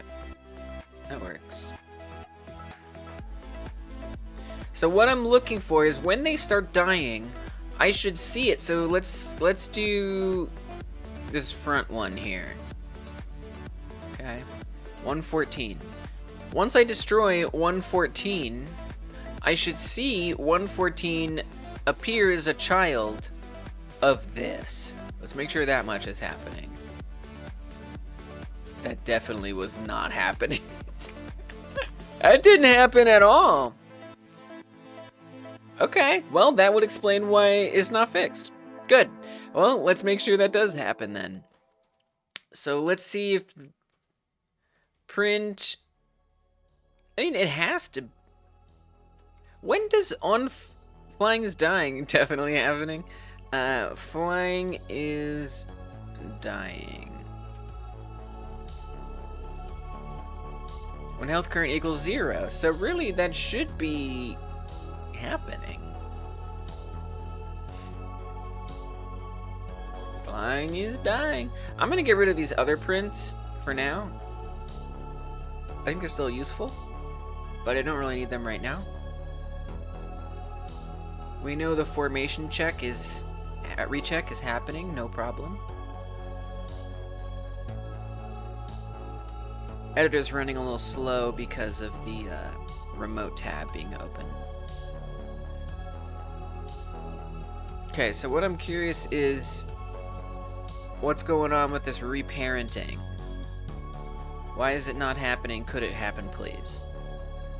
Okay, so I want to see if a reparent pops up. The printer was jammed! Flying is dying. Yeah, so that is running on 3 of them.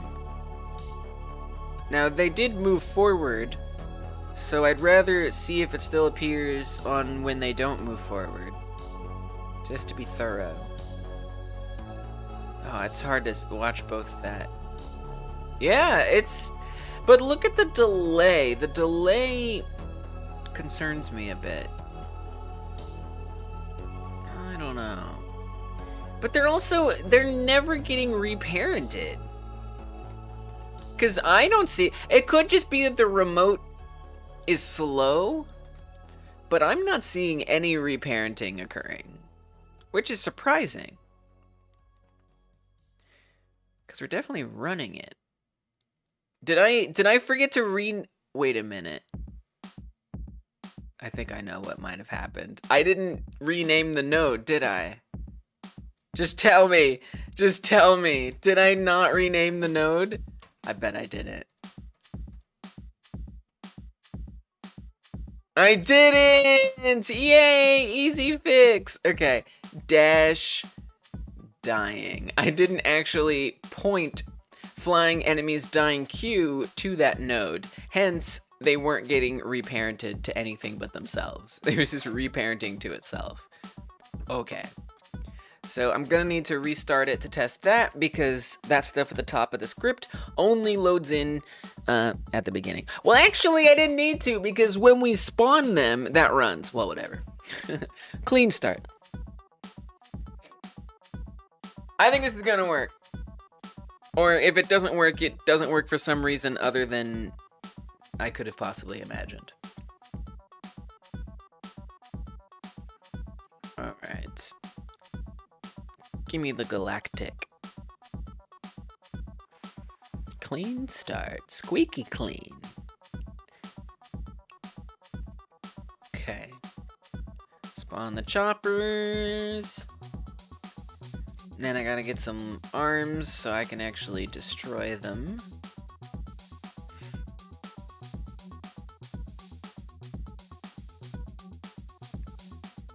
Okay, we can destroy one, so I can test it now. Alright, let's see if they move forward. Yeah, they all moved!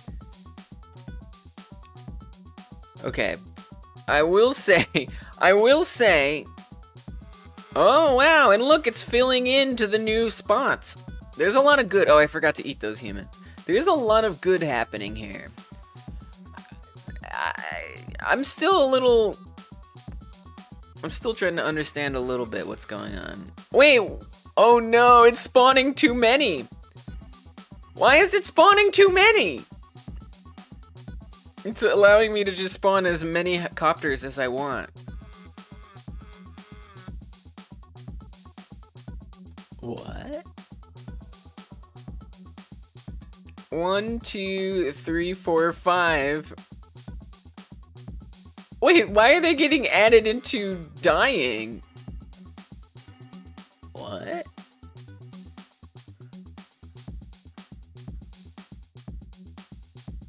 How does that make sense? Which one is this one? I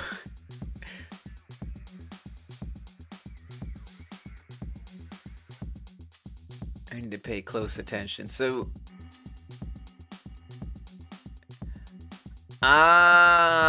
I see what's happening. It's adding all of them to flying enemies dying. It needs to make sure it's only adding the one that is dying. That would be why. Okay. Fixable. Very fixable.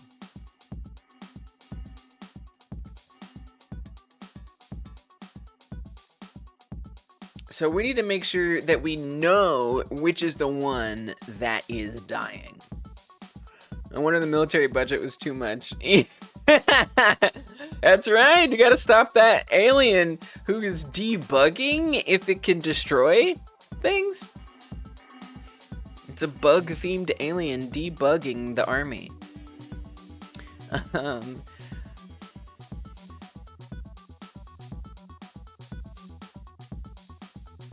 Where does flying is dying actually emit from?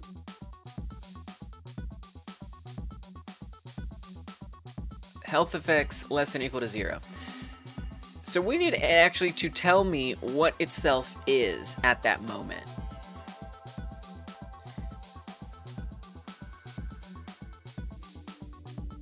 We're gonna say dying enemy. And then we want to say if dying enemy is set to self, then reparent it. Check them all. Definitely want them all to check for a stop no matter what. Okay. Alright. So these are all going to be a little broken, so I gotta just kill them. And then we'll get some new ones. And hopefully they'll behave correctly. Look at all these humans.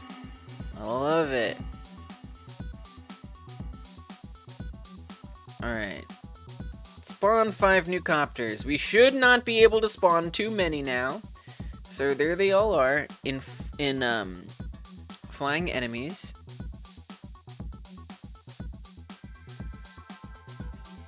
Let's take them down.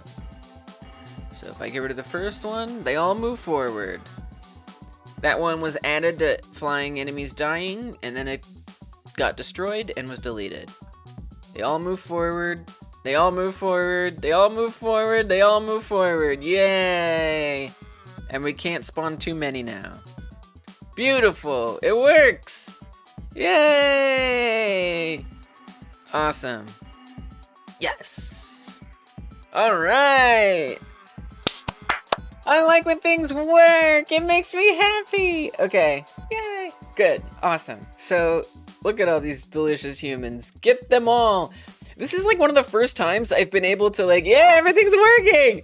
It's like one of the first times I've been able to actually like relatively easily without cheating, like beat the level. Because now we have enemies just like dropping humans, man. Yeah, it's all working really well. Yay! Now I get to celebrate by making a parachute. Because it's fun to make things in Blender. So that way they don't just fall down aimlessly. Plus, I think it helps you like visually like see them better if they have the parachute. Yes! Frick yeah, dude! Aw, man. Alright, commit! You make a commit right the frick now! Okay, pulling up the GitHub. Yeah, it is working. Yeah, and so what, Dungeon, ultimately what I had to do was not use an array.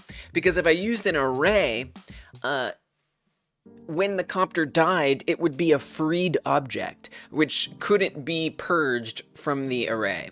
So what I had to do was actually I think it's better overall, I have these nodes. So when they spawn, they go into the nodes and we get the children of the node and treat that as an array. So it's still your idea, but with an extra step of a node in there. Then I also had to make another one for when they're in the process of dying, when they're spinning out, they go into another, they get reparented, so that way it knows to move them forward. But it works really, really well.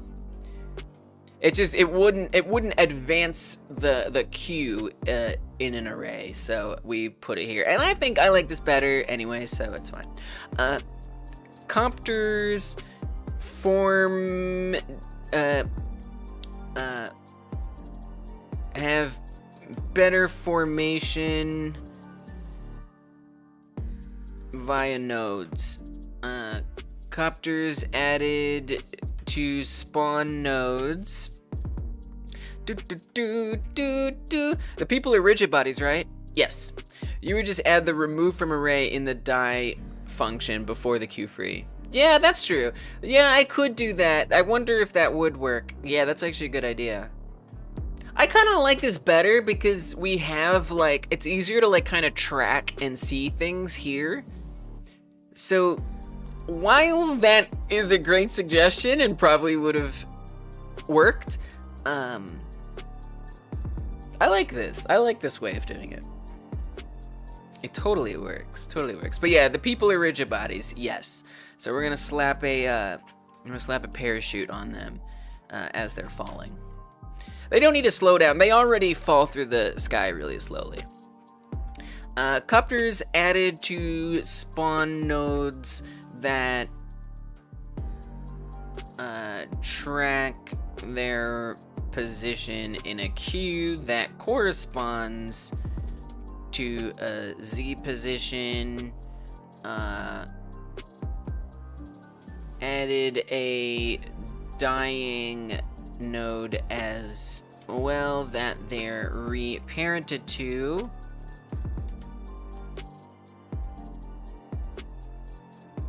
When they're reparented to when, but the helicopters can have 2 HP because they stay in the same place. They can have 2 HP. They're reparented to while they're dying. I'm gonna actually give them 2 HP again. I've decided they deserve to have 2 HP. Because it's a little too easy if they're just one hit. You'll be killing them with no problem at all. So let's bring them back to a health of 2. I know it's an export, but sometimes I was having problems with the export, so we're just not gonna worry about it. Okay, it's already a 2. Great. Alright. Alright, that makes sense.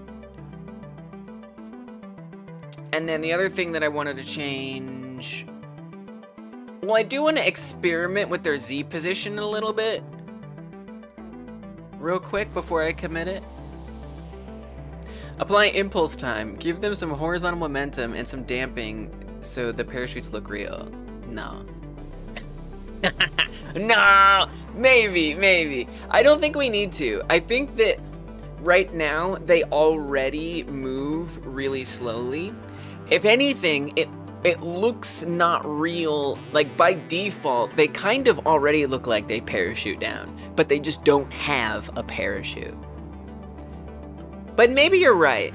Maybe you're right.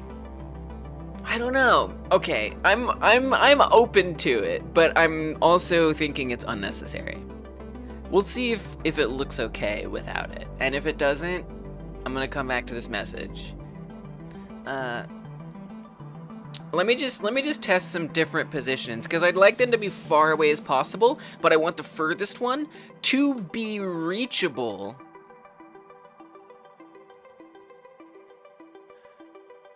You kind of want them all to be 4 apart. What if I put this at 19?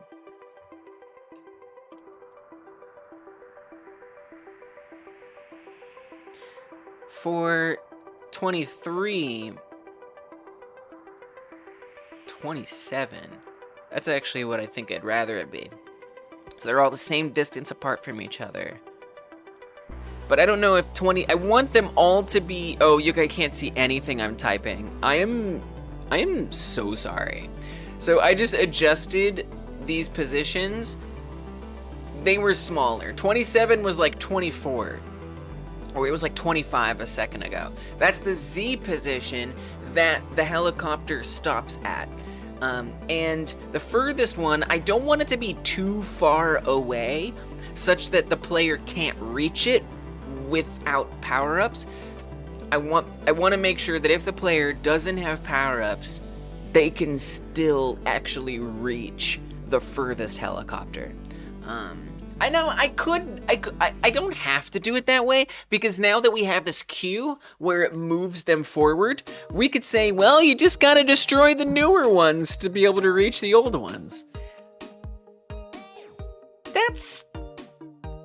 maybe. I don't know. I'm not sure if I want to do it that way. I just don't know. Maybe.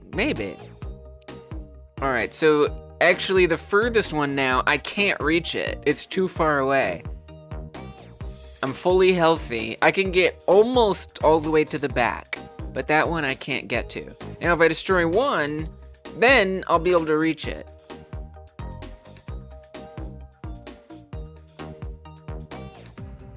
So I don't know. You know what? I'm gonna leave it like that for now, and then through playtesting, I can just decide if I like it. And you know what? Let's even push it. Screw it, let's do it. I'm gonna say they're 5 apart. Yeah. I know. It's a lot. But I really wanna test this and feel the frustration of being like, what? I can't reach that one. Oh God. Especially if they're all shooting. It's really hard. It makes it really hard. And it raises questions like, why would a helicopter move into danger? I don't know, because they're stupid enemies. Which it kind of sucks that they're so stupid. Also, I would like to improve their intelligence at some point. But we're not going to worry about that. Okay, here we go. Commit it. Let's make parachutes. It's parachuting time. So we can see those humans float down nicely. I'm thinking the parachute's just gonna live there. I don't wanna, I could instantiate it. I don't really want to. I'll just have it there. We'll make it, it's just very low poly. Where's the helicopter? Is it smart? I don't know, maybe it's silly. You're definitely telling a story there that's related to the things I was saying, Frank, and I always appreciate that about you and emote art. I'm not actually sure this is the correct human, by the way. Let me open this up and see what blend file is actually being loaded in, because I'm not sure which one it is. I don't know that it is that one, though. Yeah, I don't think it's this one.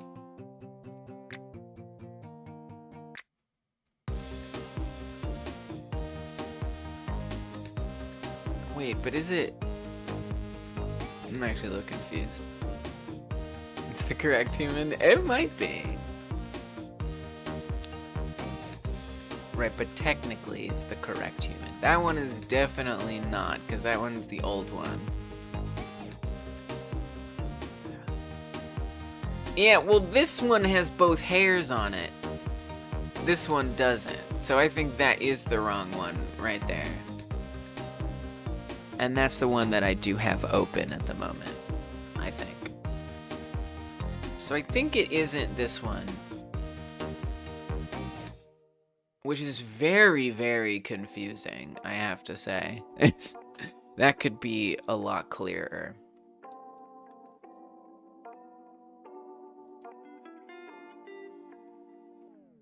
Okay, this is the correct one. They're all correct in their own special way, but technically this one is actually very correct. Okay.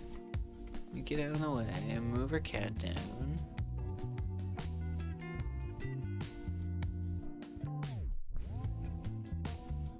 Yeah.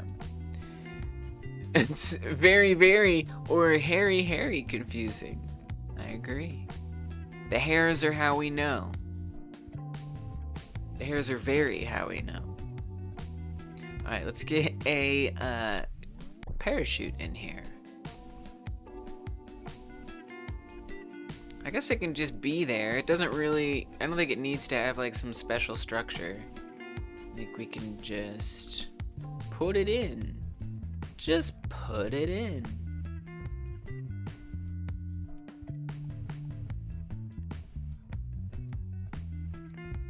Biped human group. We might want to put it out here.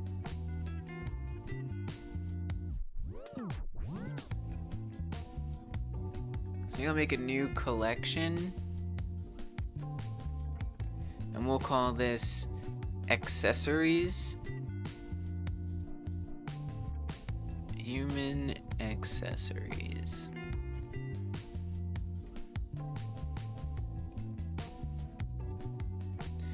And then in there, I will add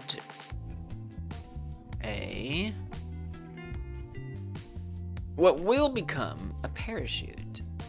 I don't know, like a cylinder? Seems like a good... Oh, wait, we can change the task. Making a parachute. That's what I'm doing. Prove me wrong. You can't do it. Because it's just true. Okay. We're blendering. We're blendering, and it ain't membering time. Okay, set this to 90 degrees. Well, that's crooked. And it's one crooked 90 degrees. Alien accessories, a leaf for oranges. Yeah, so that is... Those are headpieces. Those are accessories that we do sometimes. These are actually human accessories.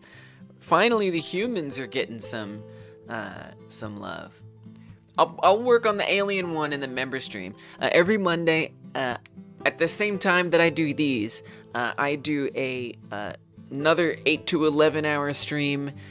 Well, let's say 6 to 11 hours. It just depends. 6 to 11 hour stream where I work on assets for the game. Usually this kind of stuff. And I plan out the design for the game and things like that. There's a join button right down below this video if you're interested in learning more about becoming a member. I sing songs to members. You get emotes. There's going to be a podcast on this channel soon that's going to be for members only. And you get extra live streams and good stuff like that. So check it out if you're interested. And yeah, you'll see me doing a lot more Blender. Blender on a Wednesday. I can't believe it. I know. For like little things, I don't mind. You know, especially if it's like directly relevant and it's gonna immediately help what I'm doing. All right, fine. But yeah, usually I avoid it. That's true. All right, let's get this parachute. We gotta do it quick. Oh, well, that doesn't loop cut nicely, does that? Well, I guess that's what knives are for. We will knife it. Let's go look at it straight on. Oh, I usually like to put up my keyboard so you can see the, like, shortcuts that I'm pressing and the keys. Even though some of my shortcuts I've customized, that's okay. When it comes to Blender, the shortcuts are pretty important. Okay, so I'm gonna get the knife tool, and we're just gonna cut straight across here. Actually, let's do a cut through on that one.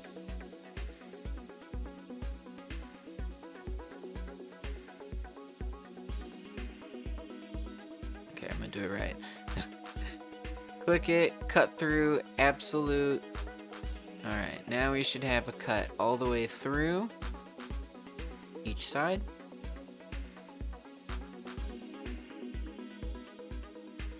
And I guess we'll go back to this view. Select all of these. Get rid of that. Cool. It's like a parachute. Alright, I guess I need a reference. Frank did give me an emote reference, but... Parachute, we need to say...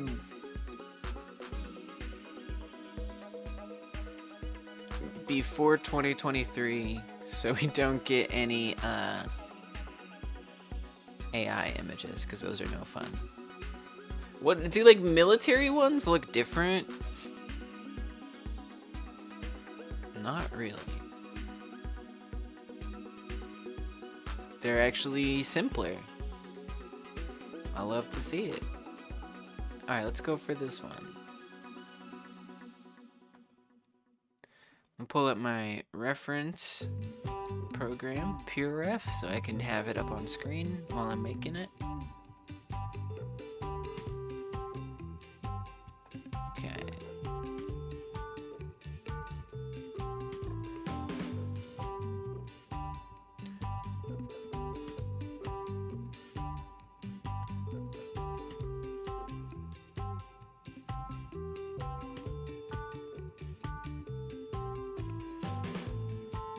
Let's not do that. Is this, can I do a grid fill here? Is that ridiculous? It is ridiculous. I just kind of would like to combine it without it being an end gun, but whatever. Let it be an end gun, who cares?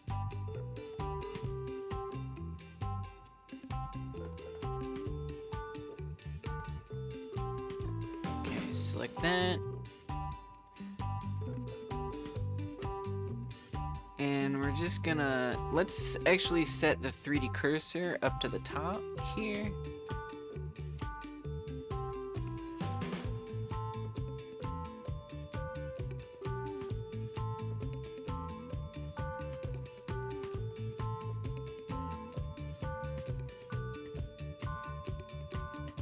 I'd like to snap it near the middle. We're only looking at verts. Give me edge. We want to snap to the center. That didn't quite work, but it's fine. It doesn't really have to be at the center. I mean, it would be nice. Ah, edge center.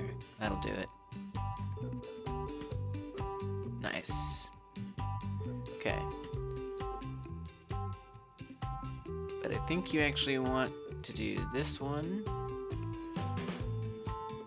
Okay. And then I want to have the pivot point be the 3D cursor. And I just want to kind of squish it down a bit.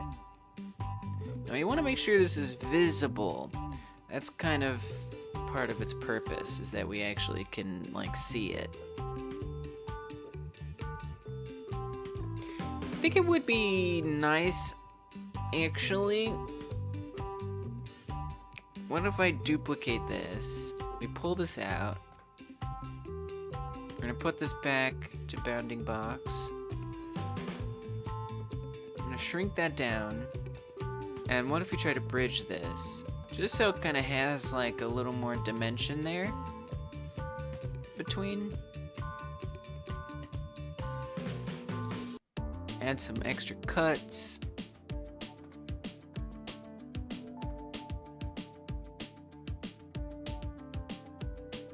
We could try to floof it a bit.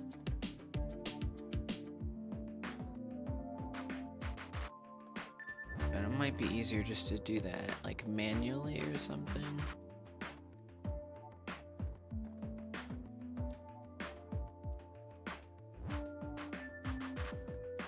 Yeah, these are not looking super beautiful.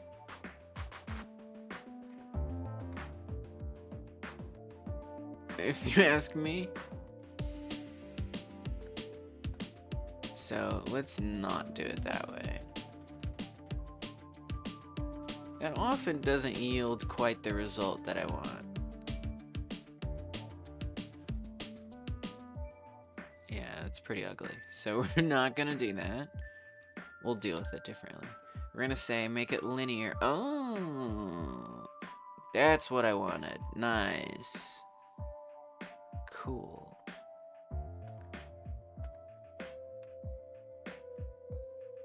And let's do a little proportional editing. It's pretty beautiful. Thanks, Frank. I gotta give you moral support credit. I gotta give you moral support credit. You're coming and being so nice. I gotta hook you up with that. Nobody moral supports as good as Frank. Look at all those moral supports. You'll be at the top of that credit list, I'm sure.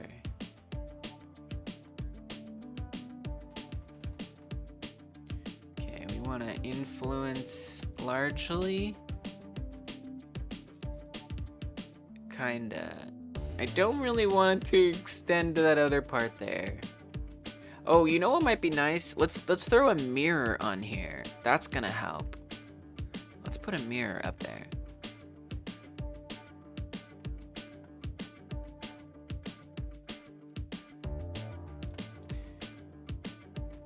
So we're gonna add a mirror. We don't want it to mirror like that.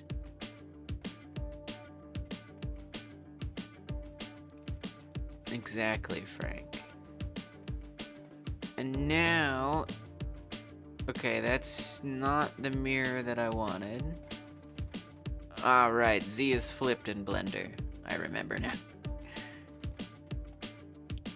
Okay, there we go. Nice. Nice. Parachute, let's go. The parachute is parachuting. Okay, but oh, I mean, it's actually pretty okay.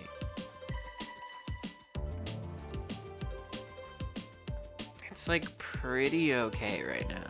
I don't know that I need to put much more effort into this. I think it looks kind of okay.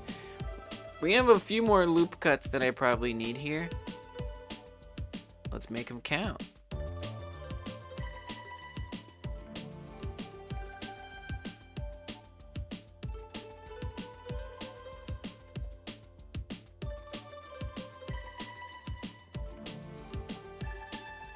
I like it. I don't think it needs to be much more complex than that. I really don't. What's this little thing on the back? Is that like what parachutes do? Do all parachutes have that? No. No, I don't think so. Okay. Cool. I think it could be bigger, just so it's a little more obvious that it's there and happening.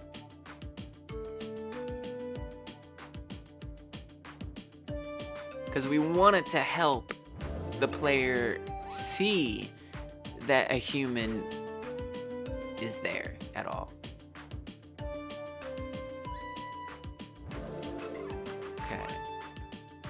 Now I don't want all this stuff particularly. Maybe.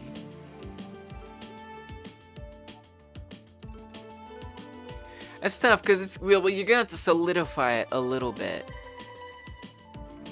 The other thing is, you know, you almost wish it had those like puffs on it.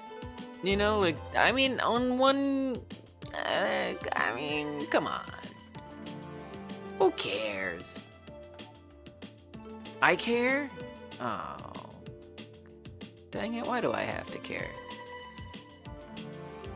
It is what it is. I'm gonna try shade smoothing it. Nice. We do need to solidify it. So I'm gonna come in here and run a solidify faces. That way it's blue all around, which means it'll be gooder. Just trust me. Actually, before we solidify it, you might want to do one thing, which is add in the like puffs position.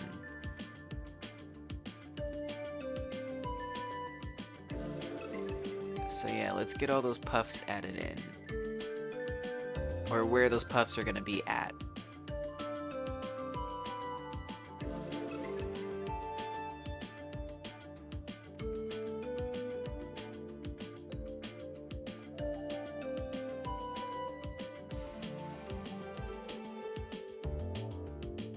And we actually would want to do, let's try individual. That's not really what I meant.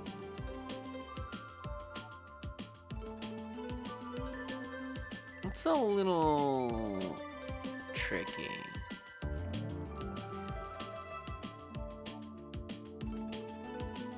I don't really want proportional editing on for that. Let's push this up by 0.01, 0.1. Oops.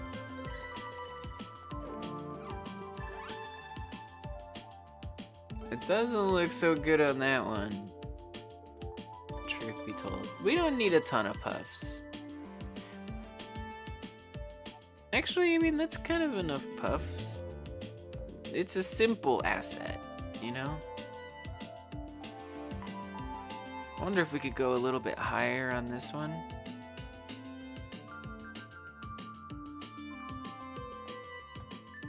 Okay, I would actually like to add one more in. And I think it's gonna feel weird if they aren't like all equal.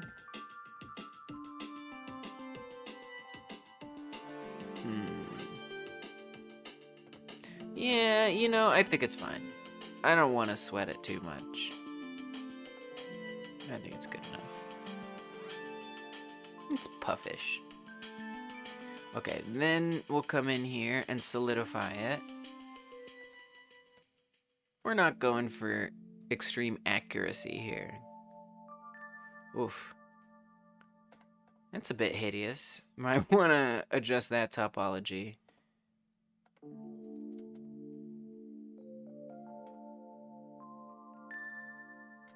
Possibly just by adding some more cuts in there might suffice. Maybe. No, not really.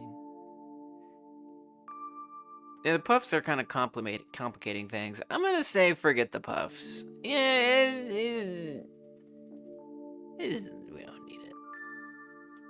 It looks better that way. Yeah, as soon as I made those cuts, that's when it got weird. Hey, you know what? Screw it. Let's not do it. It's fine. We get the idea. It's a freaking parachute. Okay, now what else do we need? We need to actually strap it to the player. So let's add in those.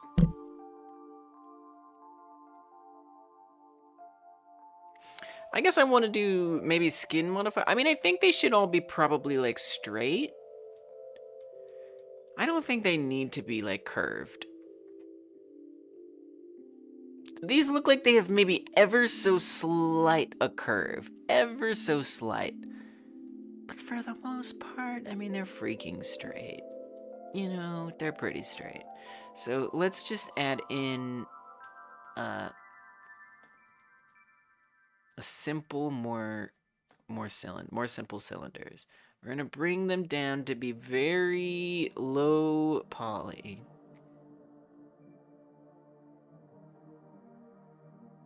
I guess I want that like bar.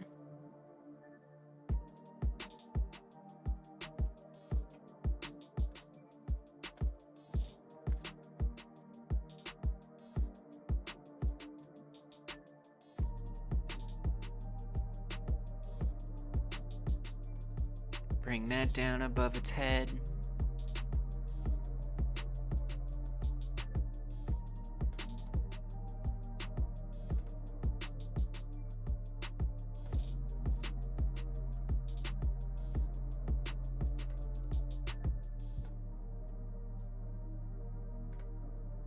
I'm gonna loop cut it a little bit.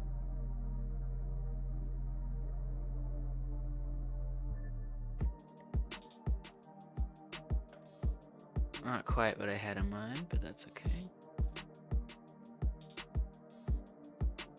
Actually, that'll be fine. Add it on the ends like this.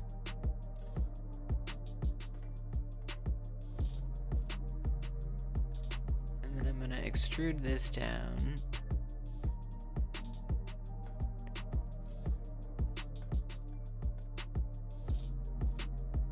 And I'm just gonna kind of like attach it just like vaguely to the player's body. It doesn't have to make the most sense.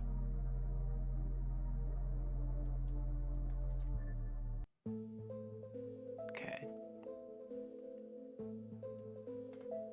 Nice. Then I'm actually just gonna duplicate this.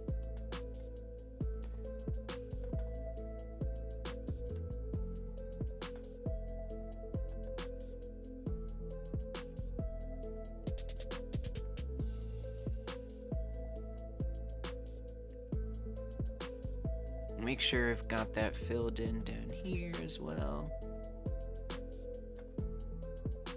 Okay, grab that.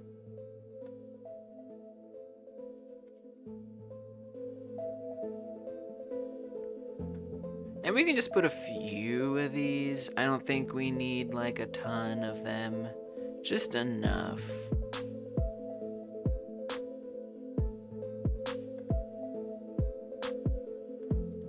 Enough to sell the effect.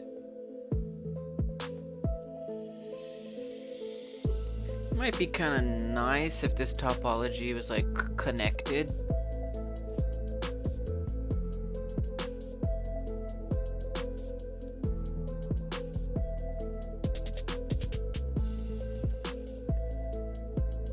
Eh, I don't care. I mean, you could still connect it.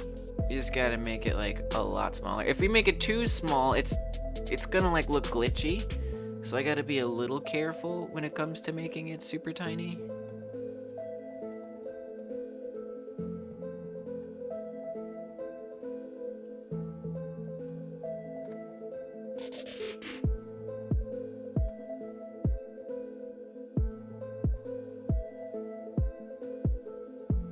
Alright, and now that it's at this angle, if I want to make it longer, I have to do it kind of like that.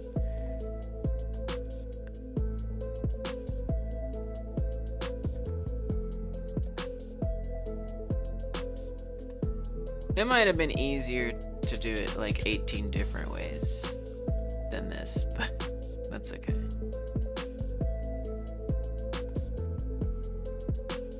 That hasn't stopped me most times.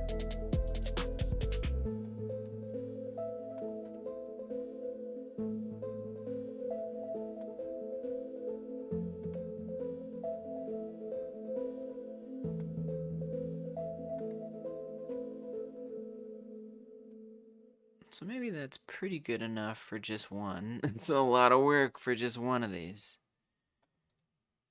We can just add like a few more tops. Okay, make sure that's lined up good enough. Chaotically enough, I'd kind of like to try to connect it.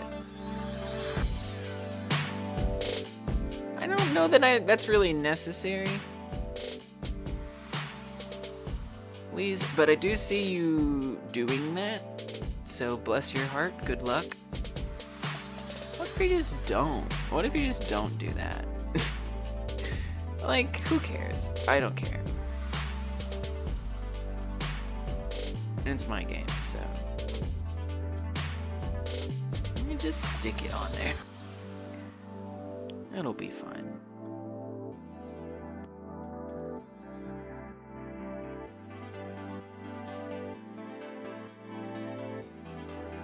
Okay. Let's add another.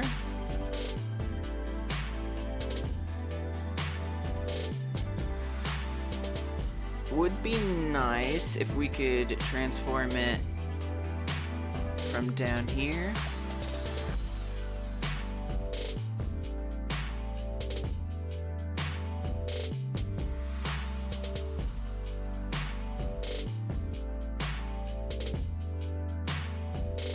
So try to snap it to that face. Turn off snap. We're gonna say transform pivot from 3D cursor. Duplicate it. And then rotate it around.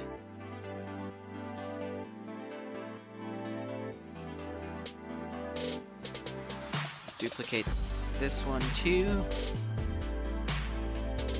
And rotate it around. Kind of nice if that was like even. Let me see. I'm not sure how much I rotated that by, so let me keep track. On the x-axis, let's do. I'm not sure. Let me actually rotate this one first before we go duplicating it.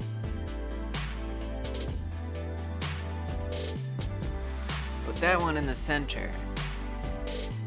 Now duplicate it and rotate it. That one, yeah, we don't really need to measure it. We just want to say till it gets to like that edge. Although I'm not sure that's gonna be quite right, but that's okay. Okay, whoopsie daisy. Duplicate this one. Rotate it.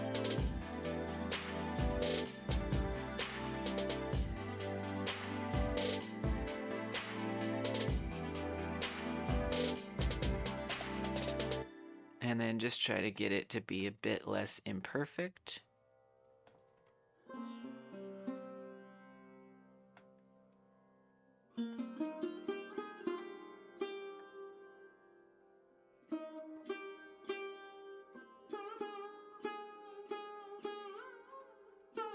Oops. Okay, this one needs to be a little longer. The other one might be a little too long.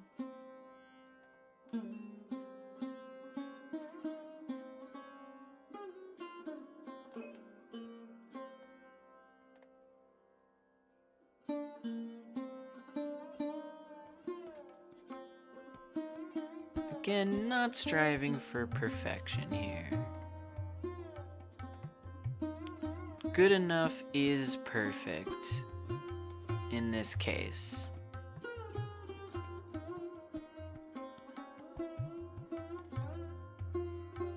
Alright, I think we'll probably want some that go to the back as well. That would probably make sense.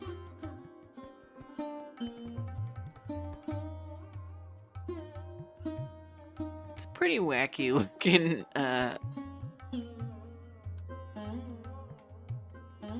parachute. That's alright.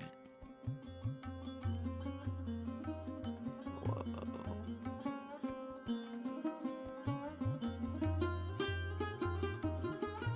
Why is it got a little face over there? Why would that be linked? Why would you do that?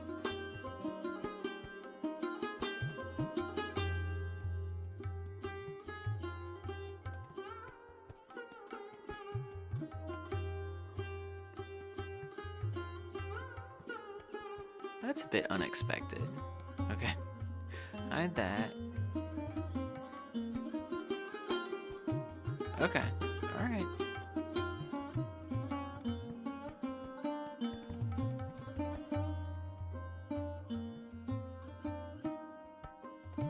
Pull that in here.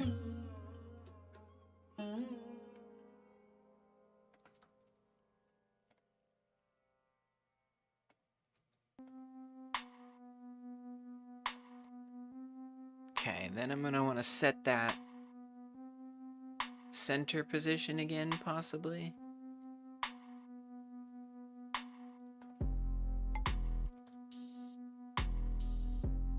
So I'm gonna grab that 3D cursor, snap it on to the right place, ideally.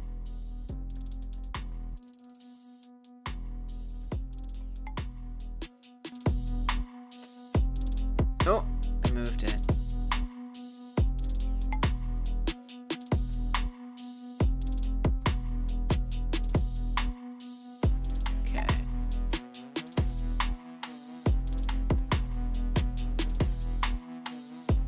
Then set the pivot point to the 3D cursor.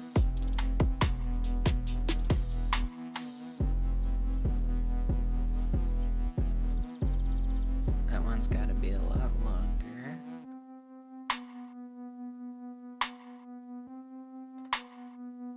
So I got to actually adjust that pivot point now since I just moved it.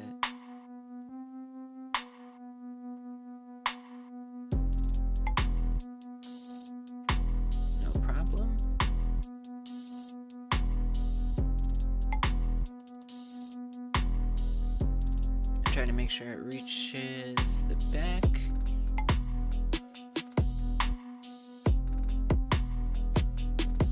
I can kind of think of some easier ways to do this. Like maybe like fill the distance between the parachute and this bar and then add some loops in there and then delete everyone except for the ones that make like the strings. That could be faster.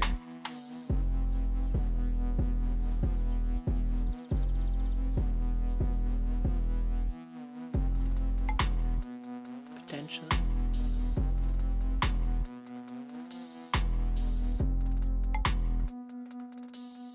In theory. Why you no move?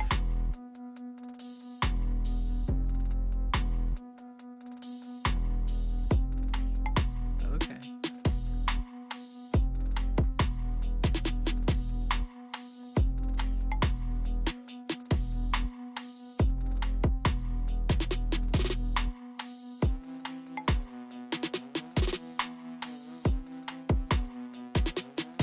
Just kind of straighten that out a bit. Make sure it's reaching in there close enough. See what that looks like. It's very straight. I think I want it a little more at an angle than that. Preferably. Oh, that's a good stretch, Travi. Yeah, this is definitely a bit painstaking.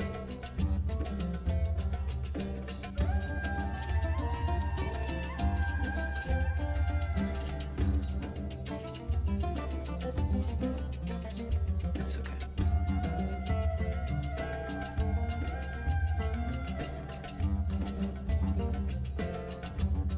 It's a nice break from the logic for a second.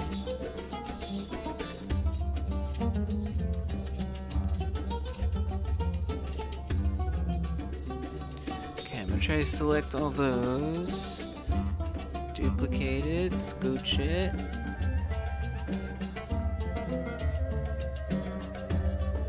Get the 3D cursor down here again.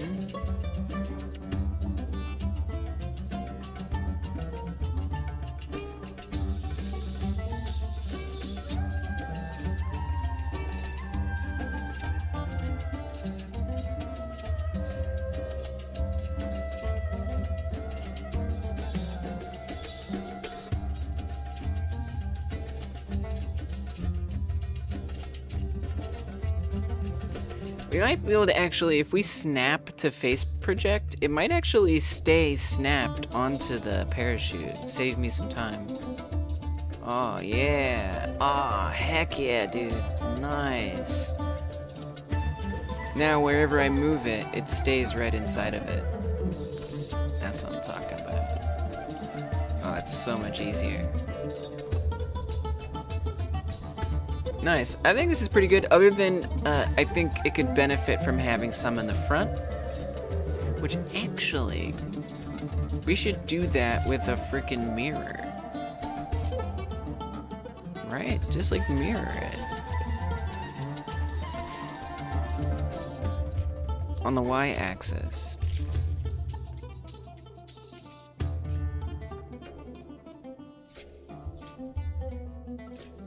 Nice.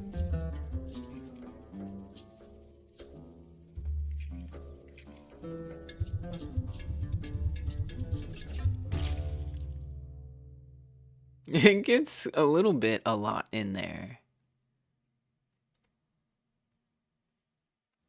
A few extra than seems necessary.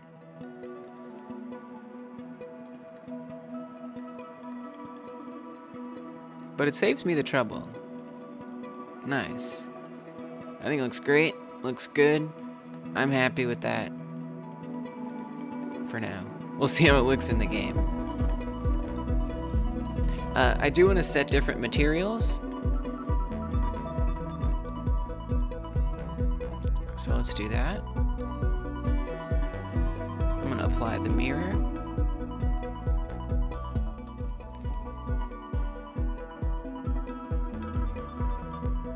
Let's say that this part up here, it could match the strings. I'll make the strings different material just in case. Now, this does mean that spawning them is going to like add some extra loading potentially. Hopefully it won't be that bad because they're not very complex textures. I might want to make sure I load all of these in at the beginning. We're gonna call this puff, whatever. And then I'm gonna attempt to select similar here. Select similar area. Oh, that didn't work. Select similar. No, I don't know how to do that. So you know what? We'll just click on them. Also works. It did work. It worked in its own way.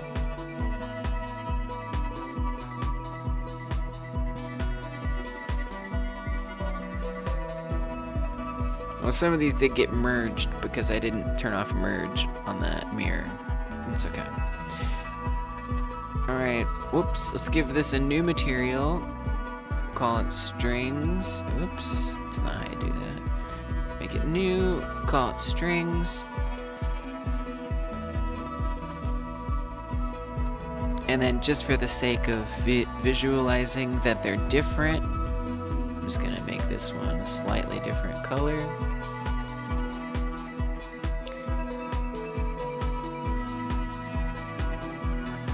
And then we'll select this section, and we can just call this a harness, something like that.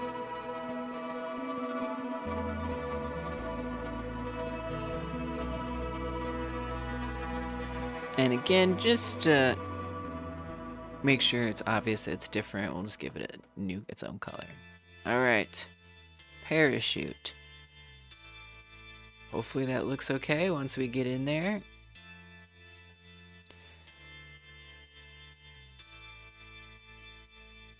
Save it as parachute. All right, let's see it in Godot.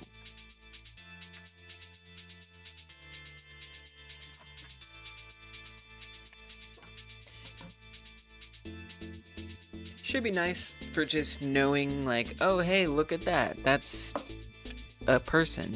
They're kind of hard to see without it.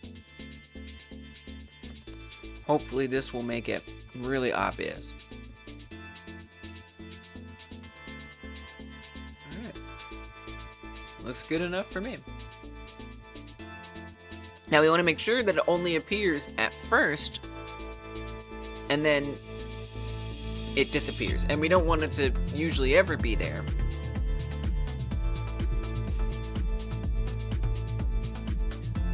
Let me adjust the LOD on that, because it's gonna try to make it look like crap.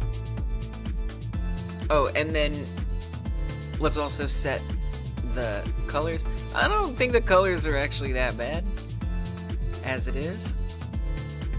You probably could use some adjusting, but I'm just gonna leave it like that for right now.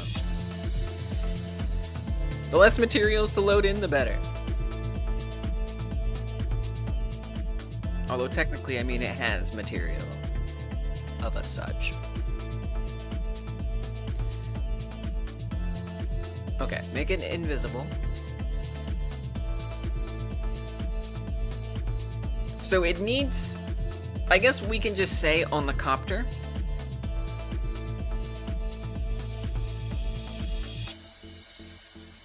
When it spawns the human, we can just say parachute visible true or something. So let's go actually to the abductee script. Making a parachute appear on enemies from copters.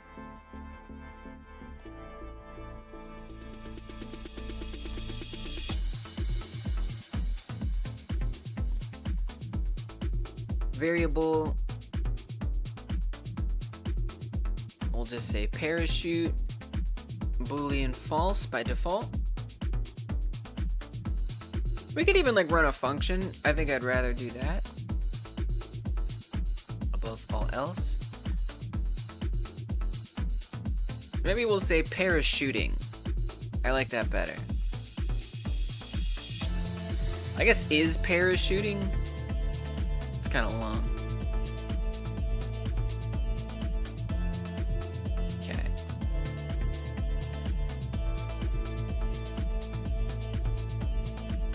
And we'll create a function. Function parachuting.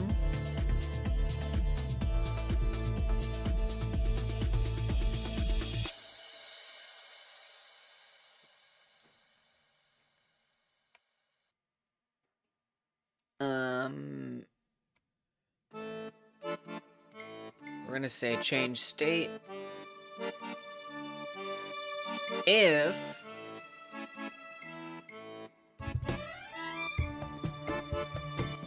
or we'll say make parachuting if make parachuting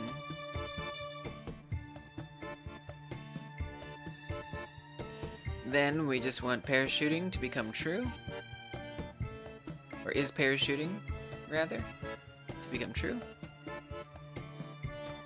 Otherwise, is parachuting becomes false.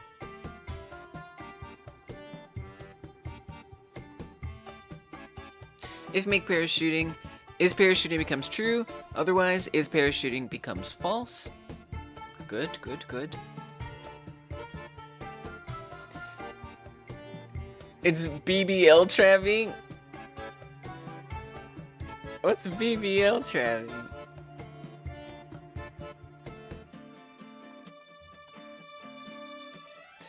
Big boy love.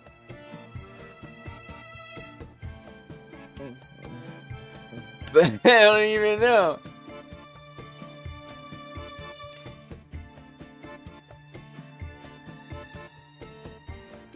And then, you know, we could add other things in here, but for now we'll just leave it like that.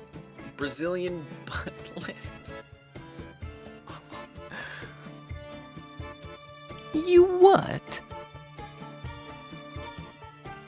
Are you accusing my cat of getting cosmetic surgery? Could you imagine? I don't even want to, you know what? I don't even want to know.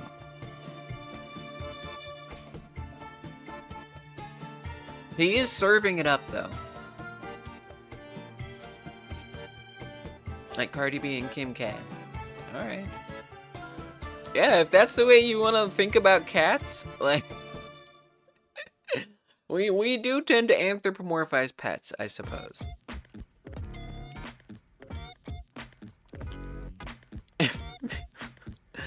If you make parachuting becomes true, otherwise it's false. So, we want to say, back on the copter script, meet new run make parachuting, and we want it to be true. Oh, sorry, it's just parachuting. Parachuting true. And then once it hits the ground, so when it goes to the dropped,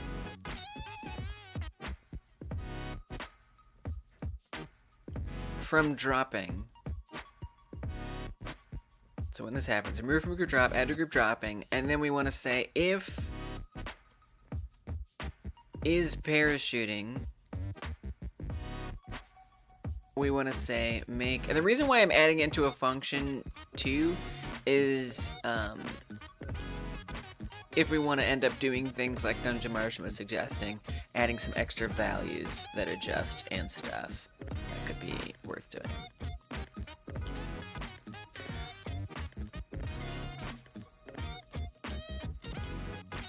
I don't think this makes a lot of sense. I don't know that you need... No, we do. No, it does make sense. No, it does make sense. We also want to make it visible or not. So let's do that. So we're going to set up the parachute.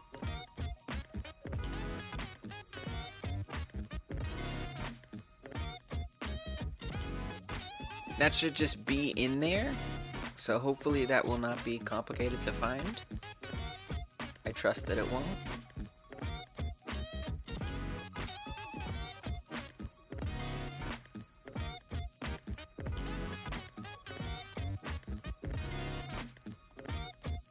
And then we want to say parachute visible true. Parachute visible false. All right. Let's see what happens. And if it indeed needs any extra stuff to make it feel more gooder, I kind of feel like it'll be fine. I do kind of see what you're saying, Sean. I do kind of see it.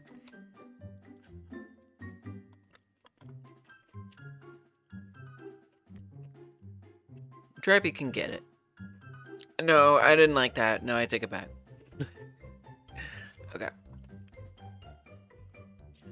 So, let's bring in some helicopters. I'm not going to be able to attack them until I get some limbs. Sounded in my head like BBL Drizzy, the song making fun of Drake, implying he got a BBL done. Okay. Alright. Alright.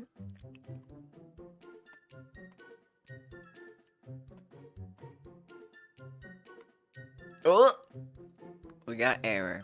Invalid assignment of property key visible with a value type of bool on a base object of null instance. What? I think I couldn't find the parachute. We have to on-ready it gooder than that. Not a furry. I mean, if you were, that's your prerogative.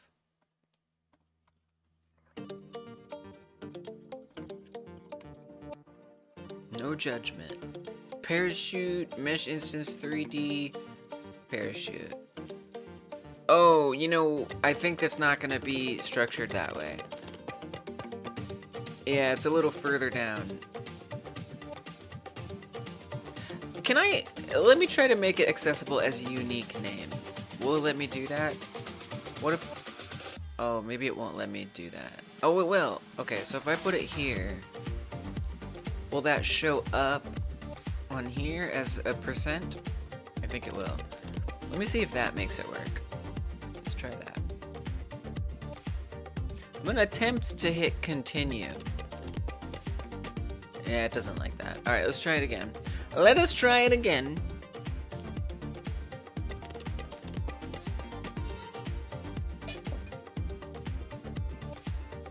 Yeah, there's a difference between being a furry and violating other people's pets. You know? Plus, I don't think furries like pets. I think they like cartoons. And they don't, and it's not even explicitly like an attraction thing. It's more like seeing yourself as a cartoon animal. That's how I understand it. I have friends who identify as furries. Ain't no bother to me. I think they're better for it. Better for it.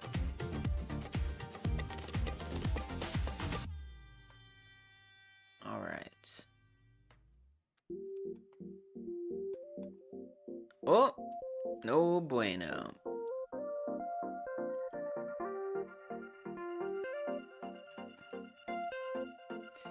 Invalid assignment of property or key visible with value of type bool on a base object of null instance. Is what a thing now.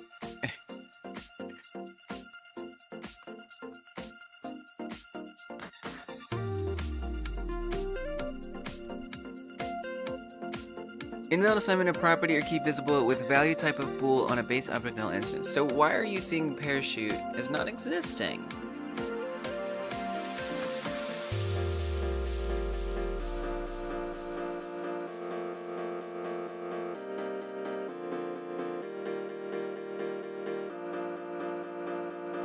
On the abductee, we're saying parachute is a mesh instance. It just must not be on writing property. Let me look at these.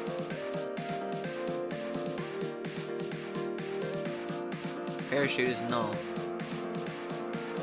Alright, I guess accessing it as a unique name was not sufficient here. Unfortunately. I do see that it's like grayed out.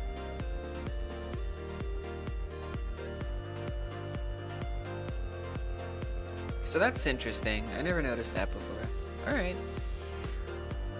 So I think we just need to be more specific about the path. I think that's going to be correct.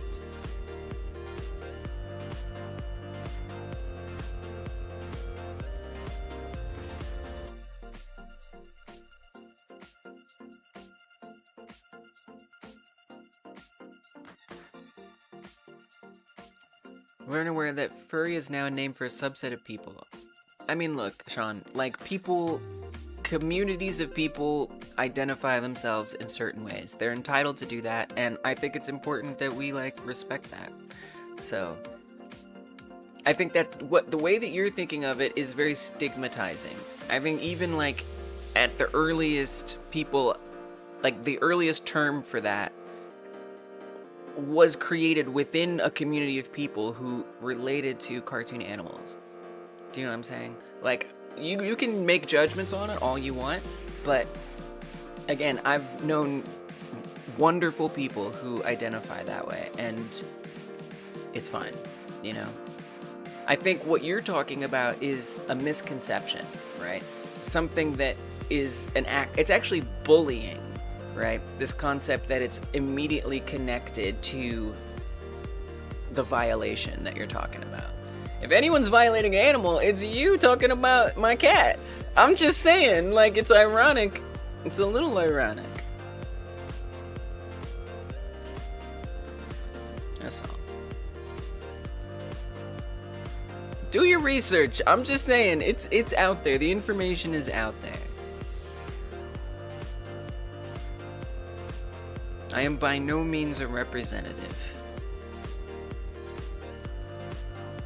Alright, so I'm gonna go to the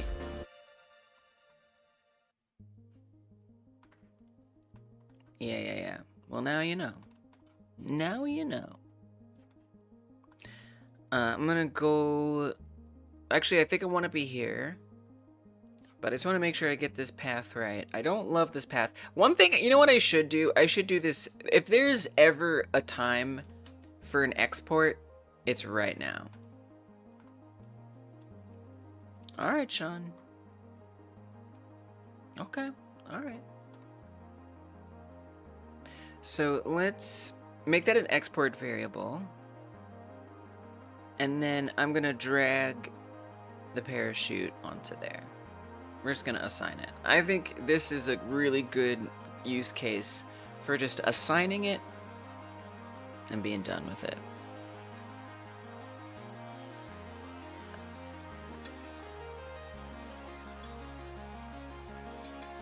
Yeah, I'm not saying you're casting judgment. I'm saying that you know, when you say back in my day, it was, this is what people said. I'm saying that that assignment of that term, meaning that thing, is a judgment.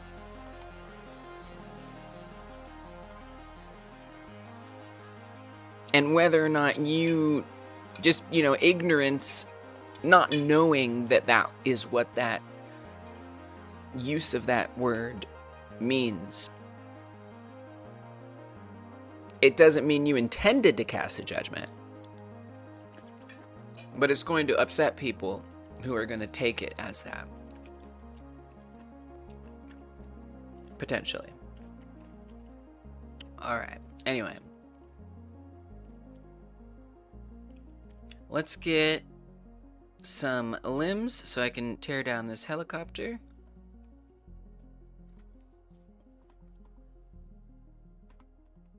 Parachute, nice! Yeah! Oh, it looks great. So obvious that you got something. It just really like pops out like, oh, something happened there. Because otherwise they're kind of hard to see when they first fall down. Yeah! I love it. That looks awesome. Yeah, I don't know that it needs like damping or any of that kind of stuff. Speaking of parachute, nom nom nom. I mean, it's determined to eat it. I guess it is not eating the parachute, but also it kind of is eating the parachute. It's so funny. See if I can catch it in midair. I can, and then the parachute just goes away. Which makes sense because the one that had the parachute was on the ground. Yeah, this is perfect. Nice. Dude, this is like some good progress right now. I am so happy about this progress. Like, finally. And to me, next step is starting to implement the karma system. Because now there's actually a way to actually calculate, are you messing with humans that are good or bad? It's just, they exist. The evil ones and the innocent ones are now there. So I just dunked an innocent one. So all that can actually be set up now. That does mean a lot of considerations for, you know, UI, right? We have to actually show that information to the player. It's gonna be tough because if you don't have any limbs, right, you can't actually attack the helicopter, which means the first human, the way you get limbs first, like, kinda has to be via, you know, bad karma. But I want there to be villain humans who are on the ground as well, which is something I wanted to work on today, but I think maybe that could be more of a tomorrow thing. Getting them to actually move around and spawn in as enemies. I mean, I could put an enemy down on the ground. But something that's going to be throughout the levels is going to be a conflict. So there's going to be like a human and a military human. And the military human will be trying to like attack the innocent human. And if you rescue the innocent human, that's... I think we're still doing that. That's when you get the empathy heart. So you actually don't get the empathy heart at all until you rescue a human from an evil one.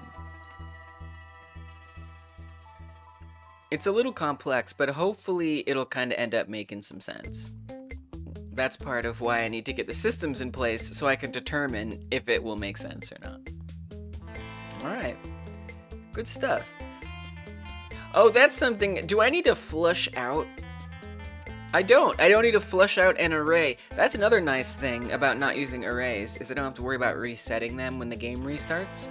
It'll just automatically be reset, which is super nice. Alright, I'm gonna call this a huge freaking success. Massive success. I love it. Oh my gosh.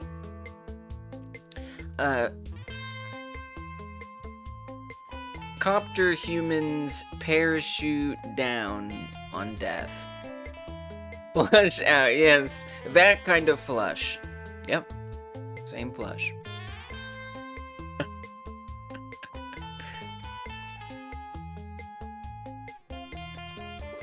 Alright, I mean, this is great progress. It would be nice to, like, implement, like, the karma system. But, I mean, it's so much progress. Like, I mean, at this point, I would only be continuing on because I can. But really, the amount of progress here is really good. I would like to, I guess I'll do a little cursory karma system setup. So we're gonna say, setting up karma system. This is, we'll see. This is gonna be a lot of different things. So, the way I'm gonna start doing this is, let's get a UI element. Now, the UI for the game, I have a lot of changes that I wanna make to it. It's sort of placeholder UI right now. So I'm just gonna keep up with that placeholder UI.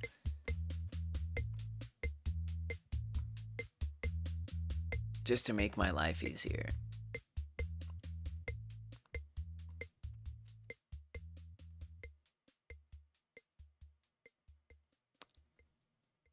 So it is contained on the HUD.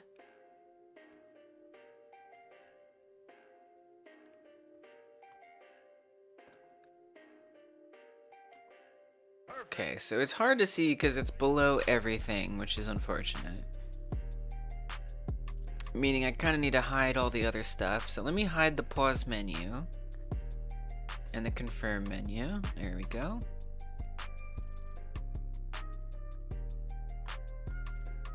Okay. Now ideally I would like this, I guess below abductions?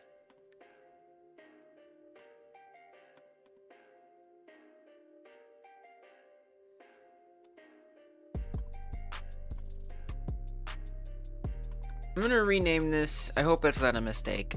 Hopefully I don't have file paths that attach to that. We will find out if I do. I'm gonna rename this to HBox Abductions.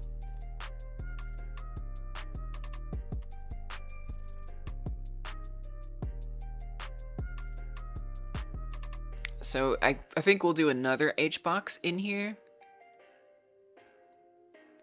And we're gonna call this HBox Empathy.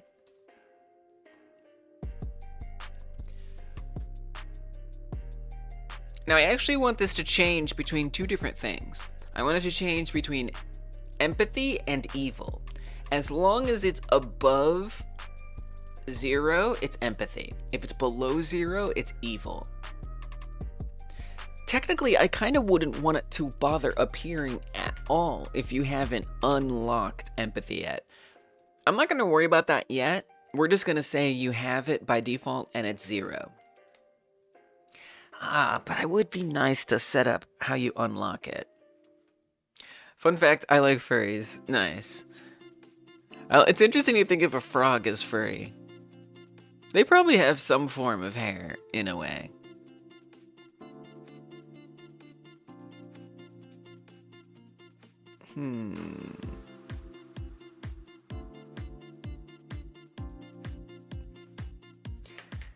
Because so the idea is you're not gonna have that heart yet at the center of your character until, I mean, I don't know, that seems unnecessary. No.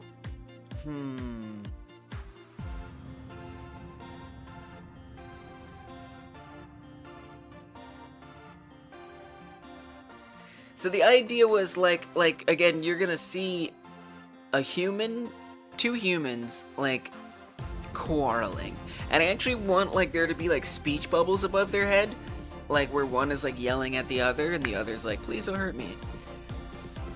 And if you save the one, that is to say, you either like pick up and move without eating or abducting, or you kill the evil one, pick up and move the innocent one, or kill the evil one, you'll unlock the heart. And automatically it's going to be full with 2 hit points. Okay? Or maybe it only should have 1 hit point. The tiny heart. And if you rescue a second human, it goes up to the full-size heart.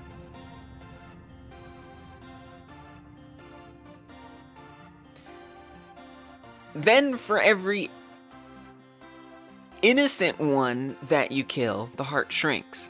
For every evil one you kill, nothing happens.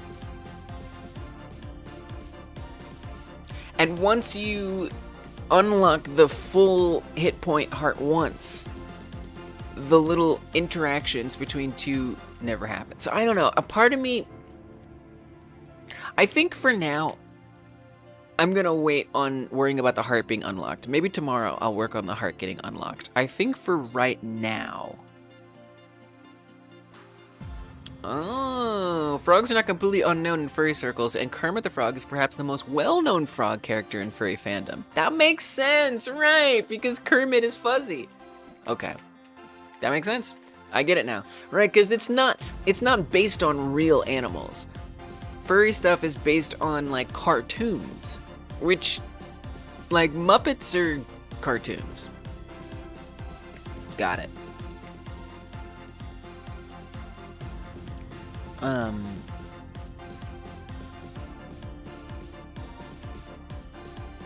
So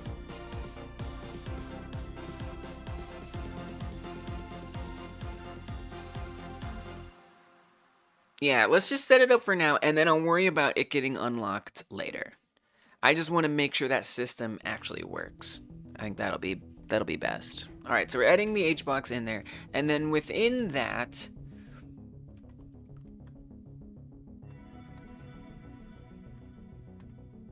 I'm just gonna borrow this.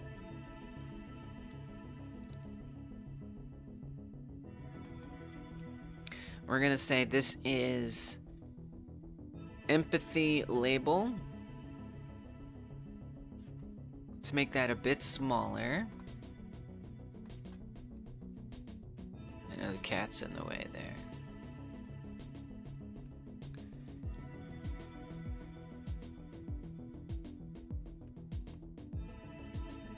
And this is going to be dynamic. This could change, but it starts out as empathy.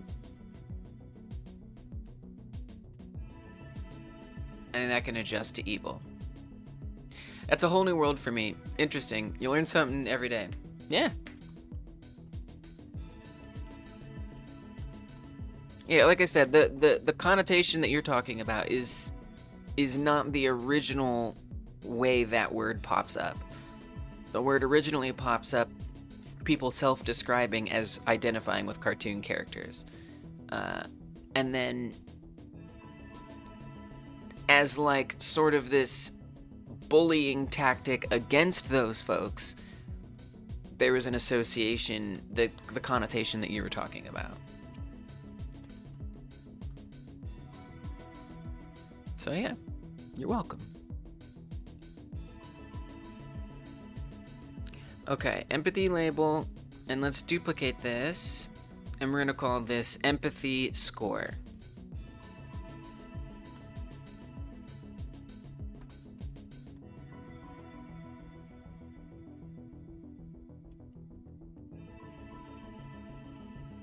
And let's space those out a bit. Just a bit, though. And that's going to take up a lot of screen space, so I might need to refactor that or redesign that a bit at some point. But for now, that'll do.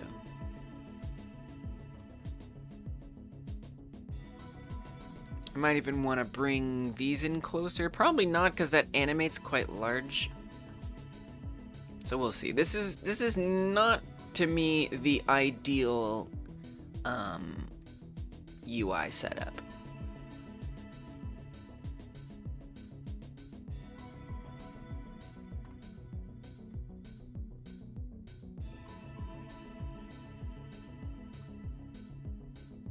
But that's okay. Oh, we should make it the same size as this. That probably makes more sense. Me only hearing of that sounds like an extension of that stigma. Yeah. Exactly.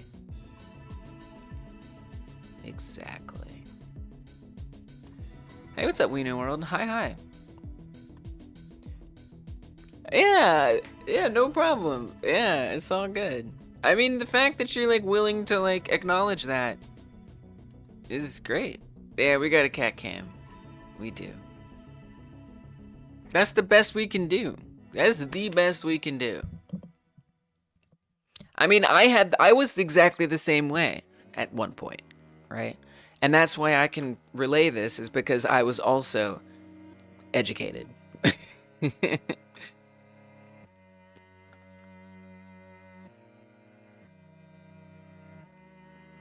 Cat cam. I kind of maybe want empathy to appear on top. I don't know, we'll see. It's gonna be an experiment. Right now it's kind of just debug stuff.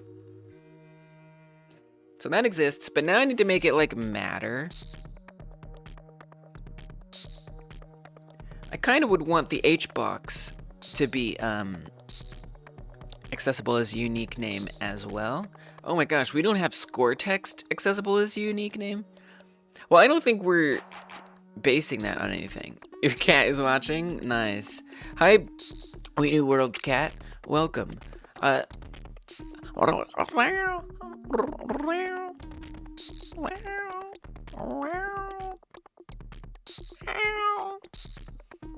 was just for We New World's cat.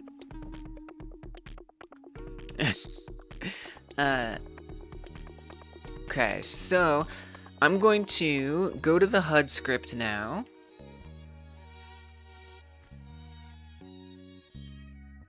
And we want to set these things up.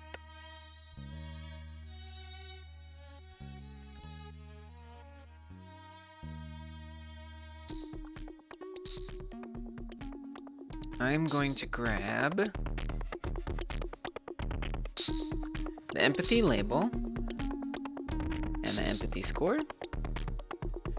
And I actually want the HBox as well.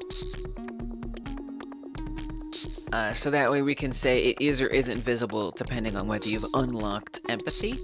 We're gonna say you have it by default for now, but at some point that'll change.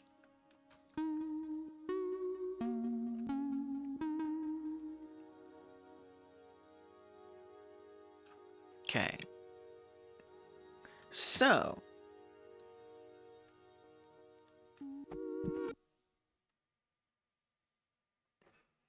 I don't know that, I mean, I think actually on globals there is an empathy, there's a static variable, and then there's this one. Yeah, so actually it is there. Great, so we can just fetch it right from that. Perfect. Good.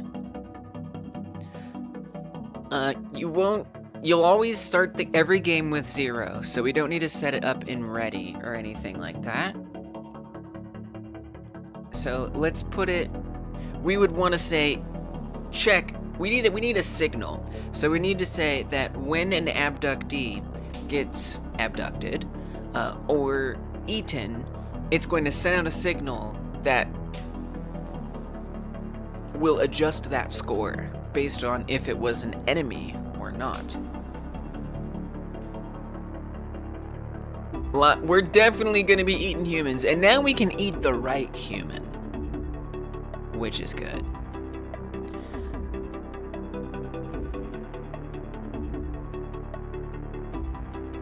So where does all that kind of happen?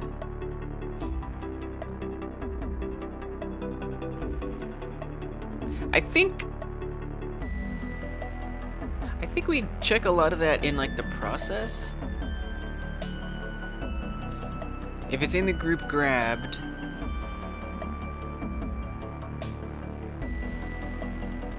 if it's in the dunk, emit meat and dunk. What happens when it's eaten though? Like what makes it die? Well, that's gonna be the spawned one. So do we have a Q free in here? Something Q frees it. Actually, just not sure. Let me look around at all the Q frees to find out where we actually remove the human at. Score dunk. Okay, so when the score dunk is the orb at the top after we abduct it. So that's one of the places. Okay, and then here on the body part script, when it detects that it's been put onto the mouth, then it destroys it. So those are the places where we want to emit that signal. All right, so we're gonna say messenger abductee killed? Abductee destroyed, let's say. It's kind of scary. And we want to say abductee is enemy. Because we want to know, was it an enemy? If it was an enemy, you lose no karma. If it wasn't an enemy, you lose karma. Okay. So we want one there, and then we want one here. In this case, it's called meat. So we will honor that. And check to see if the meat is an enemy in that moment. Alright. I need to create that signal. What do we call it? Abductee destroyed.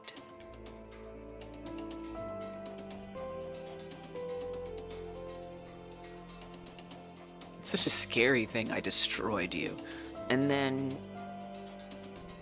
back on the HUD, we will connect that up in the ready function.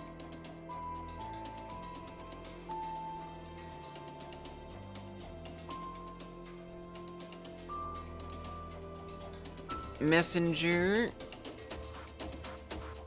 abductee destroyed, connect on abductee destroyed. Now I'm going to create that function. Let's just put it, well, maybe not at the end. Func on abductee destroyed, and we want to check, so it's is enemy. We could just call it is enemy.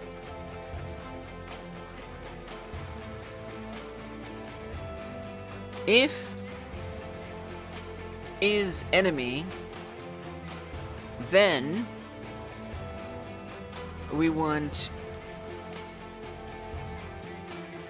empathy score. Well, not to change it all. We actually don't really care. Really, nothing happens. Otherwise, we want globals empathy minus equals 1. And then we want to update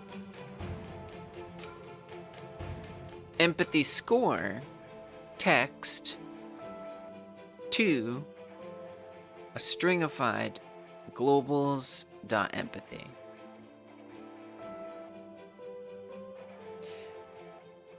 We also want to check something extra. When it subtracts 1, if global's empathy is less than 0, then we want to change empathy label, and you can never go back up. Once you go down, you can never go back up. It's not like you can atone for having murdered innocent people, unfortunately. In real life, maybe you can, but not in this game. It's out of the scope. Empathy label. Text equals evil.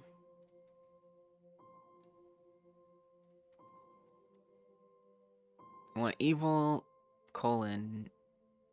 So how did we type it? A space between the colon and the word. All right.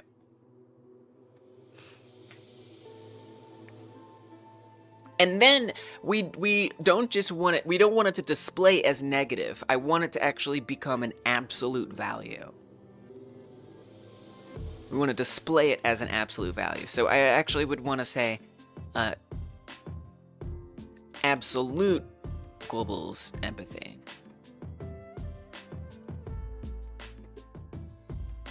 Okay. That might just work. Now, that isn't shrinking the heart yet. That I still need to do. But hopefully the number system will actually appear correct. Time will tell. Loading time will tell. Take your loading time. I will wait. Oh, we have an error. Remember, abducted destroyed is not a function. Oh. Oh, I forgot to say emit. Very important. Very, very, very important.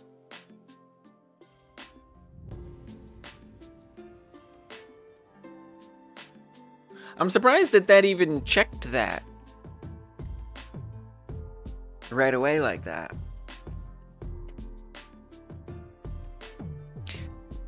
I wonder if I did the same thing in the other place. I bet I did. I should fix that. So this is on the score dunk, I think. Oh no. Oh, yep, there it is. Alright, emit. I guess Godot just like checks all the functions or something at the beginning. It's kind of cool. Well, Godot text looking trippy back there. Alright. Yeah. Okay. Do over. Sometimes I forget to write it a signal as a signal. Signals really do like to be signals. Very inconvenient if it turns out that I've named a signal the same as a function. That requires a little extra debugging. Okay. Ideally, we don't get into that situation to begin with.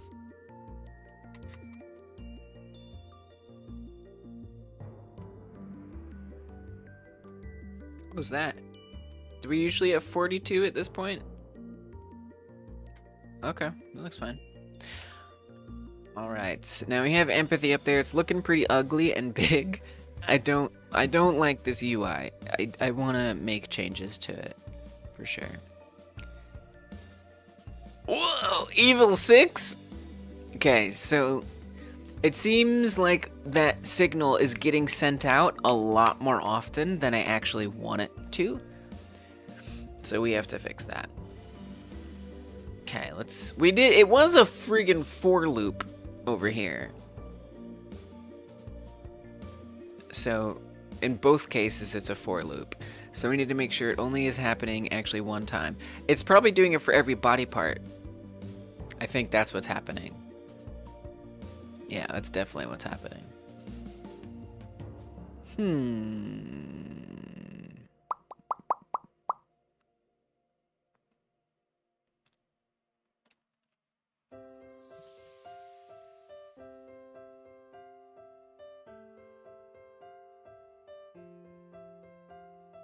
Well, we could... Jesus, where does this go up to? Oh my gosh.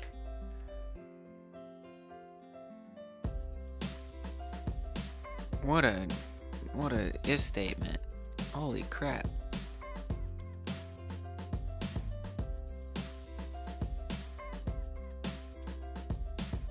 Wow.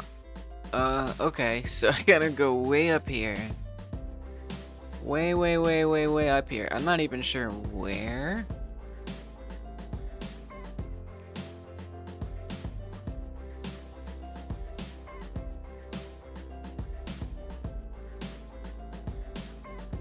Oh man.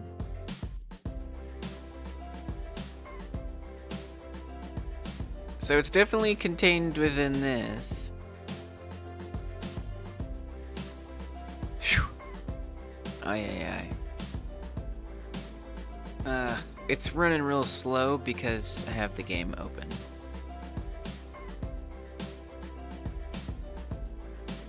Oh man. I'm not sure what the best way to clean this up is. But I'm not sad. I'm not very thrilled with this. That is quite confusing. Okay, up.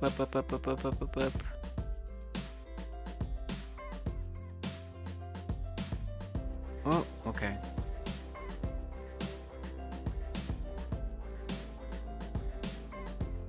So all the way up to there.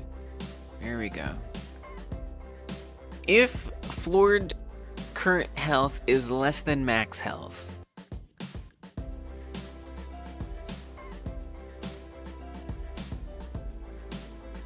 so technically it's actually before that. If grabbed abductee's integer is greater than 0, or we're on the head. I think the situation is that we're on the head. This is wild. Grabbed abductee's integer is greater than 0. So the number of things that are grabbed, if you have grabbed something, then it's going to iterate through all the things that are grabbed. I think this has to be... There's something else missing here. If is hovered... On player head hover. Okay, I see. So if you hover over the player's head while you are holding something, it eats... It eats it. And it iterates through all the things that are grabbed, assuming there might be multiple things grabbed. So... I mean, really for all of this logic, do eating, I would say, as much as I hate to add another if statement in here, technically I only want all of this to run. Do eating is a great function, Amy. It's do eating. I often am running the do eating function. It does not always run on its own. If is part set to is parts. Let me make sure I'm setting this correctly. Yeah, we gotta set it up like this. I think that'll help. I've just run do eating Popeyes myself. Aw, man. I am someone who despises fast food. Not because I don't think it tastes good, but because it makes me feel terrible. There is one American fast food restaurant that I make an exception. And it is Popeyes. Popeyes is the one. They got that flavor though. They got that flavor. It's like I refuse to deprive myself of that experience. So yeah. Enjoy. Oh man, I gotta get that out of my head. Throw it out of my brain. Get it out of there.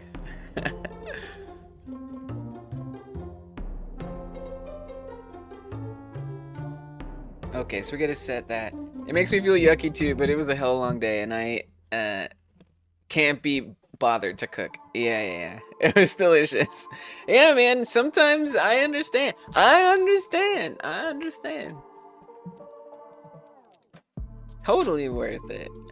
No, I'm all for it. Yeah, it makes me feel bad. Not only yucky, but I get like bad things inside of my guts. I'm just there for that flavor. I love the blackened chicken. That's my favorite, is the blackened chicken. It's the same it's seasoned with the same stuff that the fries are seasoned with. And even though it doesn't have breading on it, they still fry it. It's just like fried chicken strip or whatever, you know, if you get the sandwich or something. With that amazing blackened Cajun seasoning. I've tried to replicate it. I've gotten close, but nothing quite does it. It's kind of what kicked off a lot of my cooking interest, was that blackened chicken, and I was like determined to replicate it. So I bought like so many different, yeah, it is good. I bought so many different seasonings to make my own Cajun blackened seasoning. I got MSG to give it the extra like umami. I think what really gives it the flavor is the way they cook it in chicken. So I try to mess with chicken broth. Nothing quite tastes like it. Yeah.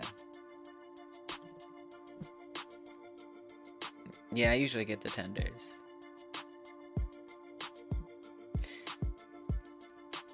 So I'm gonna try to say only run it on the head.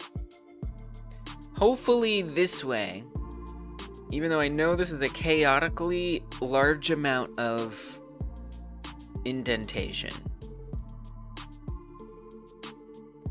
Which, it's like, why do we have this is head thing? I don't know.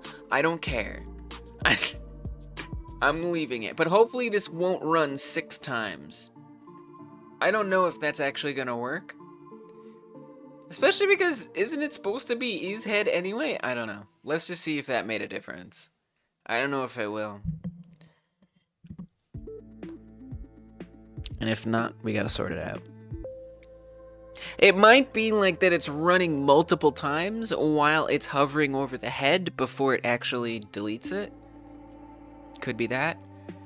I feel like there's also like a signal that can like check to see when a thing is queue freed, when the queue free has gone through.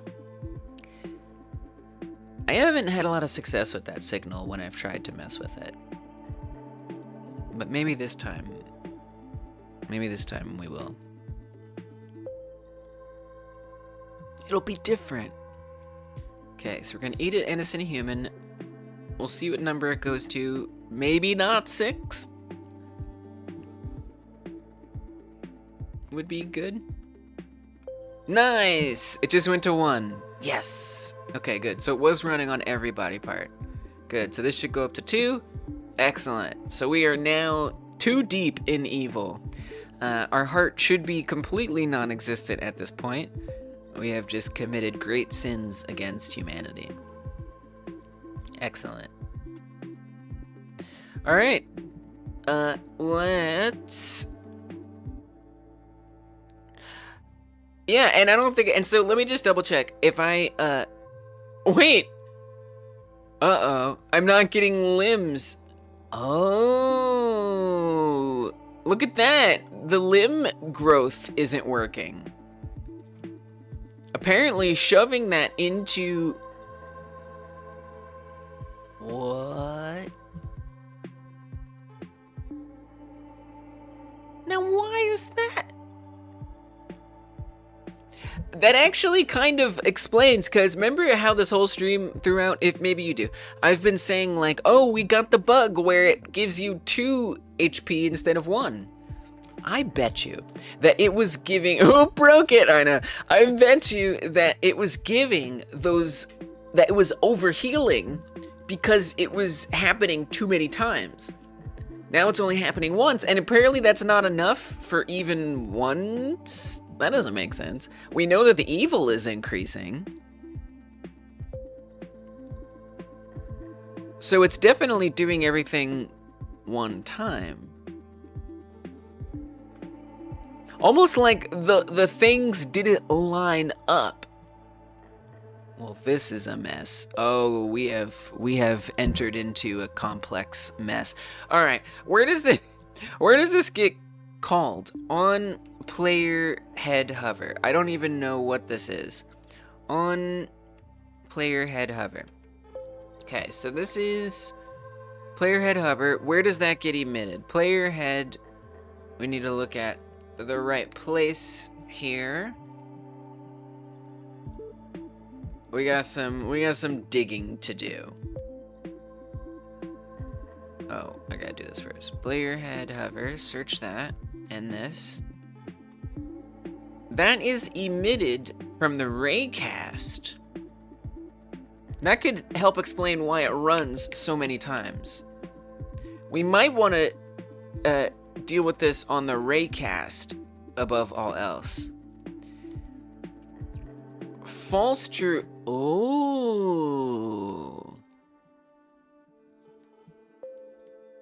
So we have is hovered is false. What? I run player head hover.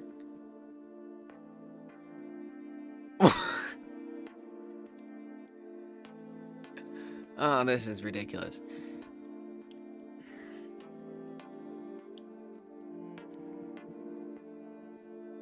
Why? Why would I do this?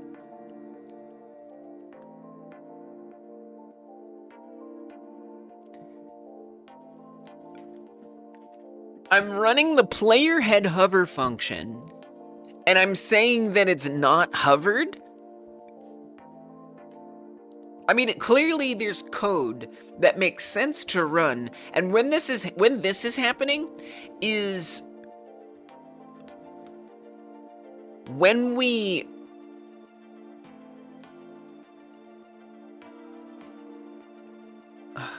what is going on? So this is when we grab this code, this like mess here. This is when we grab a human. So when we grab a human, it checks to see, is that thing we grabbed an abductee? It assigns meet original to the thing that we grabbed. It checks to see if it's not a clone. That is to say, it wasn't instantiated in the hand of the player.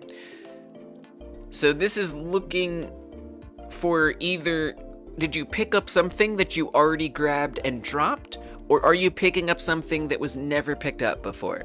So if you pick up something that was never picked up before, it is therefore not a clone.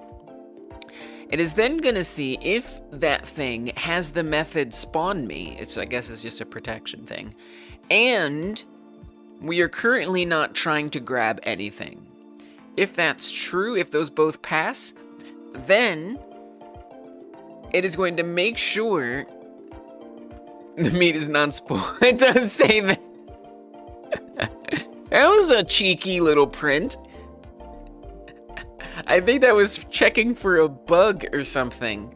And if that printed, it meant that something wasn't spoiled. I did not even realize that that's there. Nice catch. I don't know that I need to keep that print. I think I'm gonna delete it, actually. It doesn't need to be there. I'm gonna give you an eagle eyes for that. You're paying attention. You're looking at stuff. That's eagle eyes. Whether it helped me or not, I recognize that you've got eyes on things. And I did make the tiniest, not insignificant of change, BE, to ensure that an unnecessary commented out line of code is purged. So we're giving you eagle eyes on that one. It entitles you to no compensation, but it does entitle you to a credit in the game. So cool. So I want to say, if the head is not grabbed, what does head grab mean? Oh, head grab means, so if you grab with your, that's what is head means, I think. So you can either grab with the hand or you grab with the head. So if you don't have any arms and you grab a human, then it's not a head grab. If you don't have arms and you grab with your head, then it's a head grab. That's what that means. It really should be like bite or something. Okay. So if it's not a head grab and the arms are set to 0, head grab becomes true because you have no arms and therefore you must be using your head. Interesting. That could explain it potentially. Okay. So, it also is going to emit something attacked, so the meat original is gonna know that it has been attacked. It's gonna wait for the animation to play, which is like the arm reaching or whatever. It is a weird way to say bite, I know. I guess I wanted to like differentiate between like hand grab and head grab. I head grab some chicken tenders. To me, that would mean that the chicken tender was sitting there and you like without picking it up first. That would make it a true head grab. Wow. Yeah, I'm gonna say that now. I'm head grabbing. It's a very specific definition. I guess I need to go on to Urban Dictionary, set this up ASAP. Now we still haven't gotten to that. Oh, we have right here. Okay, so if it's not a head grab and the arm health is 0 and 0, which it will be, so it is going to call this. And it's gonna run that function that we just set the we've created new slang. It's gonna run that function where we created the player head hover, where we created the empathy going down or up, where we sort of send out that information. It's gonna run that one time, and actually that's where all the hit points stuff deduction, I think, maybe. Well, I have to look into it because it's actually freaking chaos. This is why you don't do if statements and if statements and if statements and if statements that call other things that depend on other if statements, because it gets really hard to tease apart.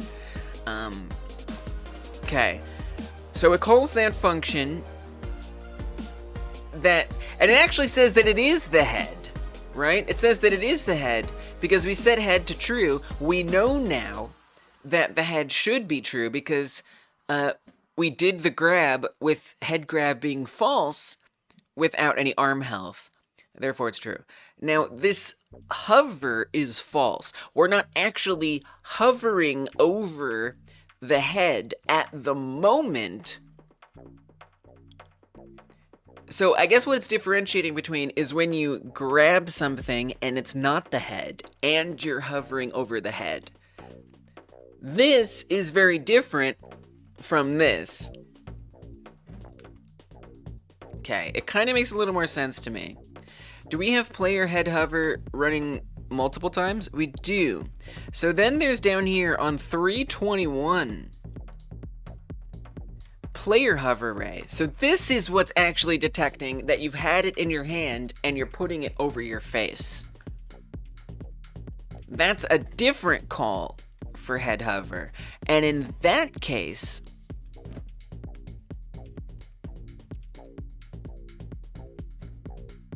it's checking to make sure that the hover target is the head. So if the hover target is the head, that's going to return true. And that's going to be false. This is really weird. But I guess it makes sense and it's fine. Okay, so does this explain much to me? I don't know. I'm not exactly sure. Let me go back to the body part script and try to decode this freaking chaos. That is player head hover. Okay. So it's gonna make sure that we're on the head. this is just to ensure that all this code runs one time. And it makes sense that this would run on the head since it's the head that this is all related to. This was where we used to do an empathy check, actually. It was right up here. But this was a little differently set up back in this day, so I'm not going to worry about it. We're just going to cut this out. I had a different conception for how the empathy would work back then. I always assumed human got 8 when it's brought to a collided in the head.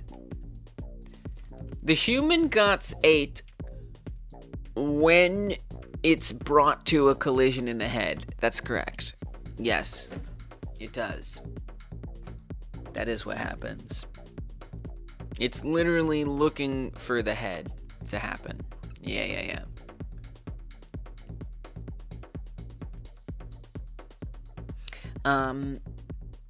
You were correct. So it's checking that it's the head, which we might need to rethink putting that there, but for now it's there. And it's going to see, is it hovered or is it head? So that is to say, do we have no arms? Or do we have arms and we're hovering over the head? So either way, it is going to set the thing that is being grabbed, and it's going to set the size of how many, that is to say, it's going to check how many things are in the hand or are being eaten at once. If that number is greater than 0, or we don't have arms,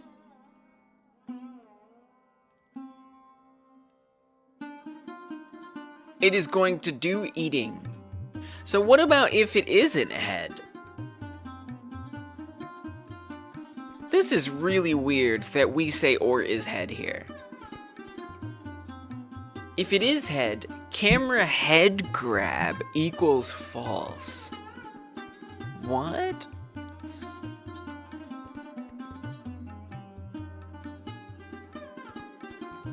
This is very confusing. I feel like this was a quick fix that is actually really bad. Very confusing. Because it's almost like it doesn't matter if you are hovering or not. It's very confusing. Okay, let's just keep trying to figure this craziness out. Do eating. And then emit grab ended. So then it's going to start figuring out whether it needs to stand up because it has... what this calculation is doing is it's figuring out how healthy were your legs at the time of eating, and how healthy should they become, and how high should the character be standing up based on that. Obviously, we're not getting any standing up. So this, to me, this just isn't running. This just isn't happening. But do eating is happening. So actually this stuff is... So these might be getting set. These might be getting set. What isn't happening is we're not actually healing.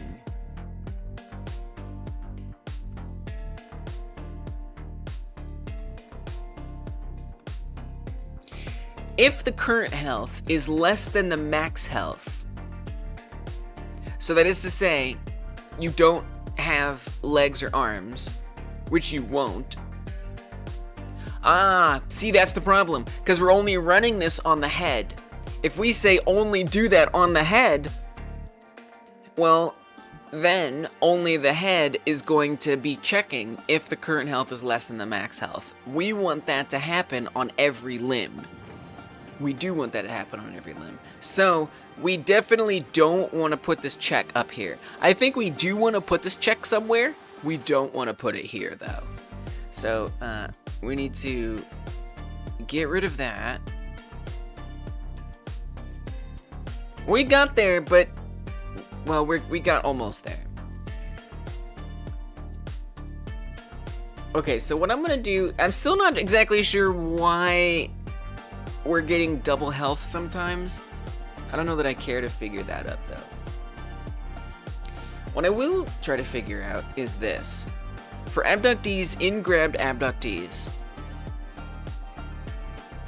Curious, where do we actually increase the health, pray tell? Current health plus equals...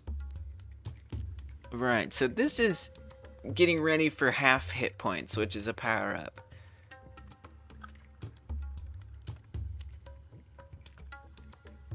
This would actually be pretty helpful to understand. What if we do healed is part by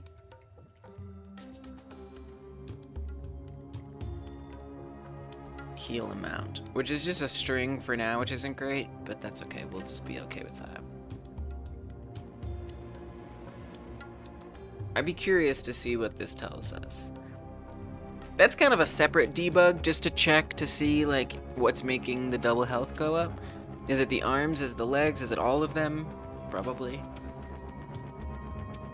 But then my question is, do I want to keep all of this logic in here from running multiple times? Or do I only want to keep this? I'm not sure. Let's just put it to that for now.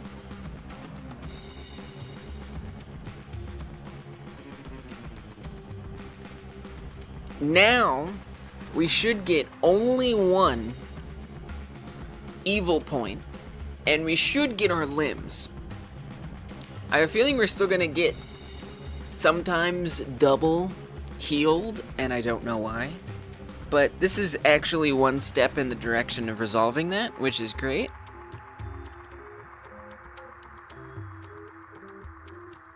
Okay. Then I'll be curious to see if we eat an enemy human, will we manage to not lose empathy or not become more evil? That would be ideal, preferable, etc. Okay, it's eating time.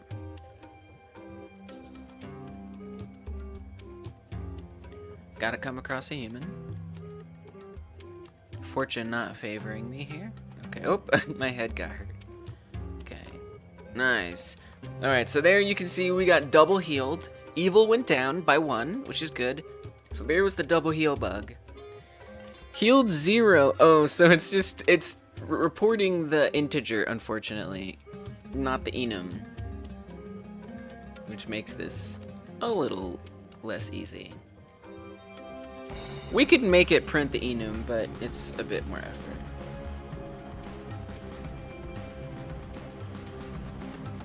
Zero is leg right. No, it's not. 0 is head. Interesting. It does them all except for the head twice. That's very interesting. 1 got +1, 1 got +1, 2 got +1, 2 got +1, 3 got +1, 3 got +1, 4 got +1, 4 got +1. But 0 only actually gets 1 +1. But you know, actually that makes a lot of sense because the head only had lost 1 hit point. So it makes perfect sense why it only got healed by 1. What doesn't make sense is why that is running 2 times. It seems like it's checking if the current health is less than the max health twice. But it doesn't always do that. That's weird. Alright. Noted. It's like, oh, the current health is still less than the max health. Better increase it again. Alright, so we can get our evil up. Let's spawn a helicopter and see if those murders trigger evil to stay the same. Nice. Evil does not go down. It stays constant. See if that works for abductions as well. Whoa! That one got a little lost. Alright, here we go. Oh, I ate it on accident. I do want to try to prevent that at some point. Okay, put that up there. Abducted, evil stayed the same. Let's make sure that evil goes up if we abduct a human who's innocent as well. Yep, here we go. Awesome. Good. So that works quite well, I would say.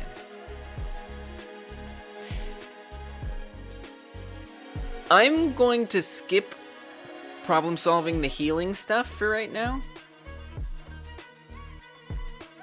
But it's nice that that's there. I think what I will do is I will make this print a little more clearly, the enum.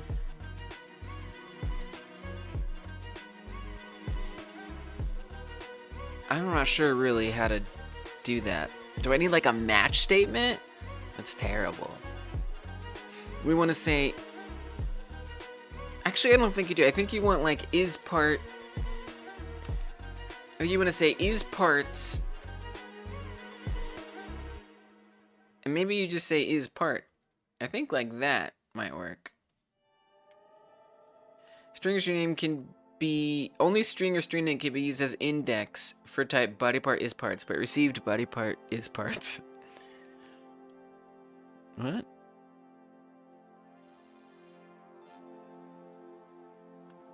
Okay. Cannot get index is part from head 0. What? I need to look this up real quick. I'm not sure.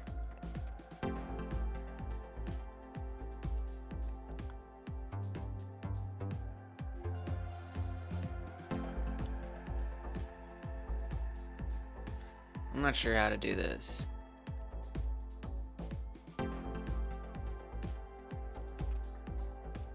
GDScript print enum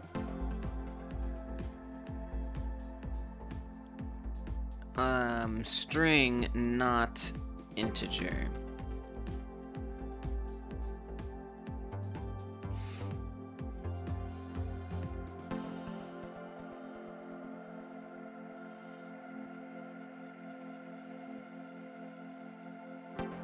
Oh, I don't want to do a match statement. I do have to do a match statement. Nah. That's so excessive. That is so excessive. Alright.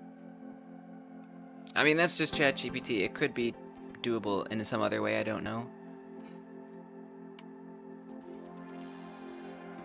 So, whatever. Let's just do it. We're gonna say debug which part. It's kind of a lot. Don't I know it?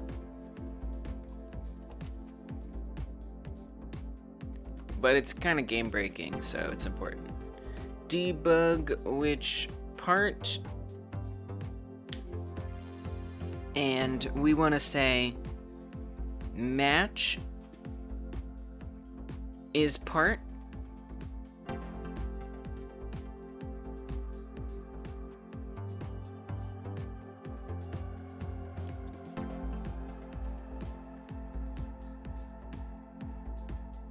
Body part is parts.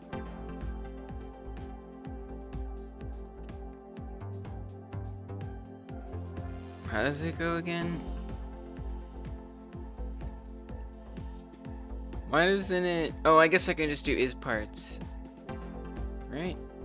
Is parts. Why doesn't it autocomplete? I don't know. You could also, you know what you could do? You could just say 0. That'll be easier. We're just gonna say if it's 0, I know it's head. We want to say return head. That's how this is gonna go. 1 return leg right. I know, it's like kind of defeats the purpose of a enum. I don't care. Leave me alone. To return leg left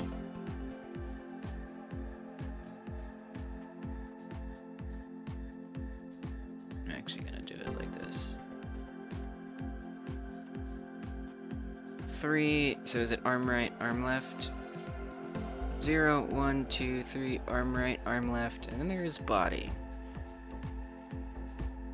Arm right, 4, arm left, 5, body, wild card, unknown body part.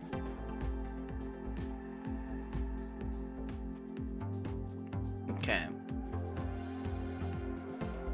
Alright. So that'll be interesting and nice to have, possibly. So next thing, let's make this heart shrink. Let's get it shrinking. So the heart is here.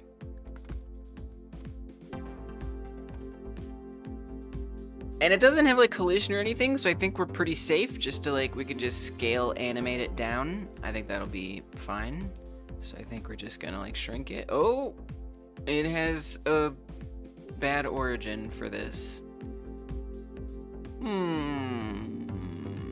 Okay, maybe that's not great, actually. Well, that's a shame. I guess I could make a shape key in Blender. That's an option. I just have to remember how to set up shape keys. I could also set its origin to be the heart. Then I just have to move it into position. Which is a little weird and annoying, actually.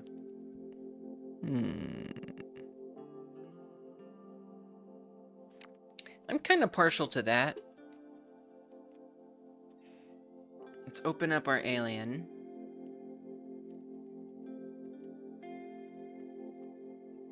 I don't know. I feel a little conflicted, but we'll see. It might be fine. Let's just try it.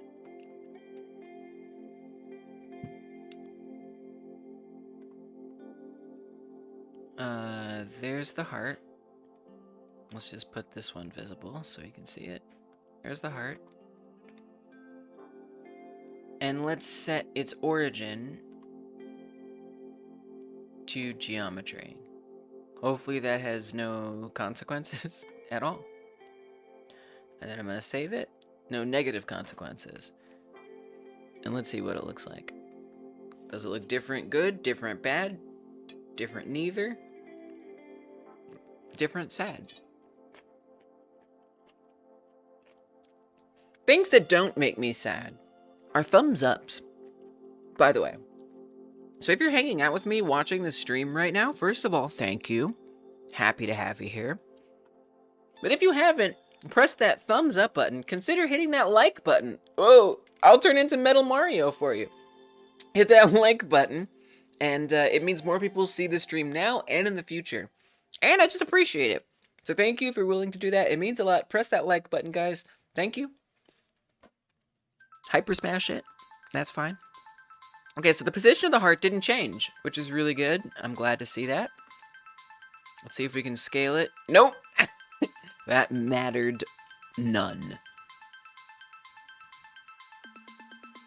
Darn, I'm actually a little surprised. I thought that would work. You know, I mean, I could do shape keys. I could also, like, do an animation in here, which would be fun. Thank you, Donnie. Thank you for the thumb up. I appreciate it.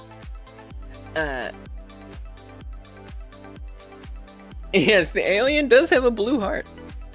Hey, what's up, Coinum? Welcome. Yeah, I'm still Godot'ing. Oh, I'm still Godot'ing. You better believe it. I'm all in. I'm all in. Plus, I'm making this game that's taking a long time, and it's in Godot, so... Welcome. How's your Godot'ing going? I remember you were working on like the game where things bump into each other and fight each other off like a level. It looked awesome. Welcome, Coinum. Good to see you. You love Godot. Godot'ing is amazing. It's my favorite. It's my favorite. I couldn't stop if you made me.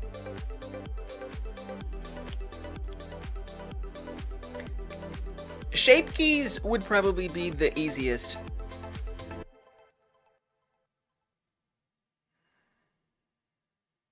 Maybe I'll just do shape keys. I just have to remember how to do it. We can never stop Godotting no matter what!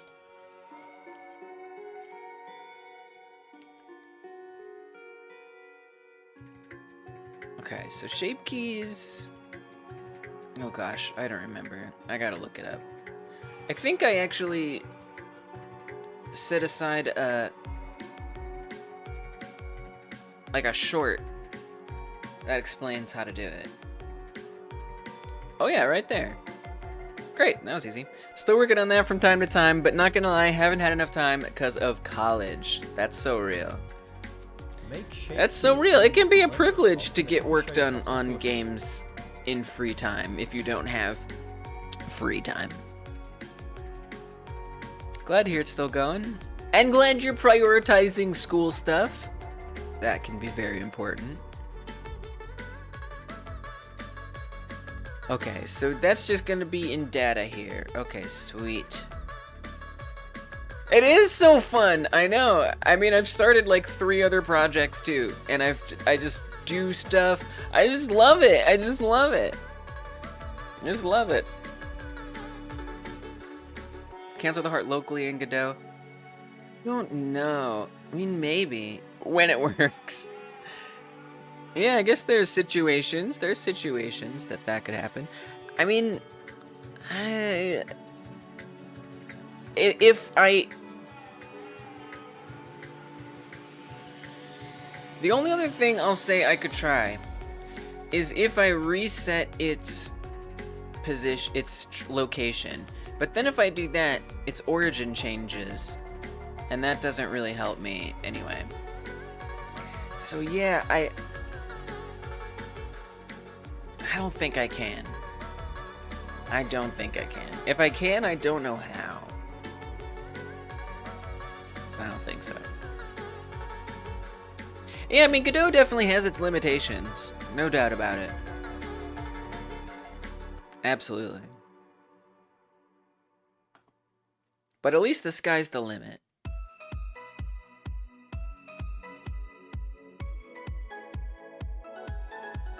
Yeah, that didn't make any difference.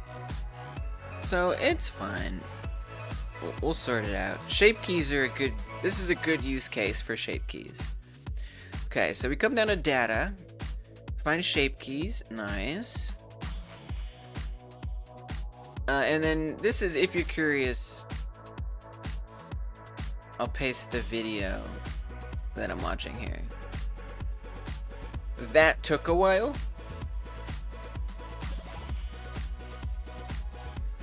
Oh, yeah. We got a lot of stuff in this game. Things take some time. I got a slow computer. It's okay. Alright, so... Shape keys. We create a new one.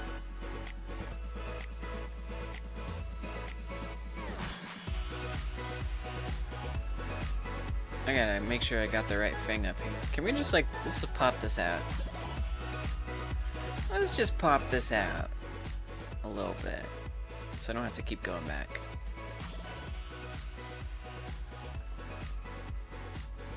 Okay, then we create key one, right? Basis is like what it is. Gotcha. Then we do our modifications. Okay, understood.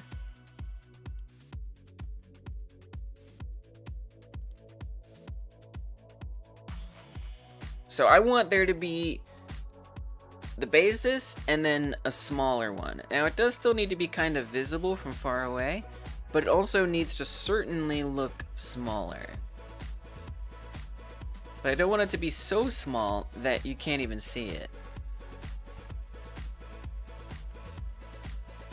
But I want to make sure that you can tell that it shrunk.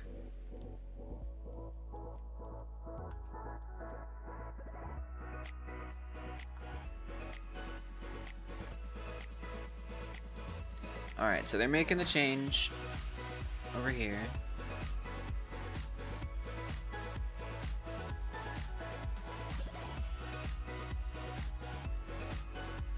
No, wait, why doesn't mine snap back to normal? Now I'm confused.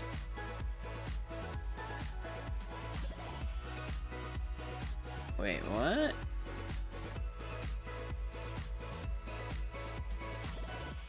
Create the new one.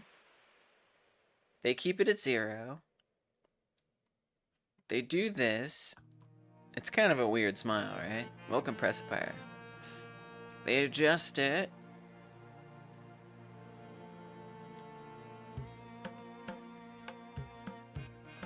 You want me to like click something? You want me to do something?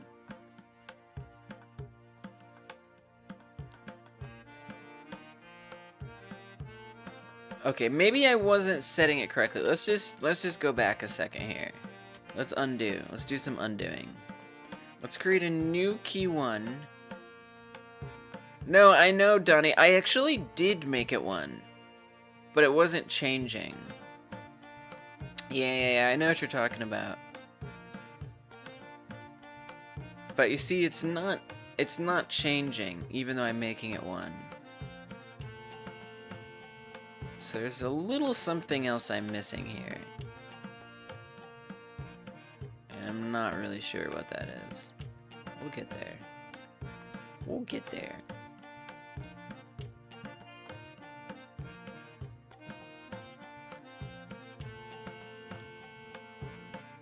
Let's see what this person is saying. Make the change, then add the key. Whoa.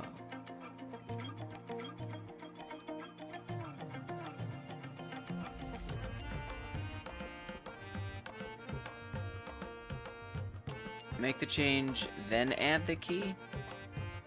I don't think that worked either. Speaking of smiles, the humans for this game might work. Even aliens. Oh yeah. Definitely. Maybe I need to like select the heart ahead of time or something.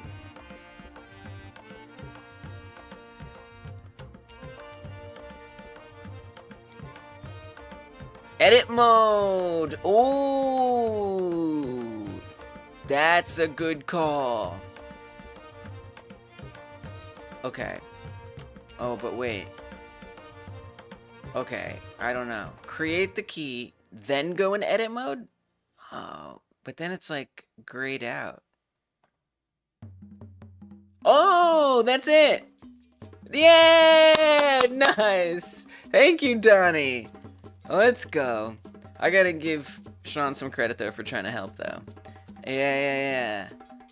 Oh, heck yeah. Nice one, Donnie. Donnie, this credit entitles you to no compensation, but it does entitle you to a credit in the game. Same goes for you, Sean, of course. Just thank you for trying to help. I gotta give you props for trying to help. Yeah, we like to give credits. Okay, so now we can actually see it shrink and go. I feel like, well, we can always make it not 1. If I want to, like, shrink it less, we could always not animate it all the way down. All right, let's go.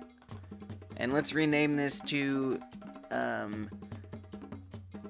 shrink.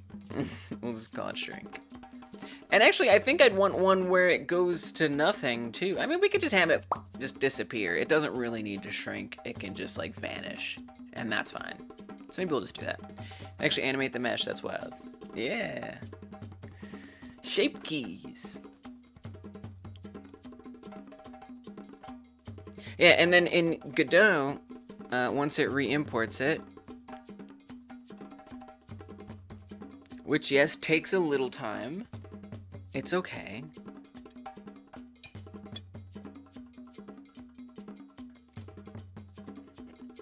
Gives me a moment to take a bite of food to see if the cat is here so I can put up the cat. All important. The value for the heart can have a beat if it's animated. That's true, but I find also it depends what I'm updating, because we're updating the entire player character, which is a lot bigger than something that's small. Yeah, shape keys are great. But yeah, I'm worried that if we make the heart beating, it could be confusing if it's shrinking or not. But you know, that is an idea, Frank. I might keep that in mind. I gotta give you a game concepts credit. Because I might do that someday, and we wouldn't want to do that without having given you a credit. Because that is a cool idea, and I think it would add a little something. But I don't know how motivated I am to really bother with that. So we'll give you a game concepts credit. That's right there to Frank. Because that is a good idea. Okay.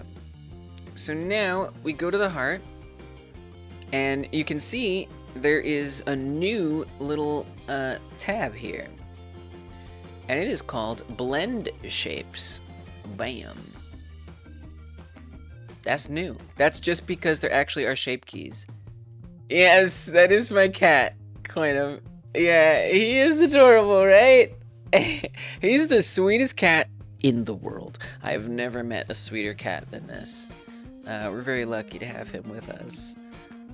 Yeah, he's the best. And he hangs out with us often.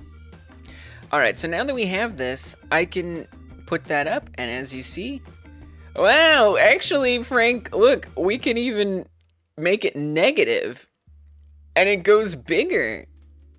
That's nuts. So actually, the beating heart is more possible than ever. Look at that. That's pretty cool. That was actually really simple. Holy smokes! It's just ready to go. So let's add an animation in there. For this, I'm just gonna add a child to the heart. That is an animation player.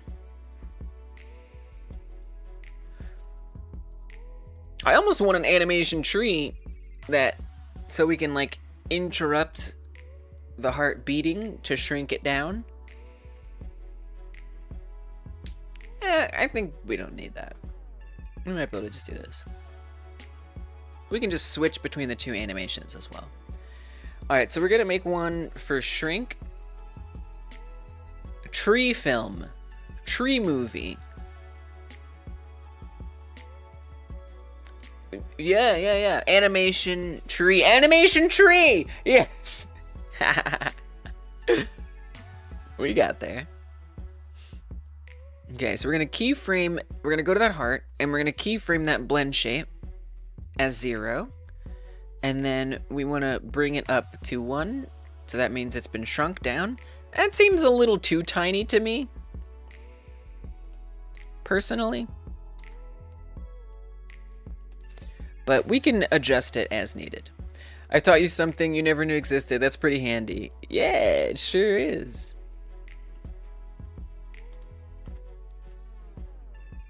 Yeah, I should probably make a short about that, actually. I guess I should make a short about it. Especially when someone says that. I'm like, oh, that's an opportunity to make a short. I should do that. Shorts have been some of the most successful things on this channel. For whatever that's worth. I kind of got tired of it just because I don't really crave attention like that, believe it or not. But when I'm feeling up to making a new one, I say we do this. So about 7 hours in, we're gonna say shape keys, Blender plus Godot, how to animate via animation player, blend keys. I know it's typed terribly, it's fine. Blend keys, etc. This was 12/4/24 stream, about 7 hours in. Noted. Easy peasy short. Alright. So I think that might be a little small, but we can deal with that when the time comes. Alright, so let's see what that looks like. Thanks, Frank. Yeah, it got the job done, right?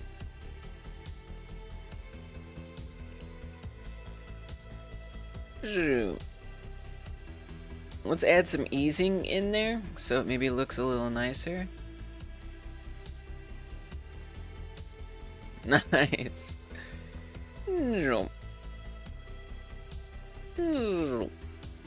Cool. We could experiment with the beating. The trouble, you know, Frank, well, I guess I wouldn't want that to be an animation. I'd want that to be code. Because I'd want it to, like, plus or minus it. Because then we need, like, a beating for if it shrunk and a beating for if it's not shrunk. I mean, we could do that. You know what? I'll do it. It's a fun idea. Beating healthy.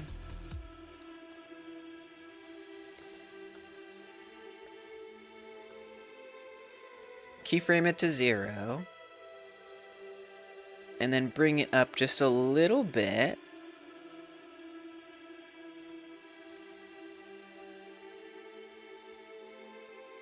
To there. And then we can loop it. And it'll kind of do a beating. It's pretty subtle.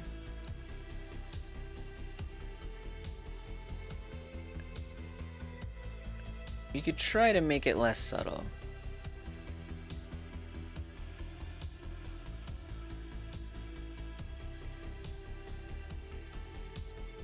So maybe like that. And then we could add some easing in there. Just to fancy it up.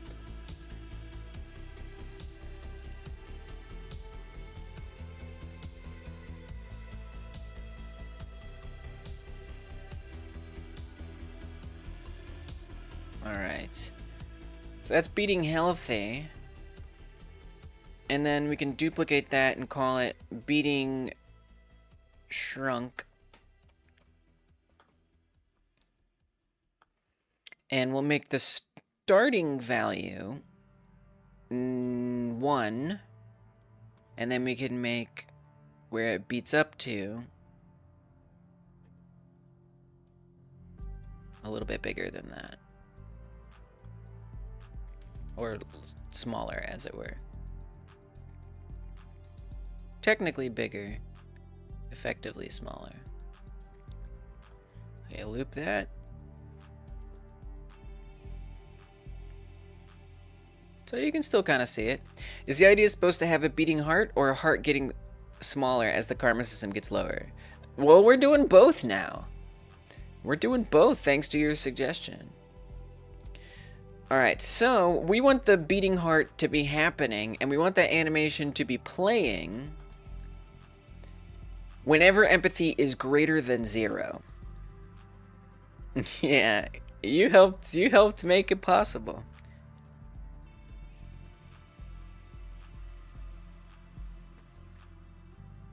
I think it, well, we could... Let me go to the HUD real quick to see how we calculate all of that. Because I already forgot. On abductee destroyed. So that would be what we want to connect. Let's do that on the player. Script. And we're going to say...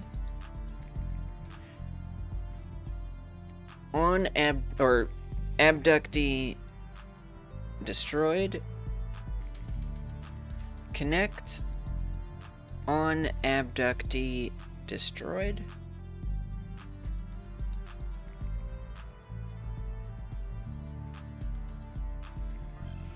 Sure, put it down here.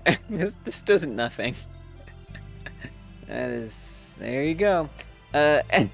On abductee destroyed. What does that call with? I don't remember. A developer with so many ideas, we often think what we could do with it. I know it. And sometimes we gotta think, what should we not bother doing with it? Because that's too much. But in this case, it got the pass. Is enemy. Okay, so this calls with a true or false statement whether or not it was an enemy that was destroyed. So, gotta go. Just wanted to pop in for a bit and say hi because it's pretty late over here. All right, get some sleep. Thanks for stopping in, Coinum. I hope your schooling goes the best it can. And yeah, it's always good to see an old friend. Take care. Good luck with your own Godoting. Alright, so, on abductee destroyed, leave a thumbs up before you go, if you want. On abductee destroyed, I want to say, if... Well, we don't even need to say if is enemy. I'm calling with that, but I don't really need it. Well, technically, if it is an enemy, nothing really changes. Thanks, Coinum. Appreciate it. Nothing really changes if it is an enemy, to be honest.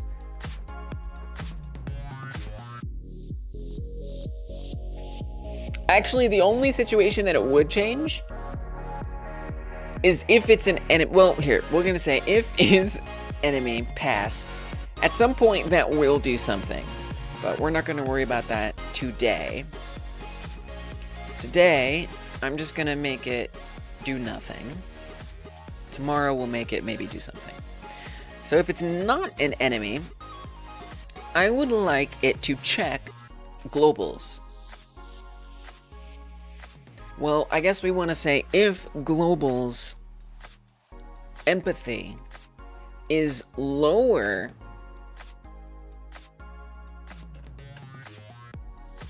than 2 but greater than, if it's 1, we can say if it's 1. If globals empathy is set to 1, then we need to shrink it. So I actually need to set up that animation player. So let's do that.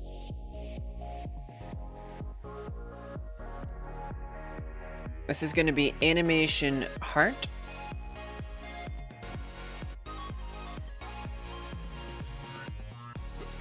That's located here.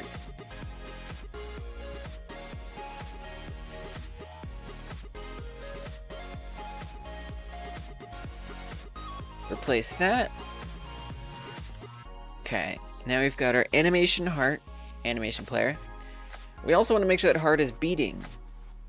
So actually, we could say, well, anyway, let's not worry about that right now. I'm gonna say animation heart stop. Oops. If global's empathy, there. Animation heart stop the heart. And then we want to play. I think I'll just change it. I don't think I have to say stop. Play shrink. And we kind of want to wait until that shrink is complete, and then we want it to start beating again. There is like a signal for if animations finish. I haven't had a lot of success with it myself. The human face when sympathy is low. Very sad. I know. I know.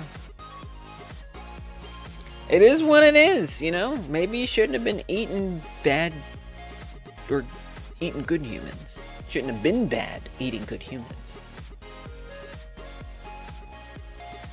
I just haven't had a lot of success with the animation finish signal, but whatever, I'll mess with it. We'll give it another chance. Can I find property timeout? Okay, I guess that makes sense. It is the timeout. So in theory, when that is over, I would like it to then play beating shrunk. Now we also want it to be beating if global empathy is higher than 1, if it's 2.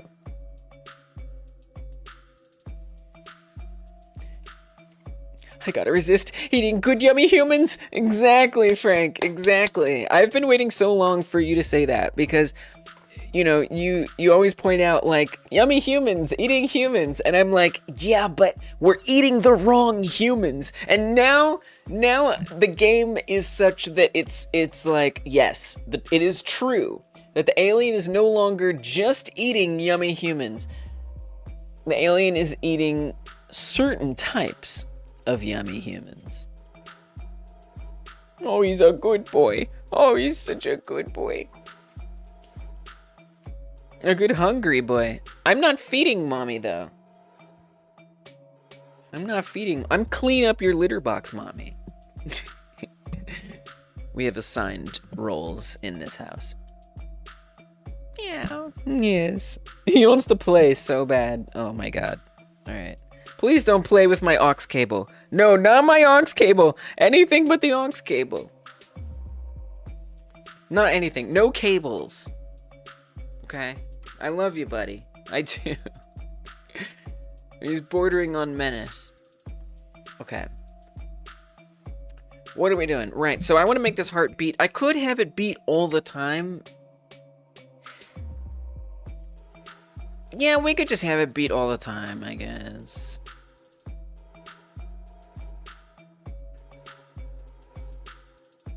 I don't know. And currently empathy is at 0, but it should be at...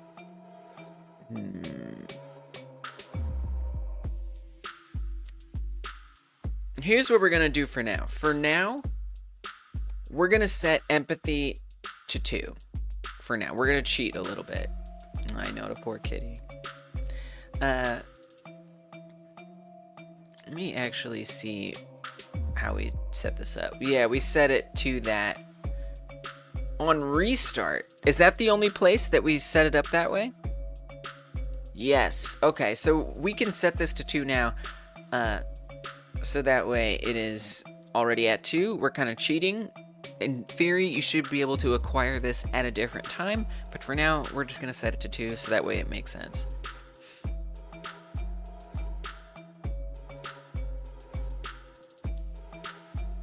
And then back on the player script,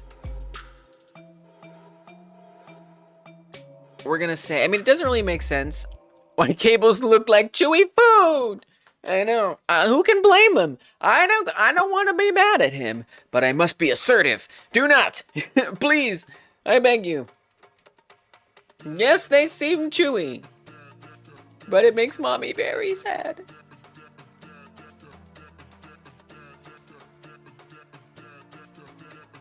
Okay. Where do I'm just trying to figure out where I want to set this so it's like not like a bad place for it to be set. I guess I'll just do it in the ready function. I don't really want to put it in the physics process. It's just what it's gonna end up being this like thing that it's gonna be cruft. It's gonna be cruft. Leftover things that don't need to be there, extra crap, whatever. Maybe I'll do a little to do. We'll say to do. Remove this when empathy can be earned properly. Okay? Alright.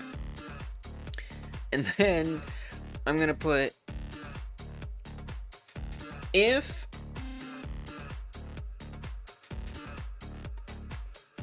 global empathy, global's empathy is set to 2, then we want to say animation heart play beating healthy. Alright. Now we still want it to disappear, right?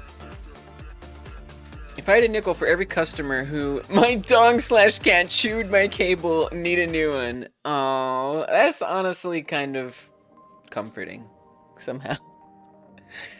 I got a lot of them down here, so like, I'm just gonna count my blessings. I'm gonna say like I've been lucky.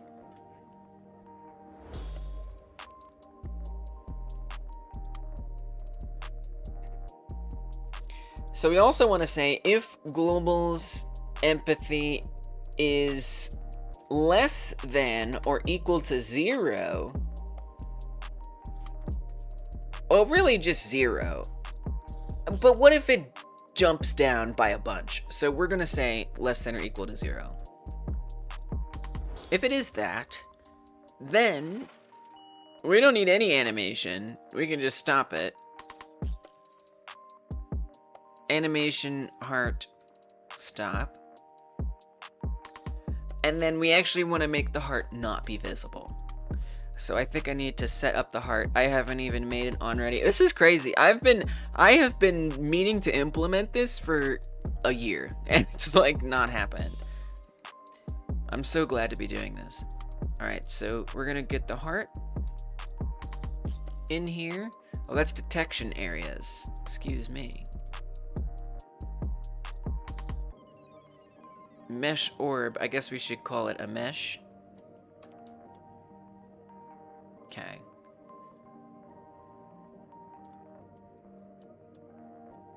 We're gonna say on ready mesh heart.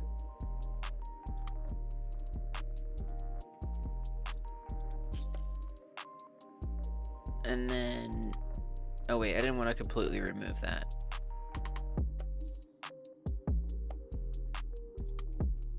Where's the armature stuff? Just give me something that connects to the armature, please. Here. Yeah, perfect. Oh, right there. There's the whole code right there. Grab it. Give it to me.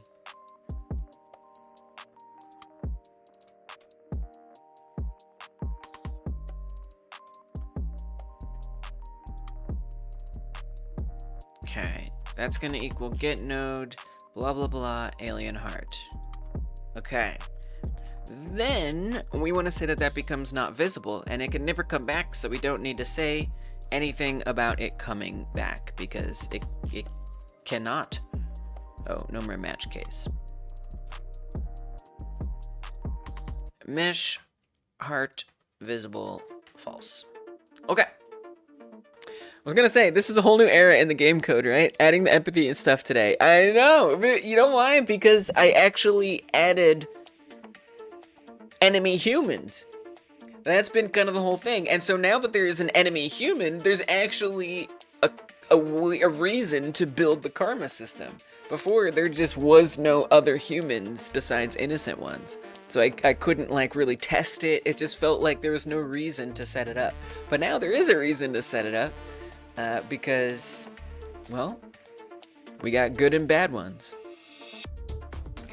So yeah, it is a new era. It's really exciting, and that's the thing. Like, I'm really determined to get all the gameplay added in. I really want to be at a place where I'm just freaking fixing bugs and building levels. That's what I want. That's the life I want.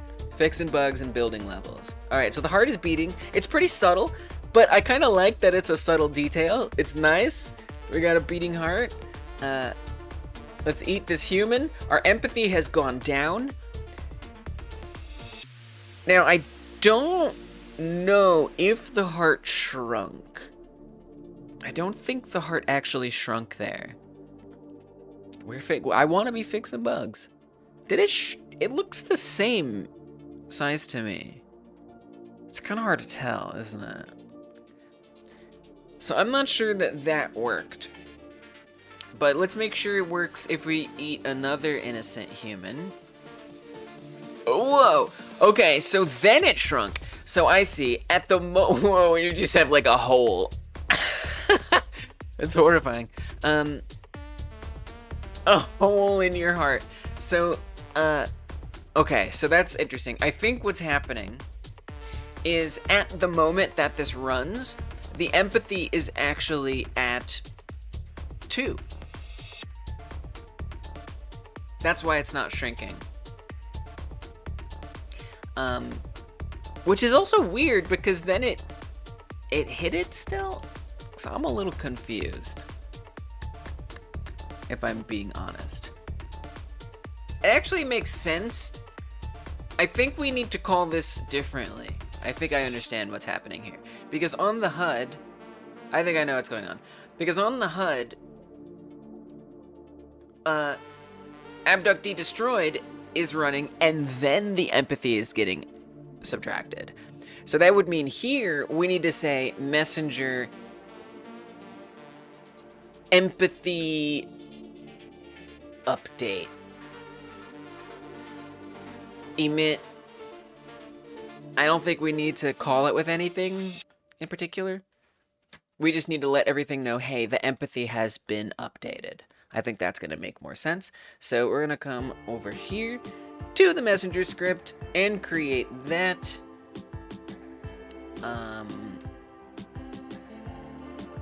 Do we have any empathy stuff in here? Empathy consumed. I don't think we really use that one. That's okay. One day I'll come through all of these and check if all of them are used, which, by the way, is going to take forever. That's okay. Empathy update.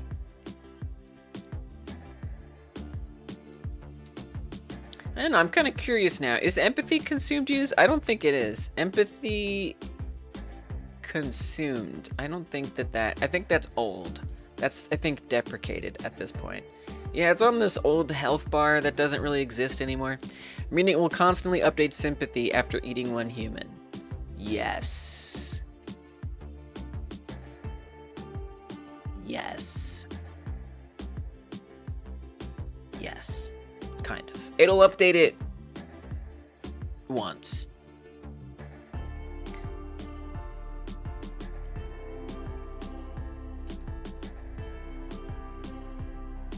Oh, there's empathy is damaged, empathy is healed. So all of these are for an old health bar that doesn't really exist anymore.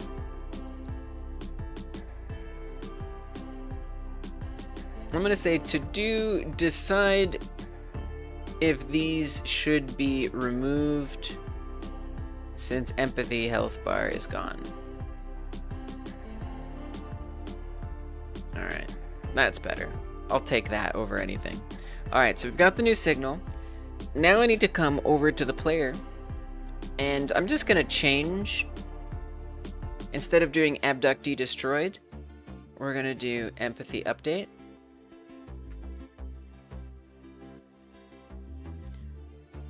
On empathy update.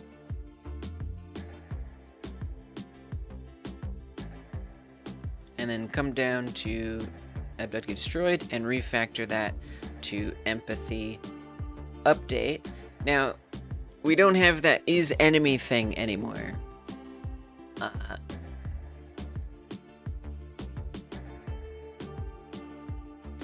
I guess what might be nice is if we say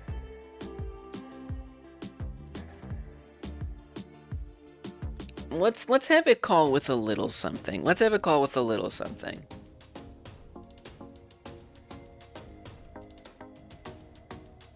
So really this is going to be -1. We know that.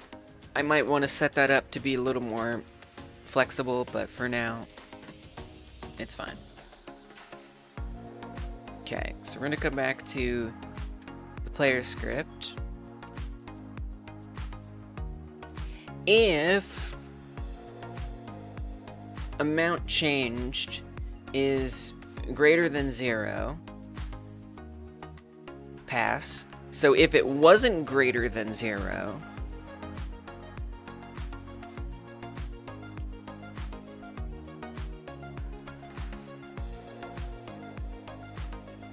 I guess I want to say greater than or equal to 0, technically. Must resist eating yummy human. Exactly. That's the player's dilemma. That's literally the player's dilemma. That's exactly correct. If global's empathy is set to 2. Okay, so I think this should be fine. Let's see if this works better. I have confidence. Because this is going to make sure it checks it after the empathy has been updated. Oh, but I need to change this to 1, not 2. That's a mistake. That was close. Let's see. This might be it. This might be good and it. I gotta wait for it to... There we go. Alright. With a pink leopard this time. I love having all these skins unlocked. Sometimes I think I'd rather, like, not have them unlocked, but then I wouldn't get to just try them all. Alright. So we got our big beating heart right now. I'm gonna eat an innocent human. I am not gonna resist. Ah, great. And it shrunk. Nice. It's very tiny. Now, we did get too many hit points, so luckily I'm tracking that a little bit. Leg right got one, and it got one twice. So for some reason, these are running twice. This is a bug I'm going to try to look at maybe tomorrow or another day. But this should not be healing by that much. But hey, that's why we got the prints there to remind me to fix it. Alright, so the heart is shrunk correctly. If I eat one more innocent human, it's gone. It's just gone. I think that'd be a good opportunity for like even a particle effect or something. So we actually also want the torso to change. We don't want to have a big old hole through the center. I kind of want the whole thing to change. I think this is a good opportunity for a particle effect, like some blue explosion to happen. Kitty must resist eating rubber spaghetti. You know, I don't even think he knows he should resist it. I don't even think he knows. I do see one problem. Why is evil only at 2? Shouldn't evil be at 3 at that point? Because I ate 2. Oh, right, because our empathy we start out with 2 empathy. I forgot. Yeah. Okay. So that makes sense. One more thing. I want to make sure we switch to the body that's filled in. I do think it needs a particle effect. I think the player really needs to be let known. I think the empathy tally could like get bigger, right? We need more feedback for the player when this happens. So the player feels like, oh my gosh, I just did something bad. That must happen. For now, I'm gonna not do that, just for the sake of keeping myself from workaholicing. But I already know I'm gonna remember to do that. Because I'm gonna be like, oh, it needs feedback. Okay, but let's do one more thing. I'm gonna set up the torso to swap. So it's gonna be very sudden, right? I mean, it's something I kind of want it to like animate. I do. I want it to shrink all the way down. I want to see that. I do. And then I want there to be an explosion that happens for the heart. I just think that's gonna be best. So let's do a death animation on the heart. But then also I'm gonna set up another mesh. We're gonna set up 2 meshes actually. One for the body that doesn't have the heart, and one for the body that does have the heart carved out. An exploding heart! This is kind of upsetting. This is like making my heart race thinking about it, actually. Mesh body. Skeleton 3D / alien body. And one more. This will be mesh body heart. And then we're gonna say alien body heart. Alright. Good. Is that correct? That is correct.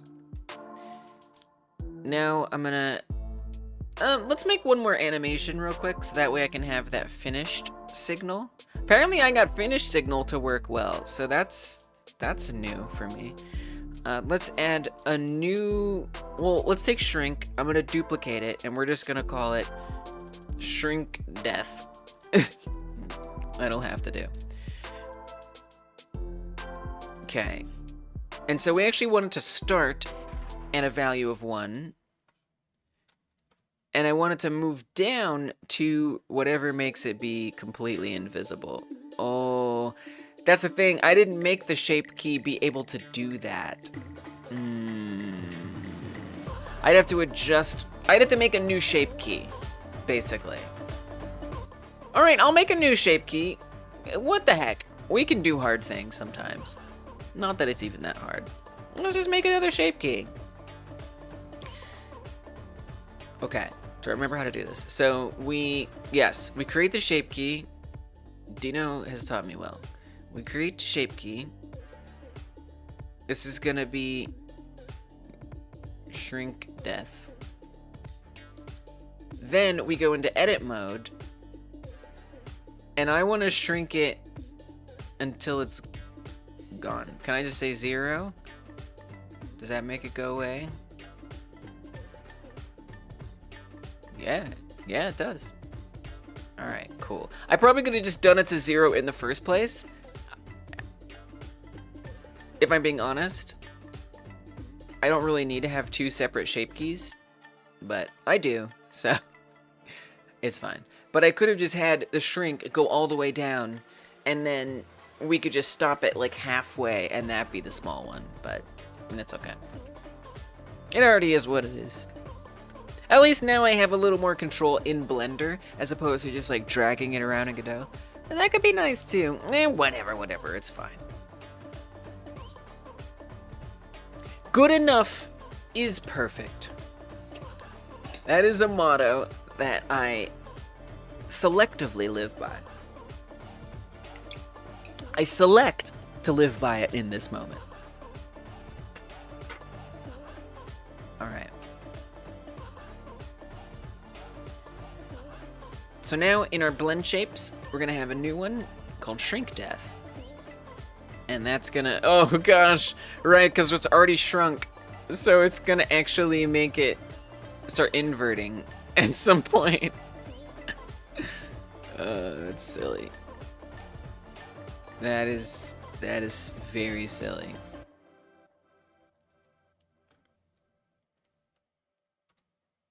Let's see if I can figure out. 0.55. It looks truly gone. Okay. Not ideal. That's fine. So we want to go to... Wait, where's my... Oh, it got overwritten. That does happen sometimes. That's okay. Shrink Death. I did not spell that correctly. Alright, Death. And then open up that. We want to set this value to 1, so it starts off there. And then we want it to end at... Oh, right. Just kidding. That's the wrong blend shape. So actually delete that. Come to the heart. And we're going to keyframe Shrink Death to 0. Then we'll add 1 that goes to 5.5.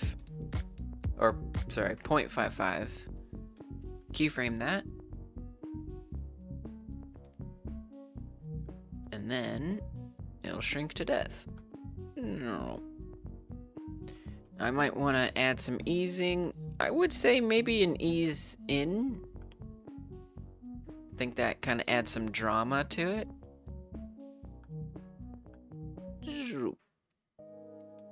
Could have it be a little longer. Alright, cool. Now, let's go back to our script, and we want to run Shrink Death.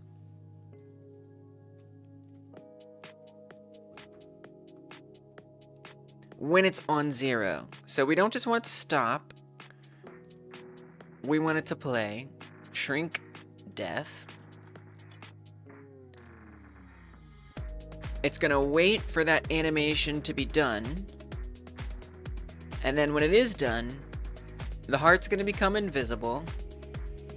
Which kind of isn't that necessary at this point, but that's okay. No, it is.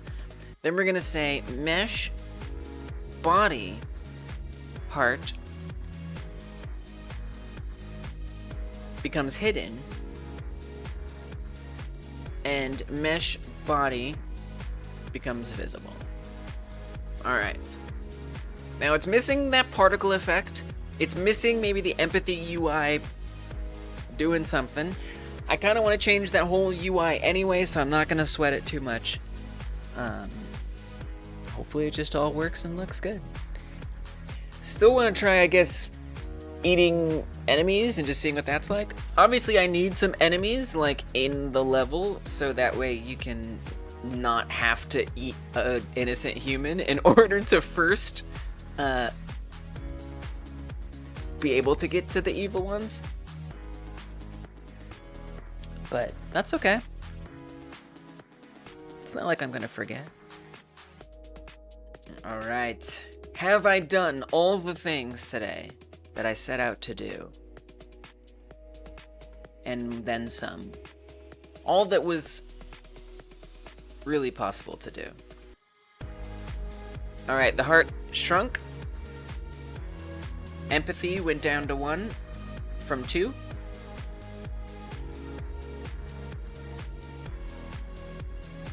Let's eat one more innocent human.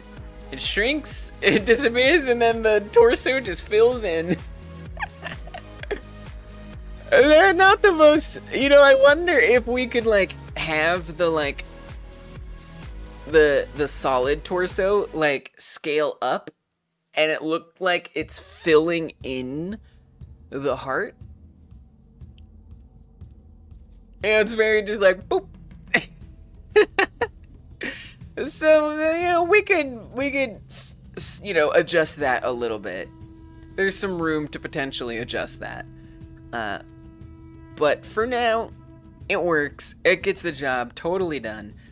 So I'm gonna say I've achieved quite enough today. This has been really successful, and a lot of things that I've been really very meaning to do are now done. And that makes me incredibly happy. So we've got these helicopters that when they're destroyed, a human parachutes out, man. Like what? A human is parenting out. Parenting? Parachuting out. It's been a long stream, okay? We've got evil doing alien, and we've got good doing alien. It actually matters now. So if I grab one of those evil humans, we're not punished. If I eat one of those, no problem. Everything is fine. I am behaving. Super awesome. And again, the empathy wavers between empathy and evil, which is super great. We can, yeah, I mean, that's it. That's what I worked on today. Oh, clothes, right? So actually, technically, the human's pants are being randomized. It just so happens that it's not actually doing much. But technically, the pants are being randomized, and we can spawn in the camouflage color. So see, this one's camouflage. We've got that variety now in there, which is super awesome. I love it.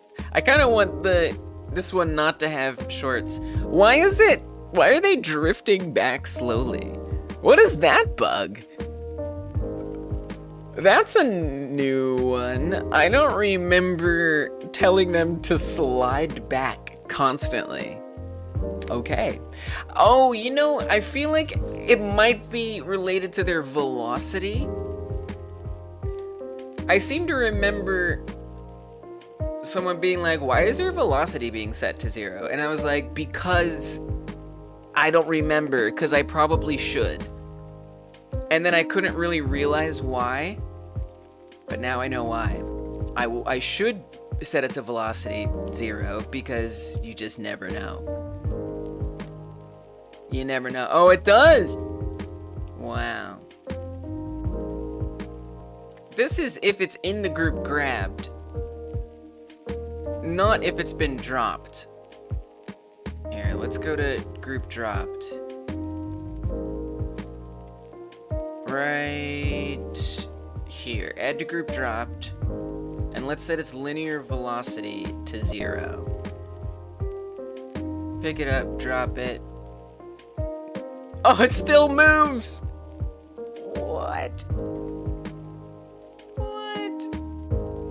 So, great! A new bug to look into. I can't wait. I'm still very proud of all the progress for today. Yeah, so it should be... Who knows what's going on there? Why is it creeping backwards constantly? That is... Wow. What? I wonder if it's like constantly reparenting or something. What if that's happening? Print, reparent. Let me just see real quick. Let me just check. Nope. It isn't. It's only happening the one time. Or it's not even happening at all. Alright, I got a lot of confusion, I gotta be honest. I don't know what's happening anymore. I'm completely lost. Oh, that's only if you set it on a new one, does it do that? What? Position Z. Why does it move? What is this new bug? What is this? Why is it drifting?